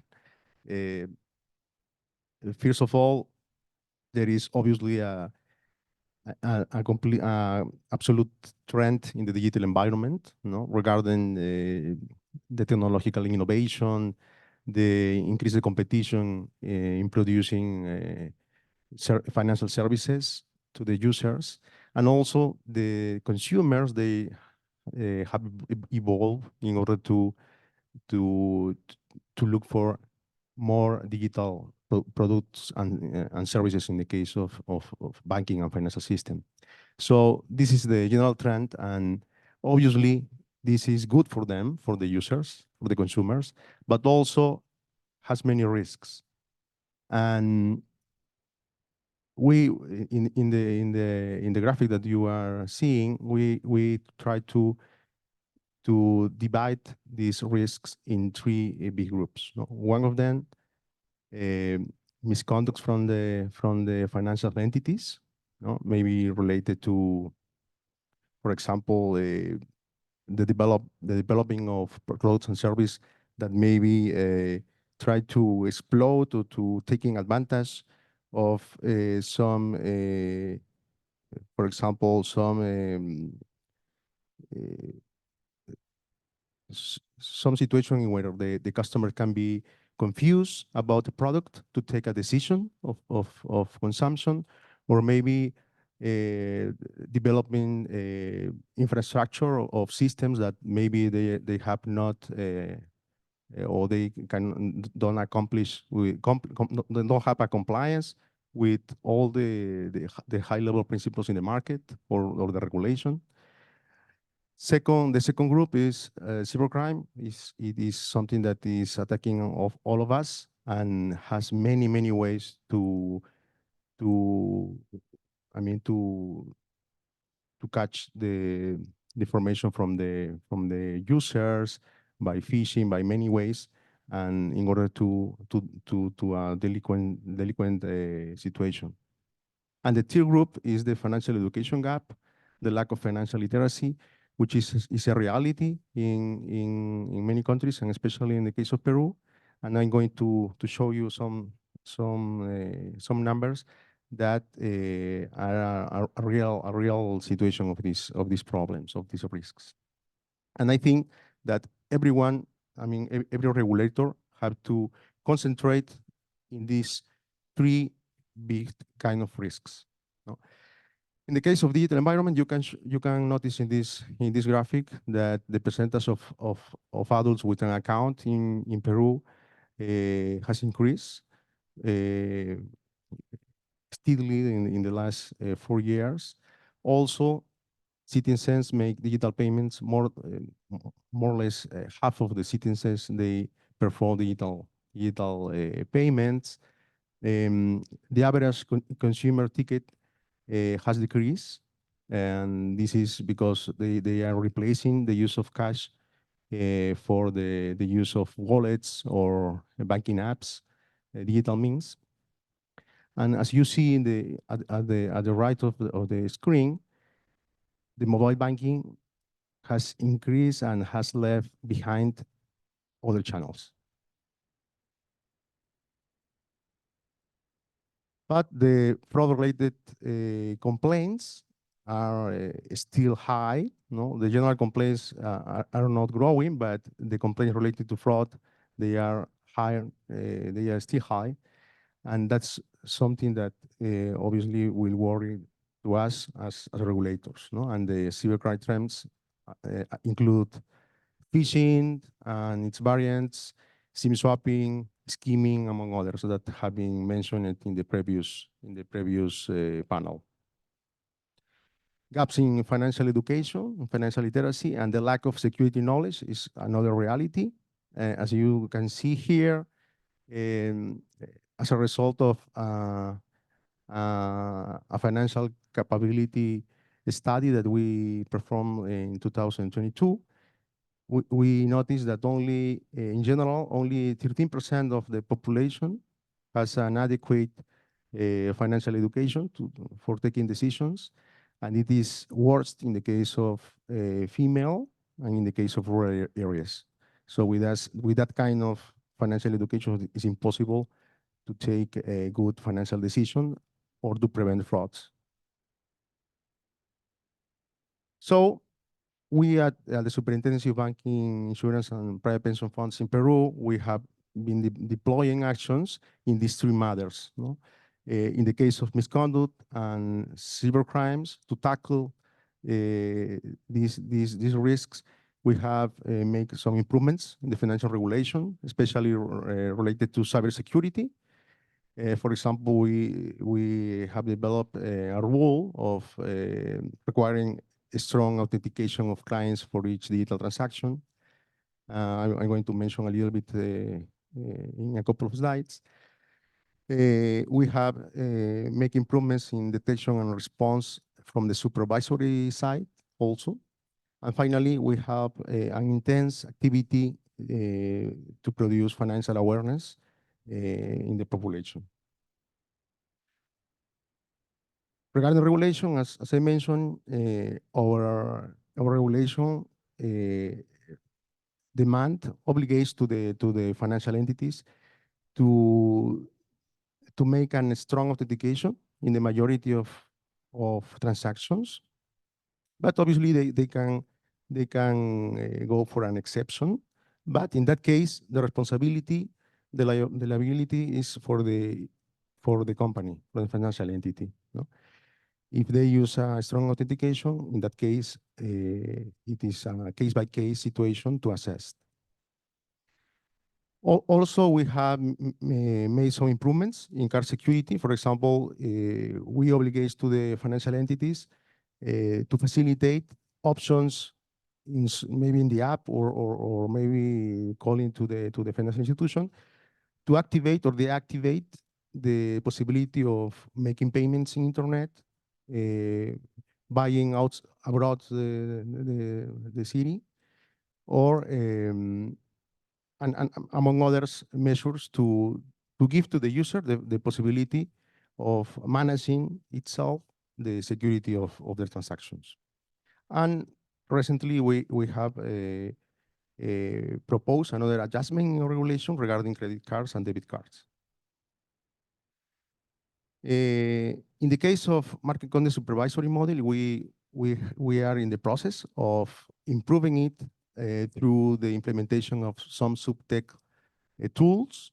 We have started with the social media monitoring, improvement in our social media monitoring, trying to use the artificial intelligence and also language natural processing to catch in a better way which frauds or scam is being producing in the market, and to take actions timely and obviously with a more sense of this market. About awareness campaigns, we are very intensive on that. We have worked a lot in schools with children and teenagers. We have also applied strategies of train the trainers. We have reached with that strategy 1.7 million of people. We have other financial education programs in focus on youths, adults, women, and elder people. We have a lot of presence in digital platforms, and we make campaigns about informal entities also for scam. So in summary, we believe the high innovation and demand for digital finance products and services create new risks, new opportunities, but at the same time, new risks for the users. We have to tackle them. The superintendency adopts measures to reduce this risk through regulation, better supervision, and financial education programs and campaigns. And well, I'm going to the last one. Something that showed that is that we recently has published a proposal of minimum authentication factors for credit and debit cards that we believe are going to reinforce the security in cards, trying to protect the users, the consumer in a good manner. Well, that's it. Thank you, Julia. Sorry for the time. Thank you, Elias, and thank you for bringing the financial education to this panel as well. So Nisha, it's not only supervisors that are accountable for. So now, Marine, the floor is yours. Thank you. Thank you very much, and good afternoon, everyone.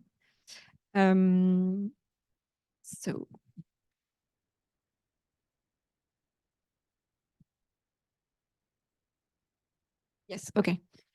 So to start with the situation in France, I would like to share the experiences, the French experiences. So first, as it has been said before, and which is true in France also, is that we can see a sophistication and a development of scams and frauds by a specific kind of fraud, because the EU member states have adopted the second Payment Services Directive, PSD2, it has entered into force in 2019 and 2020. So at the beginning, just before and at the beginning of the COVID crisis. And this directive did strengthen security of payment means. It especially strengthened the verification device, and it allowed effectively to reduce fraud on credit cards. However, despite this improvement, a specific kind of fraud is rising, notably in France, fraud with manipulation, which is based on more and more sophisticated scenarios and approaches, because it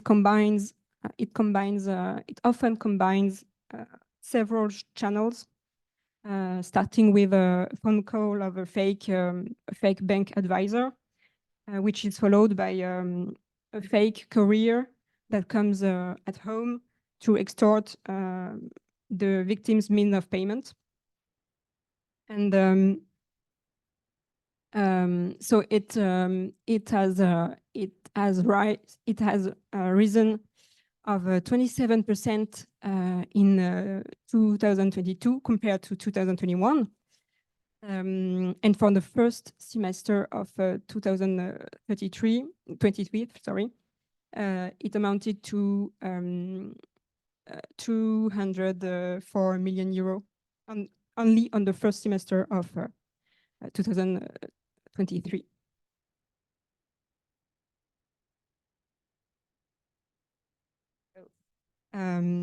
The first stage of prevention of scams and frauds in France relies on the role of the Observatory for the Security of Payment Means, so OSPM or OSMP in French, which is an observatory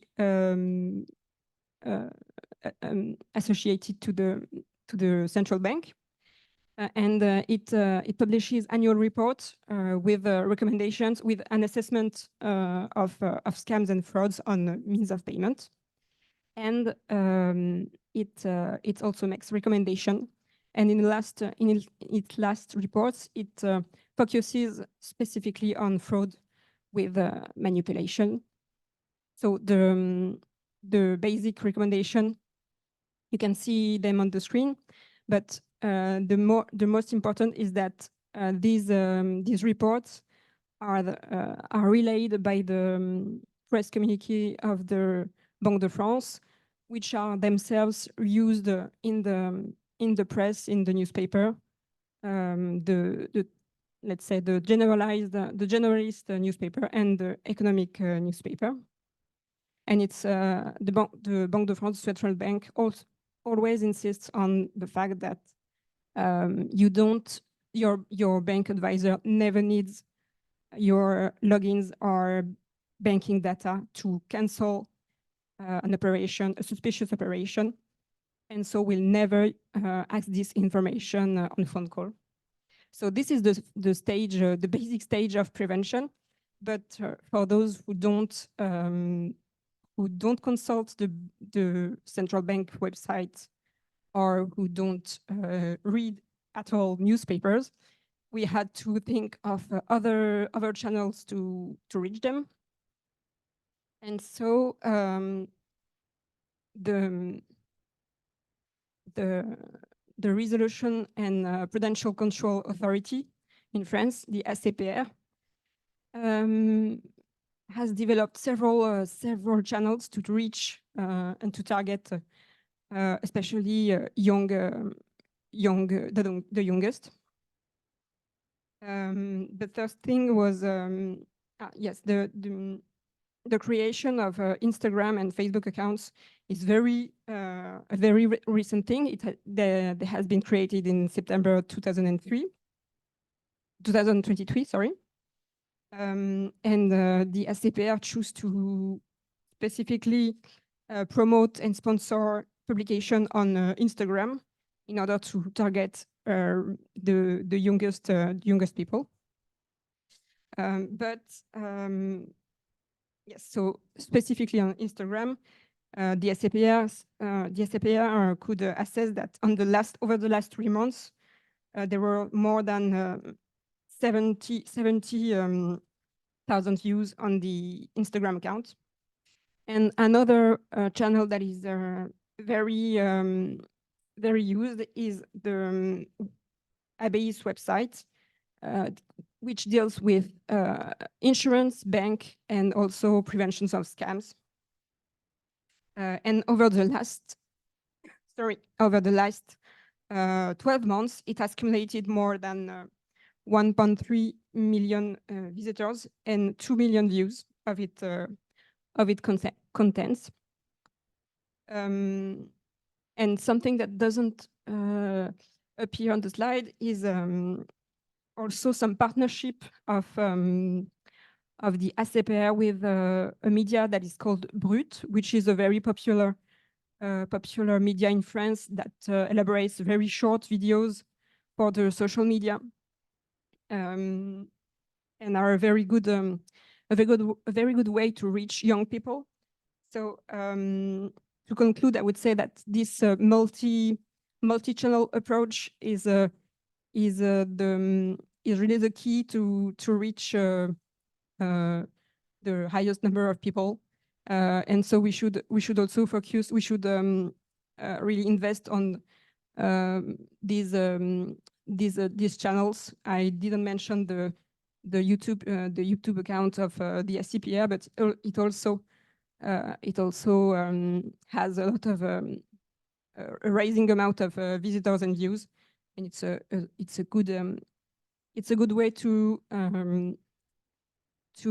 promote the prevention of scam and fraud in France, in parallel of newspapers and the traditional press.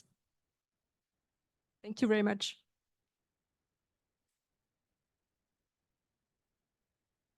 Thank you, Maureen, especially for sharing what you have been observing in the market. So at last but not least, Yuji, please.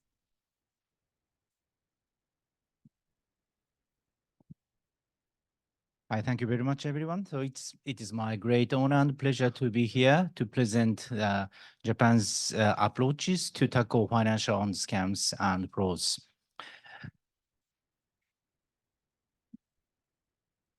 So the first slide is about large-scale scam case called Sky Premium. I included this slide in the first page because it is a good example to explain to you how the issue of scam and fraud is very serious. So let me explain briefly about the facts of this case. Actually, without obtaining legislation, this company, say called Premium, Sky Premium, even though Sky Premium sounds a very nice, attractive name, it is a huge fraudulent case. The company has held investment seminars and used approximately 500 agents to solicit retail investors to purchase the fund investment scheme called Lion Premium, a fraudulent FX CFD trading system. CFD is something like derivative transactions, which allows you to invest a lot of exposures without huge investment at initial cost. So approximately 22,000 retail investors had contracts with Lion Premium. The total investments are approximately 120 billion yen. So it is a huge, big, serious fraudulent investment scheme. The action by the authority was basically the Securities and Exchange Surveillance Commission, SESC, as an independent body for financial crimes, filed a petition with the Tokyo District Court to issue an order against Sky Premium and its chief sales officer to prohibit and suspend acts of offering intermediary services on September 2021. Of course, the court accepted this petition. So later in the Q&A session, why FSA did this petition rather than directly supervise or take any action to Sky Premium.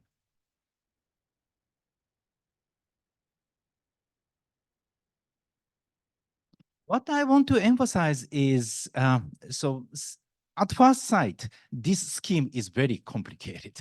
So my intention is not to explain the detail of the scheme, but what I want to emphasize is it is a complicated cross-border case.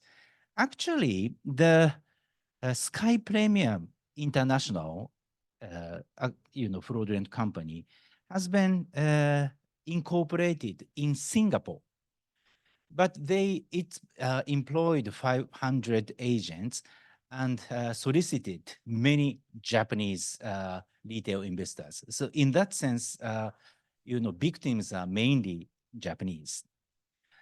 So the Sky Premium explained to retail investors that the actual investment decision is is done by the company called GQ Capital that is located in Belize, but of course it doesn't exist. Then it also said it opened the account in the Czechoslovakia Trade Bank, CSOB, but of course it is fraudulent. So it is a case of bundle of frauds, but it is quite difficult to detect all of them. So it is the example to explain how serious, how big the actual fraudulent case is. The following slides are to explain, how the number of frauds and scams are increasing. This case is a classic romance investment scams. So this is also on the rise. So in this example, a woman, so a handsome gentleman approached a woman in her 30s, and he induced her to make an investment for their future. So unfortunately, she is a vulnerable person. She investment repeatedly. So in that process, she finally realized something was wrong. But she told to the handsome guy that she wants to withdraw money. But in order to withdraw, she has to pay a deposit. So finally, she realized this is a fraud, but suddenly the gentleman disappeared. So this is I think, classic case of romance scam, but probably due to the more use of SNS or more sophisticated techniques, the number is skyrocketing. So what is also interesting is, please look at the, round graph. So if you see the victims by the age, typically adults with 40s and 50s tend to be the victims. So in the morning, we talked about vulnerable young generation. But if you look at the number, it is also the reality that, adult people who seemingly have more financial literacy can easily be the victim of this kind of scams and frauds. I don't know why they can be victims of romance scams. I don't know, maybe, adults with 50s are more desperate to have a romance. But maybe another hypothesis would be they are more richer than young generation. So they can, bad guys want to target richer people.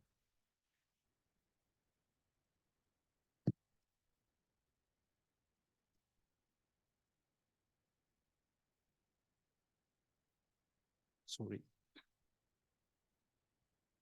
Oh, yes. This is another example where the cases of frauds and scams are rising. It is investment scams via SNS. So, trick itself is quite classic, and I think in any country you can see this type of scams. So let me explain. This type of investment scams typically induce victims to click on the fake investment advertisement on SNS, offering them highly profitable asset management schemes. So again, according to the survey, typical victims by age, adults with 40s and 50s, probably this is due to the reason they have less knowledge about less literacy on the new technologies, maybe.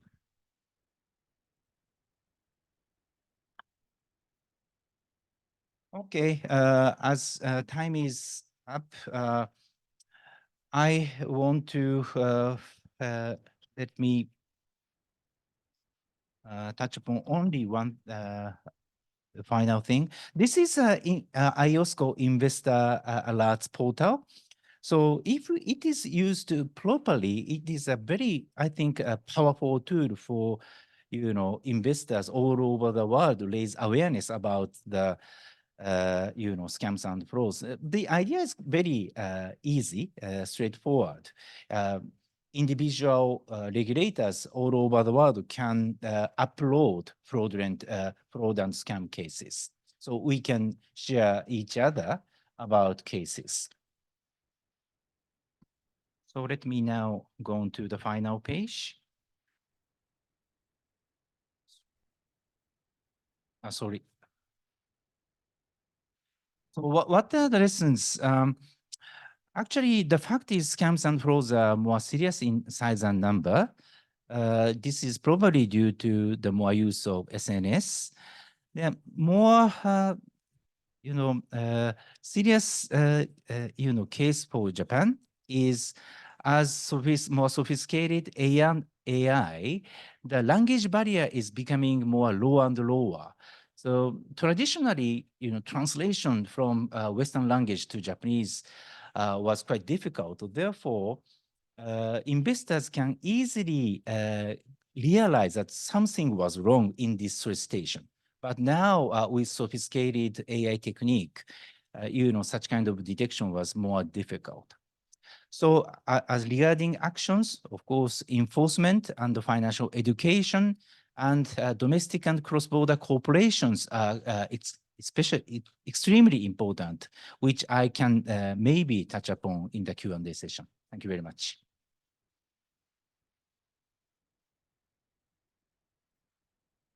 Thank you, Jude. The case is complex, but it illustrates very well the complexity and the limitations that we have as regulators and supervisors.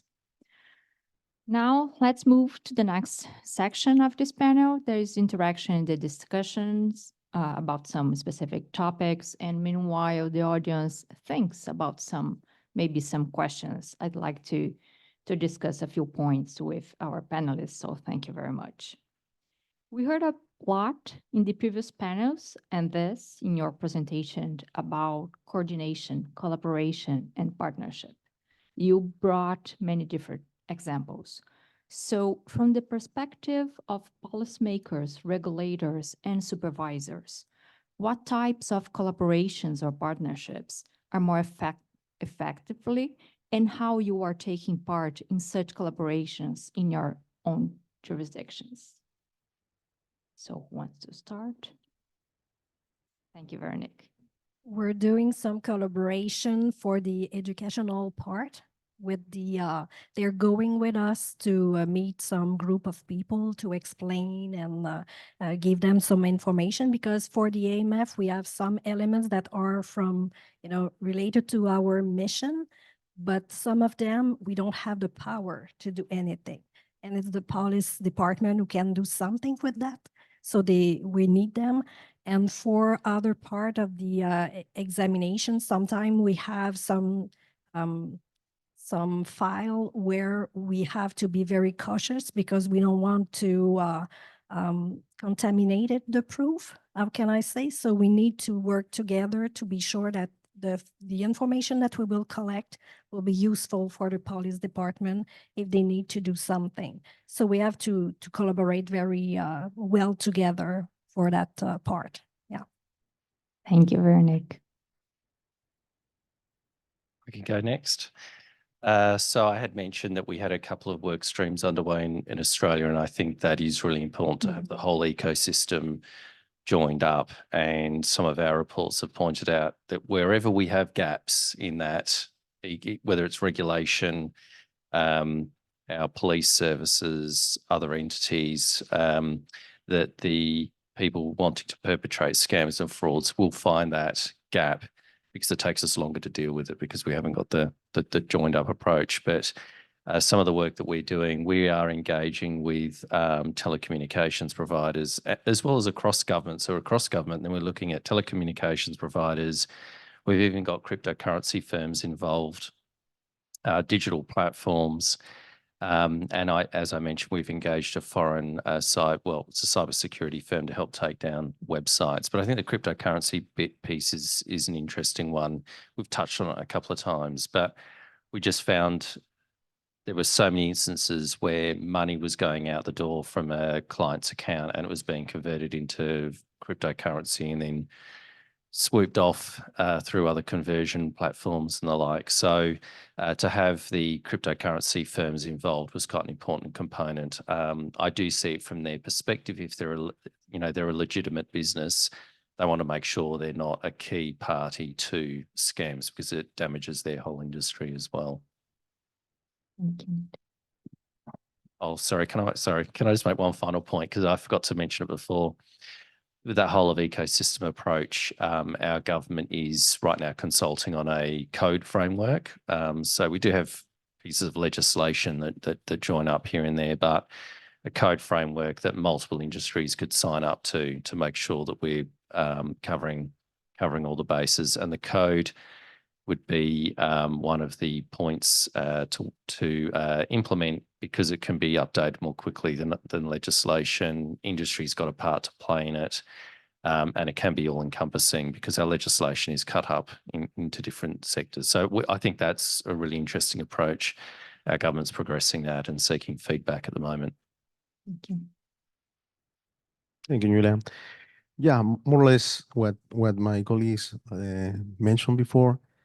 I believe that the complexity of the financial operations and the changing characteristics of frauds and scams, they need a strong collaboration among all the institutions, authorities, and authorities from the telco side, financial consumer protection authorities, like in our case.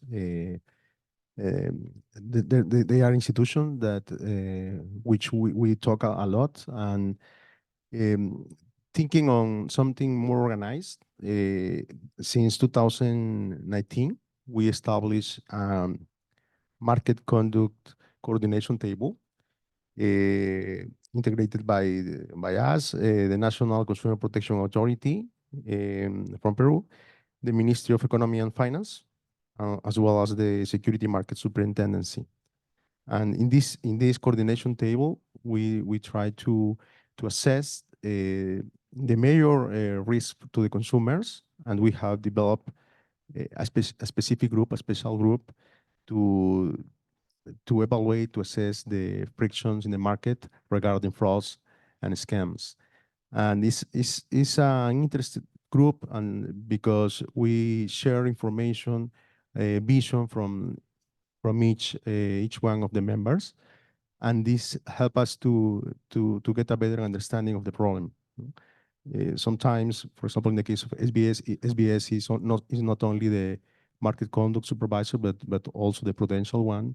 So we have, some information that is important, but maybe we need other one with other vision that complement us.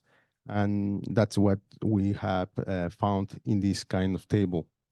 And also we invited some other authorities, like the Authority of Telecommunications, for trying to understand frauds or scams like SIM swapping, which is very complicated as well. And we have developed some solutions that are being put in place in coordination also with the private sector, for example, to reduce the possibility of success of SIM swapping. It starts when the frauder try to change replicate the number, the chip number. So in that moment, when it happens, for example, we are trying to implement communication between the telco and the banking system to avoid any operation that follows, or try to put a specific assessment if it is from the owner or not. So some things like that help us a lot, and I think help the consumers to avoid the materialization of this kind of frauds. Thank you, Elias.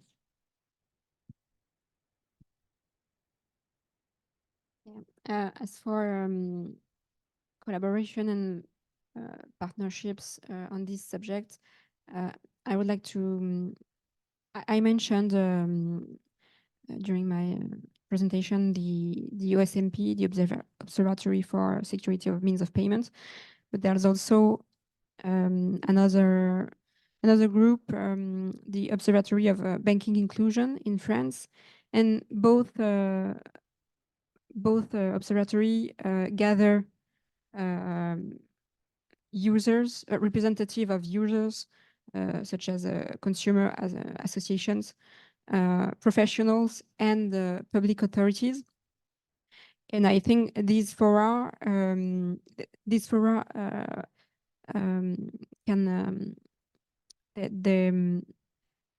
they publish soft law like guidance and recommendations, and it is very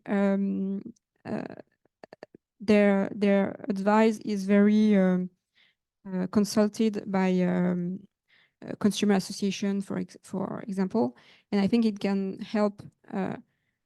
In general, it helps improving commercial practices and prevention of scams specifically, and in also the work of these observatories allows to raise awareness on specific topics like scams and frauds. So in France, these two specific instances or fora are really they are they have the attention of both public authorities and public in general. So their recommendation and their conclusions are very useful to raise awareness on scams and frauds and on the way to prevent scams and frauds. Thank you, Marine. Eugene? Thank you very much. I think there are two aspects in the cooperation, say domestic cooperation and international cross-border cooperation. Regarding the domestic cooperation, of course, the cooperation with other regulatory and governmental bodies such as police is especially important for good enforcement. It is especially so because in many cases, criminal cases, frauds and scams are done by unregistered entities. It is ironic because for registered entities, they are, under our supervision of the securities regulators. So we have many policy tools. Also, we have many information about the activities. But for unregistered entities, we can do very little. We know very little.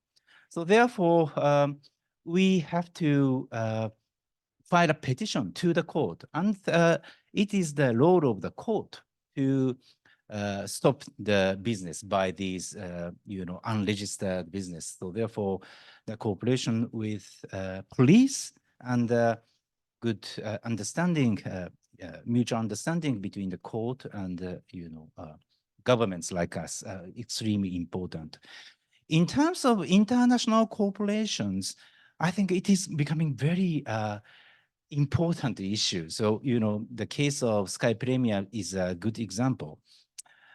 As long as the specific case is within the regulatory perimeter of securities regulation, IOSCO's MMOU, the information exchange framework under the IOSCO MMOU is very useful too, because they can, regulators can exchange confidential information about specific cases. But unfortunately, IOSCO MMOU can be used only to the extent they can be they are within the regulatory perimeter of securities regulations. So in that sense, I am very impressed with their good information sharing within Interpol among policies all over the world. So this is the international cooperation of specific cases. But beside of that, I think mutual understanding between international organizations is very important. For instance, FATF, Financial Action Task Force, that is responsible for anti-money laundering, is seriously considering how to make cross-border payments more transparent. So mutual understanding, communication between OECD, FATF, FSB, IOSCO is quite useful to for us to be better equipped with the latest developments of the scams and frauds. Thank you. Thank you, Yuji. Before moving to the audience, I have just another quick question. So we start by a case that we had the old example of old frauds and scams in person, and we talked about sophistication, digital world. So how might, in your view, regulators and market conduct supervisors need to adapt in order to effectively tackle financial scams and frauds in the future, considering the characteristics? I think that we have to do a lot of vigil. I don't know if it's the right word, but we're looking at different input to have the information to be sure that, because like we were saying, fraudster, they evolve. They know exactly where to change their target clients, how can I say? So we are looking at a lot of information from the consumer, from different associations, but we are also looking to receive information with some divulgation about the financial institution, about the situation that they are facing and they are looking at. So we will have more information to do the right action and to maybe to regulate in a better way. And we also have in our website like an information to aware, the clients about some fraudster or information about that. So this is the kind of input that we need to do our work the best that we can, because at the AMF, we're looking at the financial institution, but we want to protect the consumer too. So there's the two aspects that we have to take into consideration. Thank you. So this isn't something that supervisors, regulators can deal with on their own. So we do need that network effect, but we need to keep innovating as much as the scammers and fraudsters are. That is very difficult though with the constraints we have on our work and resourcing, which is the same across all parties in the room, I'm sure. I think there's an element here of, do you just keep dealing with the scam at the end of the process, or how do you get to the source of it? And I think that goes to the international point that Yuji was making, that the international collaboration point is an important component. You need to make it you also need to make it unprofitable for them, that it's not worth their time and effort, because we're diligently looking at it. But I don't have anything more to add than that. Thanks. Yeah, I think that regulators and supervisors has to also take advantages of the technologies, of the new tools, so tech tools maybe that all experience from other regulators and supervisors to try to identify and to assess frauds and scams in a more timely and efficient manner. For example, in the case of Peru, as I mentioned in my presentation, we have prioritized the implementation of a new advanced social monitoring network with the objective of catching all these new kind of scams or frauds models that are appearing in the market from the people who is being a victim of the fraud, no? And the place where they put this information in the first place is in the social network, and this is the main source that we're trying to assess in a better way, not only looking for positive, neutral, negative sentiments, but trying to using artificial intelligence, trying to catch the main activities, misconducts among them, kind of frauds, kind of scams, and the information that is provided there, then cross this information with other information from the supervised companies and other maybe technical institutions to understand in a better way what is happening, no? And with that, trying to implement some measures through regulation or specific action in some cases. That's one of the points that we think is a better way to follow in order to tackle this matter. And another is obviously, and it's not something that is independent of the previous one, is you have to strengthen your team with these new tools, and you need obviously new ways to perform the supervision. And in Peru, we divided our supervisory team in a specific one that is in charge of this project that I mentioned. They are being specialized in the assessment of the information from the social network. And with that, with that specialization, we believe we can get more from that information, and this information then travel to the supervision department, and they deep inside with that information with the supervised companies and trying to take the better measures to tackle the matter. Any more thoughts? Yeah, just to say that it's true that there's a race to technology, I think, between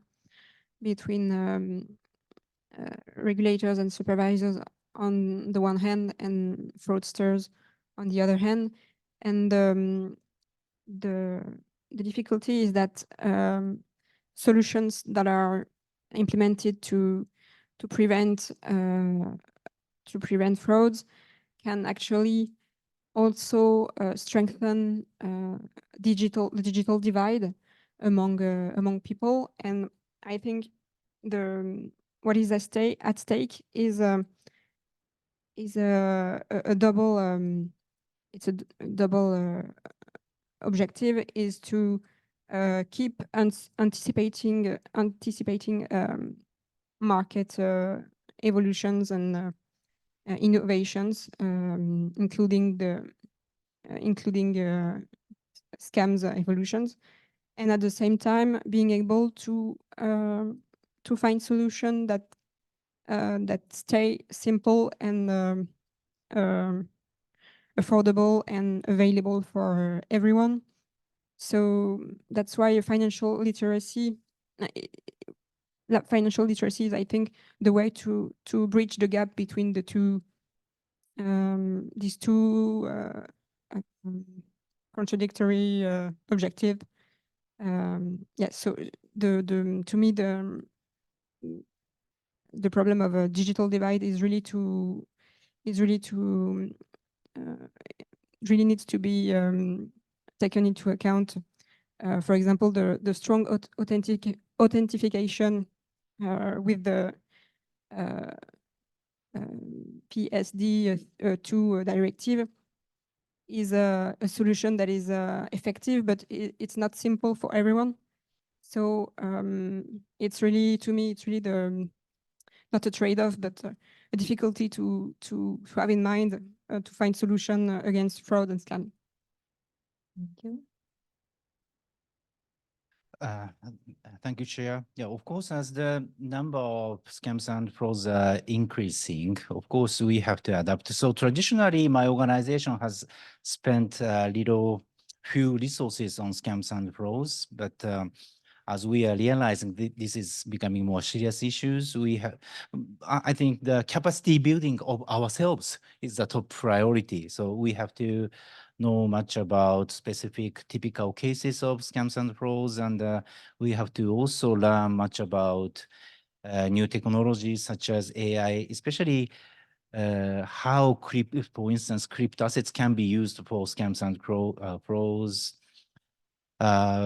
So, you know, capacity building of ourselves is the top priority. But another message I want to convey to the audience is that even though, you know, enforcement and education is super important in light of scams and frauds, but I myself think we shouldn't over discourage, you know, investors, so consumers to make any financial transactions. What worries me is, so especially in Japan, many people, young and adults, are very, very risk averse. So typically they put all of their financial assets into non-interest bearing, you know, demand deposits, simply because many of them consider investments are too risky. So therefore, what worries me is, yeah, of course, scams and frauds are scary, but if we just overemphasize that, the possible consequence is many investors never, and many Japanese people never invest. So just leave their deposits in bank demand deposits and do nothing. So I think that can lead to bear suboptimal results. So therefore, I want to educate them that, you know, smart investment with full recognition of the risk of investment and scams and frauds is a good approach. Thank you very much. Thank you, Yuji. Thank you all. I think we have time for 1 or 2 questions from the audience. We will have 5 minutes. Thank you very much for the insightful sharing. I'm Alan Au from the Hong Kong Monetary Authority. My question is for Yuji and for Nathan. Both of you mentioned about asking the social media platforms or websites to take them down or take down those fraudulent posts. How would you rate the responsiveness and effectiveness of this measure in terms of whether the social media platforms are responsive to the request? And at the same time, you also mentioned about the investor alert, putting down those fraudulent websites in the page so that the investor can be aware. But a lot of times it would take us, the regulators, sometimes to verify the websites, to identify them before we put them on the investor alert list. So how would you, any ways to increase the speed that we can make these sort of actions? And just one last question is on Nathan. You have talked about the special review on 4 banks. Are there any specific things that you can share regarding your special reviews on the scam prevention and detections of banks' practices? Thank you. Well, I think you got away with 5 questions there. But I'll try and remember them all. Let me go with the last one first, and then Yuji might be able to have a go. Okay, so just on what we did find with the banks, they had narrow and inconsistent approaches to determining liability. The victims weren't always well supported by their banks, so even if they reached out, they weren't getting the support they needed. We've seen that in a few other areas, like clients experiencing hardship. There were gaps in inconsistencies in the abilities of the banks to identify if a scam had occurred and then informing the end client. And although there was some good practices, like with the top tier banks, it was very variable as soon as you stepped out of there. Websites, yes, you need to verify that they are a problematic website before you take them down. A little story from 8 years ago was that I wasn't involved in this, but ASIC did take a step to remove websites, and you must have had a website provider that controlled tens of thousands of these things of legitimate websites. And so we accidentally shut down too many websites and had to bring them all back up again. So that's a practical issue. You do have to be careful if you're going to take these steps, because the regulator's at risk then from causing disruptions to business. With the banks, I think that was the other question. I mean, they're generally receptive to information we provide, and particularly around scams. We have new payments platform, immediate payment transactions. They're saying that is the key area where they're seeing scams. They want to bring friction in, i.e. force people to wait a day. Don't have the money transfer immediately. Force the day wait, because it allows them to identify the potential scam transaction, get the notification of the consumer, cancel the payment going into the end bank account. What was the other one? The social media. That's a more difficult one. That is a more difficult one, broadly speaking, whether it's about scams and frauds or not. I haven't been closely involved in that myself more recently, but we did use social media quite well in communicating our messages. Interestingly, the best method we found to communicate the scam strategy that we had and to inform and get the engagement was through Snapchat. So there was Snapchat. We use a couple of others. We've used is it Telegram and a few others where we've delivered messages. I think emails and the like are now old news, but we still use them. But it's some of those social media platforms we use quite effectively. I'll pause there. I think I captured all of those, but someone can let me know if I didn't. My insight is no more than Nathan. So let me respond to quickly only for the investor alert site. Actually, again, this can be very, of course, not only Japanese authority, my authority, but also IOSCO members try our best to upload the specific cases as quickly as possible.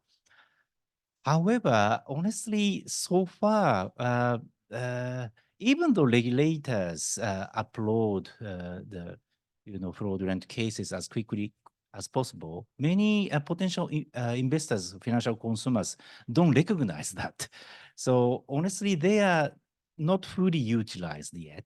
So therefore, I think at this conjuncture, we must start to raise the awareness that among financial consumers to look at this site before you make an investment decision. So this is the first step, I think. Thank you very much. Do we have any other question? Vicky. Thank you, Julia. My name is Ricky Satria from Bank Indonesia. I hear a lot of today, we prevent the customer. I would like to hear from you, prevent the fraudster and scammer to use our financial product and payment channel to use their activities. In your jurisdiction, do you allow the bank to share the fraudster data among the bank? Second, frozen the fraudster account or temporarily delay their activities using our financial product and payment. Thank you. Or someone specific or to anyone? It's like it's quite general. I don't know enough about it to know whether we allow the sharing of fraudster account information, because the banks have probably got some certain legal risks in doing that anyway, in case it's wrong. What we do see are banks identifying what could potentially be an illegitimate account and funds, and their client is asking to transfer large amounts of funds. But what we have seen, and this has been going on for more than a decade, they will inform the customer, you're sending money to an illegitimate bank account. We think it's a scam. And the customer's so, it could be a romance scam. I don't know about the quotes you put up, Yuji, but there are other types of scams where the client is just so enamored with the product that they want to transfer the money for some investment. They don't care what the bank tells them. So it's not, that to me shows that they're not shutting off the account per se. They're just informing they think this is a scam bank account and don't transfer your money out. It might be with another bank, so they can't shut that down. It's more about transferring to something they think is a scam.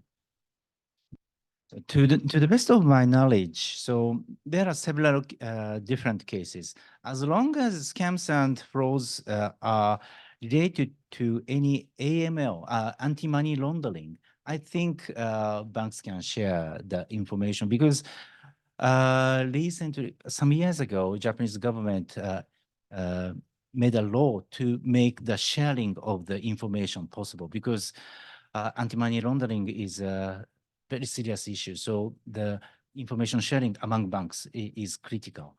But for other cases, to the best of my knowledge, I think banks cannot share that information because information includes many confidential, private information. Maybe you need a special treatment by the court. Thank you. Yeah, well, there are some problems with that possibility of sharing that kind of information because it's confidentiality, personal data issues, among others. But in fact, in Peru, there are some ideas and from the private sector at the beginning, but they are starting of thinking how to tackle that limitations, and maybe starting with an authorization from the client when the client sign the contract, trying to allow this kind of sharing in order to protect themselves. No? But they are still in evaluation, in assessment, because that will help obviously a lot to prevent this kind of frauds, scams.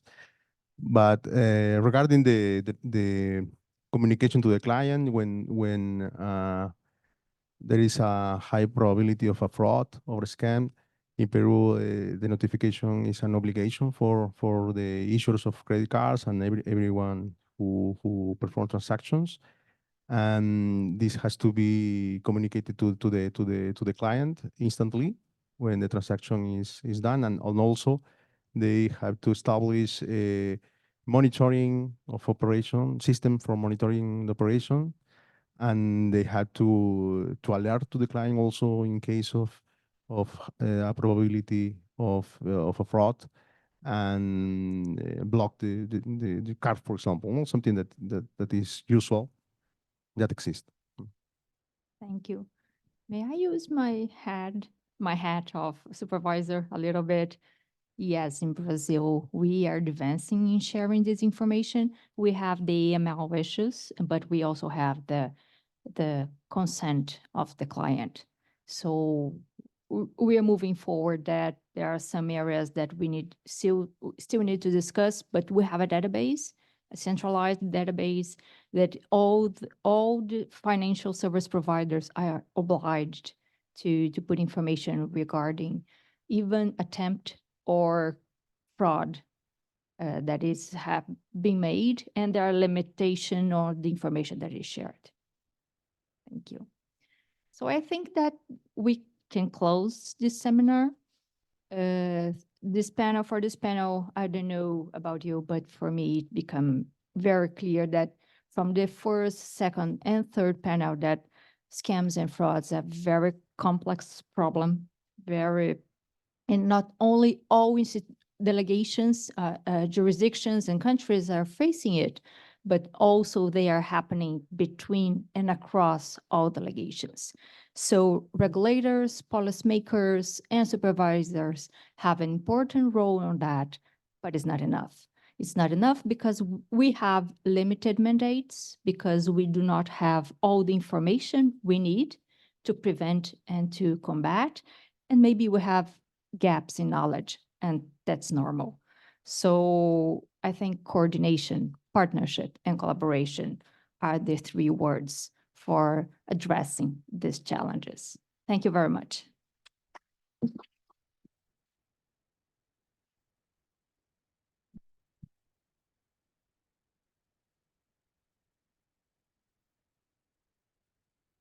Thank you so much, Juliana. Thank you, Chair. Thank you to everyone. Thank you to the panelists. I think this was a very exciting and inspiring panel. I have to say the whole day was really fantastic. We learned so much, at least I learned so much for sure. And I think all of us can take a lot of useful information at home. Thanks to everyone that has contributed today, both on stage and off stage. Thanks to everyone who has followed online. We had around 350 people connecting, and still now we have around 150 or 170 people that are listening to us. So thanks for that. Juliana already summarized so well the conclusions from the panel, but I would say from the entire day. I was also amazed by the discussions and to learn about how many different types of scams that I wasn't aware exist. Some that are very sophisticated, AI deepfake, those are very scary. I wouldn't want to get a call like that myself. I don't know how I would react. Also, we learn about romance scams, which I think not only are bad for your wallet, but they can also break your heart, right? So we discussed about the implications for mental health as well, financial scams and frauds. And I think that's something that maybe we should take back and consider more because, yeah, it's not just about financial costs, it's broader than that. And the last point that I would like to make is, yes, we heard that there's responsibility and there's a need for collaboration, that we have to stay awake to see what happens around us, to be aware of potential risks. There is a role for financial education for sure. It is important. We have to be aware of that. Policymakers are trying to, share with us good practices, but that's definitely not enough and shouldn't be enough. We need to stay alert, and financial consumer protection, strong and robust mechanisms need to be put in place to protect consumers as well. And I just want to conclude just by reminding you, I'm sure you all remember, but the 3 points that Connor made this morning, our youth representative, which I thought he was fantastic and really, just having young people like that gives so much hope, and it's amazing. It was amazing to have him on stage, but he said 3 things. I'm sure you remember: mainstream financial education, prioritize financial consumer protection, and really support peer-to-peer learning for young people, because that's really so important. So with that in mind, I want to remind everyone that tomorrow we're continuing discussions. This is just the first day. We are continuing with the G20 OECD Task Force on Financial Consumer Protection and FinConnect meetings. And for everybody around the world who celebrates Global Money Week this week, wishing you successful events and have so much fun. And thank you so much for joining. And that's all. We invite you for some refreshments just outside this room. And for those which are interested, we have the bureau meeting in CC 18. So please be there around 15 minutes. Thank you.